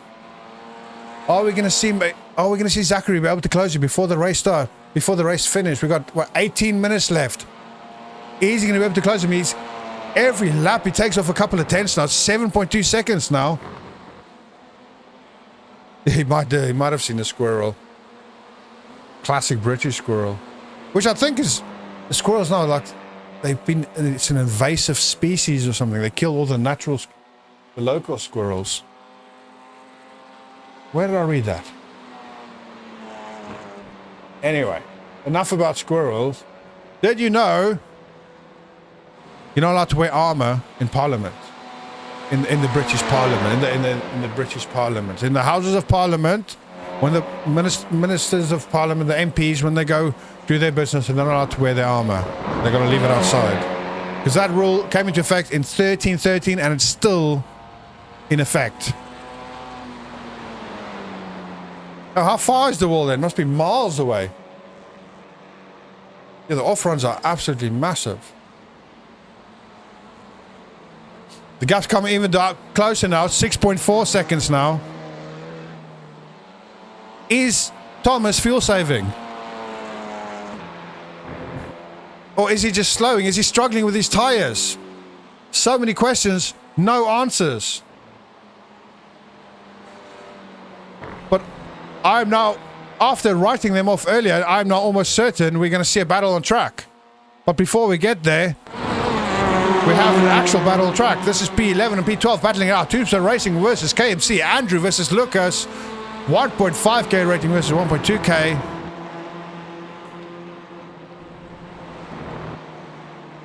Now that's at the Grey Squirrel. The invasion of the Grey Squirrel. I did read about that. I knew it was something like that. But they're quite cute as well. Well, I guess not if they're murdering the locals. Then they're not that cute. The gap's open up slightly bigger now. Oh no, something happened. He did pit. Thomas has pitted. He's had to do a splash and dash.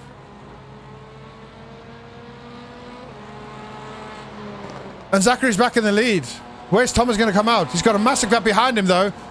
So he's had to do a splash and dash. He's going to be able to hold on to P2 though. 44 seconds here. Oh, he's got P2 in the bag. But he had to do a splash and dash.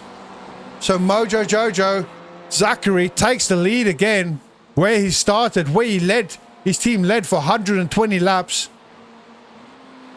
And he's back where I'm almost certain where he feels he belongs.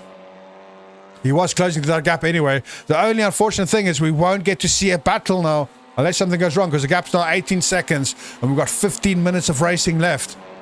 Unless Thomas gets a right motor on, he will not be winning his home race. Or maybe Zachary needs to do a splash and dash. Who knows? Only time will tell. There's no way to tell though. iRacing just won't give you any of this data. How can I do my job if they won't give me any of this data? Come on, man. On board now is Zachary. He's got lots of fresh air in front of him. 10-second gap ahead of him to the next back marker. 7-second gap to John behind him, the back marker. Easy peasy. He can cruise home now, almost certainly.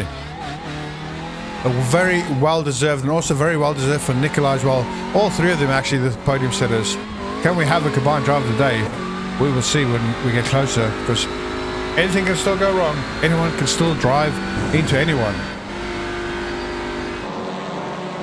But for now, let's just have a little look around the track. What's happening on this is Stephen. He's currently running in P19. He's behind him is Anthony in P7. Oh, is P6 and P7 close, or are they lapped? No, they are close. This is an actual battle. So this is Anthony in P7, Mikael in P6. We saw them battle earlier, didn't we? And the gap is still only 2.6 seconds, which is not too bad considering after, what, 3 hours and 43 and a quarter hours, 3 3/4 hours of driving. And they're still fighting it out with only 3 seconds between them. Not bad at all.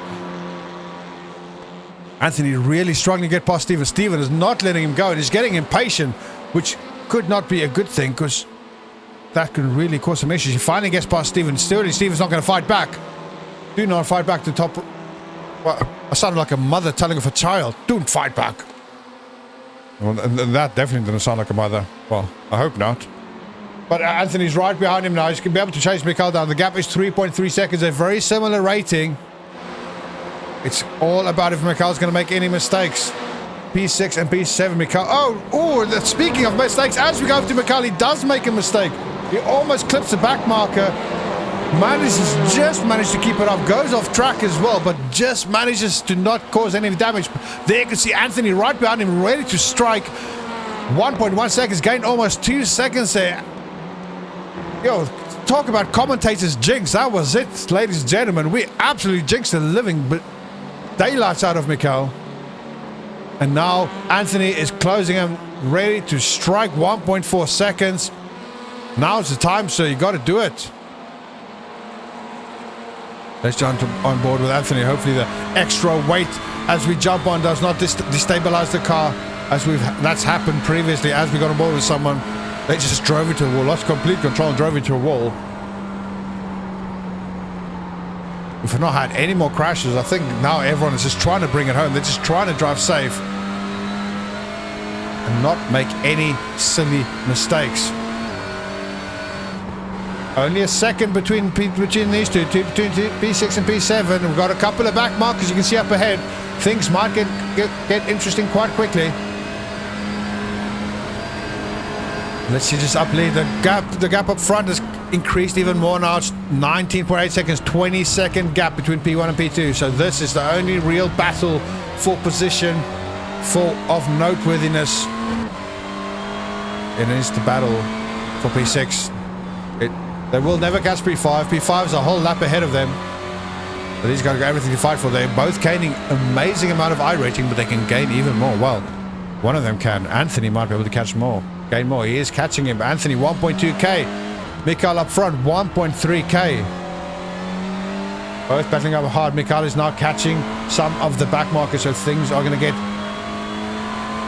toasty very quickly unless they get out of the way. Let's get him jump up ahead with Mikael because he's got Simon right ahead of him. Simon currently in P24. He's not going to let him go. The gap is still 0.4 seconds, so he doesn't have to let him go yet. He does look like he's going to go wide and let Mikael go. Playing the game. Very nice. Thank you very much, Simon. But is he going to do the same for Anthony as well? Anthony's got a problem, though, because he's now got 2 cars between them. Lucas has entered the chat from who knows where. I think he passed Anthony. And that means the gap has opened up a little bit. Still a second, though. I do like those pink BWT liveries. That looks really cool. Very dirty, though. That car has been through the wars. See, Christian's crashed. Currently P27, but forget about him at the moment. Yeah, so Lucas is now... Anthony is trying to get past Simon. He's falling back. Gap's over 3 seconds. But this back marker is absolutely on fire. He is P11, 1.2k, but he is super fast, trying to fly through the pack. And he's going to put a lot of pressure on Mikael very shortly. So he's P11. Let's actually jump on board with him when we watch it from his angle. Because he is racing for, not racing for position, but in his head he is racing for, I don't know, pride. Or he's like, I'm on this track to race, I'm just going to race whatever's ahead of me, which, fair enough.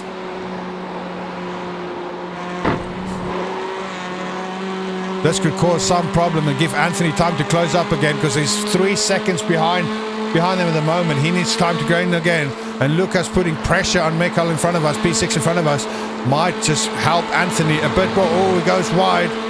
Is he going to let Lucas go through? That would probably be the wise decision. Lucas looks very, very fast. I'm not going to lie. Yeah, through. No, he's not letting him go through. He's battling him. They are battling him. Through goes Lucas.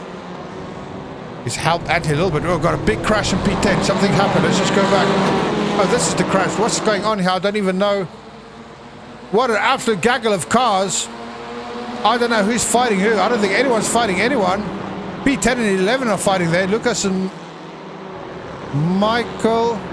Oh, so Lucas is still racing people. I do take that back, Lucas. I do apologize. So Lucas just got past Michael as well. He's in his own battle. No wonder he was racing so hard. He just passed Michael. Michael 0.7k. So we got two different battles in the same cluster of cars. That's pretty good.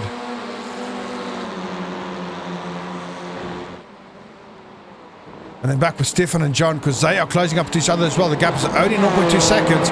This is the battle for P15. Surely Stefan's going to be able to get on the throttle earlier, yeah, and get through. But we know what John is a really tough driver. Right up his backside now. Hallis Racing, Hallis Vision Team. Is he going to put pressure on him? Oh, let's jump on his nose again. Let's see if we can see what Stefan had for breakfast. Oh, he's right up his backside. He's going to be able to get on the throttle earlier. No, that is going to be Stefan. He's going to be able to open the gap slightly more.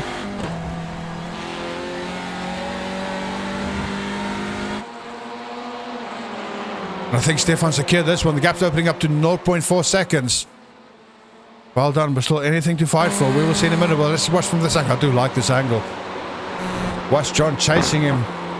Deborah's flying all over the place. Bits of dirt flinging off the tires into John's windscreen. That is not going to stop him. And John's under pressure from Jordan as well. He is a P34, so he's not in this race, but he just wants to be in this race. P34, 1.3k iRacing, 3.5 safety rating. This is the race on track at the moment. We're going to check in again with the other drivers shortly, but these guys are much closer at the moment. I will jump in across. No, actually, we're going to jump in across right now because the battle is heating up over here. We are back on with Andrew and Michael. P11. Michael, 0.7k. Andrew is 1.5k. So is Michael's going to let him go? Michael just does let him go. Michael in the Cashville livery. He is just driving safely for safety. And through he goes. Michael falls back even further. So we're going to jump back further down. Hellas Vision Team. This is the actual battle now. 0.4k. John wants that position back. He is chasing down Stefan hard. Just for your information, the gap up front is over 20 seconds now. 22 seconds. I mean, this is Zachary's to lose. Zachary is almost certainly going to bring this home. Eternity Motorsport in P2. And our man in P3, 0.9k, Nikolai, is still doing an amazing job. Really one of the best drivers on track. But for now, we're going to stick with these two because this is a great battle. 0.9k, the gap's opening up slightly now. They do have back markers in front of them. That is Jordan in P34. Oh, Jordan was behind them the last time we checked in, so he managed to get past them. Interesting. They let him through. Is he going to slow them down now? It does look like this final chicane that has killed so many of our drivers today, but not this time round. Trying to see if there's any more interesting battles on track. I can't see anything. This is literally it. The one we were watching earlier with Anthony, that's opened up slightly bigger as well. We will check in again with our race leaders shortly, and there's been no more crashes. Like I said, everyone, 5 minutes to go. Everyone just wants to bring it home now.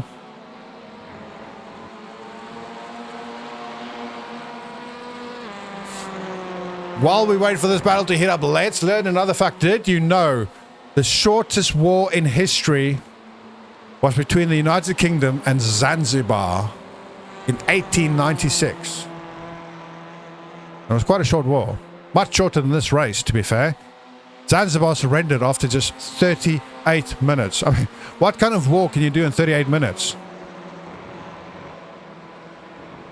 1896, so they were shooting, but how many bullets do you find in 38 minutes? Especially those guns. They probably reloaded twice. And the Zanzibar was like, no, that's it, bro. I'm going home. No more. Thank you.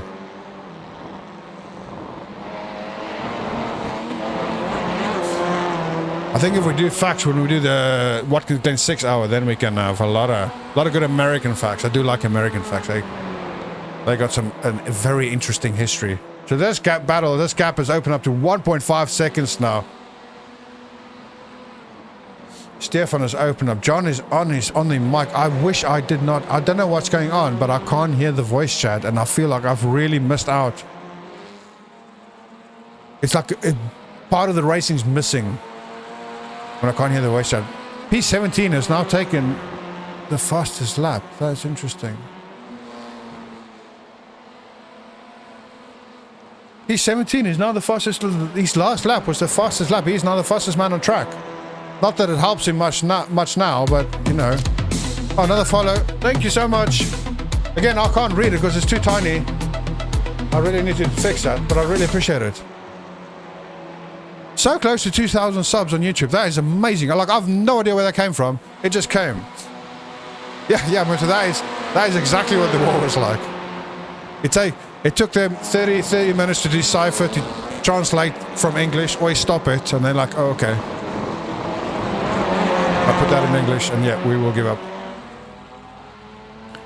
But I mean, it doesn't sound like a fair fight, does it? That does not. It sounds like a heavyweight against a featherweight, or even worse, against a non-boxer, against some random man on the street. Okay, what are we watching here? Oh, let's jump up here quickly. Battle for P10 is right up here. Lucas and Andrew back at it again. This is a battle for P10. 0.1 second is the gap. Is that even a gap? Oh, they are door to door. Something's got to give. Oh, beautiful racing. That was very respectful. Through goes Lucas. He is really fast. He's rapid. Oh, Lucas, where's he been the rest of the race? So he's up to P10. And Andrew is in P11. Andrew's the higher rated driver. Lucas is the faster driver. And even just like that, the gap opens up to 1.1 seconds. So now Lucas has got a P7 ahead of him. Is he going to be bugging him as well? Look, I don't think Lucas really cares about who's in front of him. He just does what he pleases. And there he goes. Lucas goes past Anthony, who is in P7. Oh, it was Andrew's battling. I do apologize. I think I called him Anthony. Okay, let's just jump back in with Hallis Vision again with John and Stefan. This battle is still ongoing. John's managed to catch up the battle again. It's 0.5 seconds, so just half a second gap between the two now. 2 minutes to go. What has that been? Two laps, maybe 3 laps to go? Hardly anything now, ladies and gentlemen. We are at the absolute back end now. We are at the toenails of this race. One more clipping and we can go home.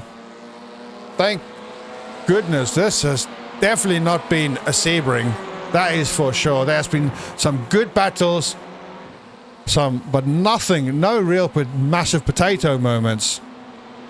Nothing to write home about. Nothing to write home about to anybody on a postcard who lives in Lunfer,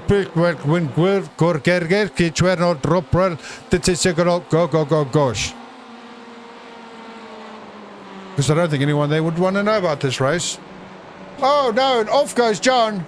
He's going to lose a lot of time there. The gap's going to open up. That might have been his final chance to gain the position. He's still under a second though. I think they're only going to have one more lap.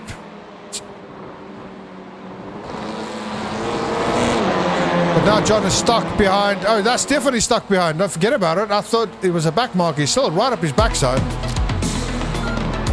Oh, another subscriber. Thank you so much for subscribing. Oh, we're getting so close to 2K. That is super exciting stuff.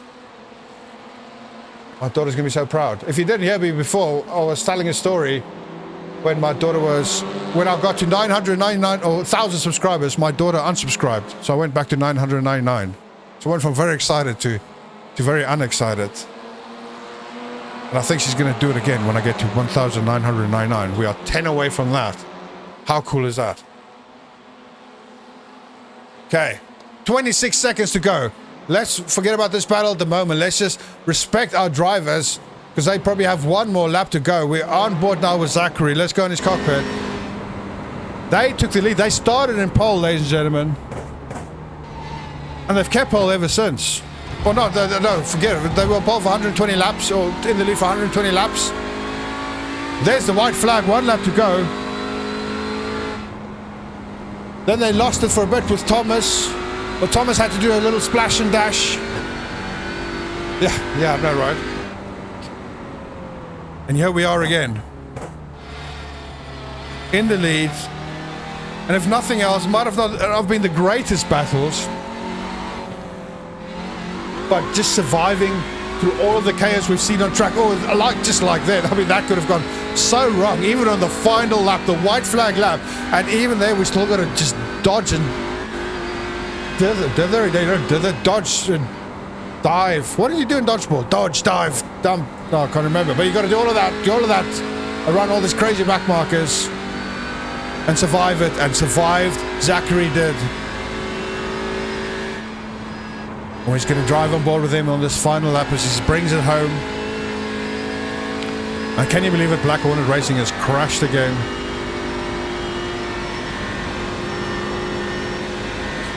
Yeah, that was very close. Final lap and you almost went in the back of the back marker. That would have been some hashtag Daily Mail sad face stuff right there. But here we go. Ladies and gentlemen, let's give it to him.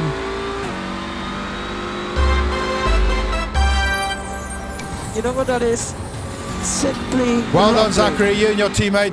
Great driving for you guys. You brought it home. That was excellent driving. In some very tough conditions. Let's watch Thomas. Thomas bring it home. P2. The silent assassin came from nowhere. Excellent result for him as well. 1.3k iRating, gaining a solid 85 iRating on his home race. P2, well done, Thomas. Excellent driving. But ladies and gentlemen, my other real driver of the day, here he comes, Nikolai. 0.9k iRating, gaining 107 iRating. He was the first driver for his team. He got them up to P2. He held them in P2. Then they lost out to Thomas with their pit stops, but then he got back in the car. When he got back in the car, he was P4, P5, but he got back into the podium positions, and here he is again. One of the lowest drivers on track, and he's done it. He's not crashed. He's just brought it home, so I'm going to give it to him as well, ladies and gentlemen. Well done, Nikolai. You know what that is? Well deserved. Simply lovely. And then where's P4? P4 is Crew's team. This is Juan. He's quite a way off from everyone else. He's just bringing it home as well. A good race for him as well. It's up 8 spots from where he started, which is not a bad result as well. 1.6k, gaining 66 iRating. But yeah, Nikolai's definitely the underdog of the day, almost certainly. And then P9 is in the pits. Oh no, he's not in the pits. Why is it showing in the pits? It's P8 in the pits. No, my thing is... No, P7 in the pits. Someone's in the pits. Nobody's in the pits. That's it then. No more battles on track. That's the problem. At this speed, it's hard to tell if they're still racing or if they're doing a cooldown lap. Very similar speeds.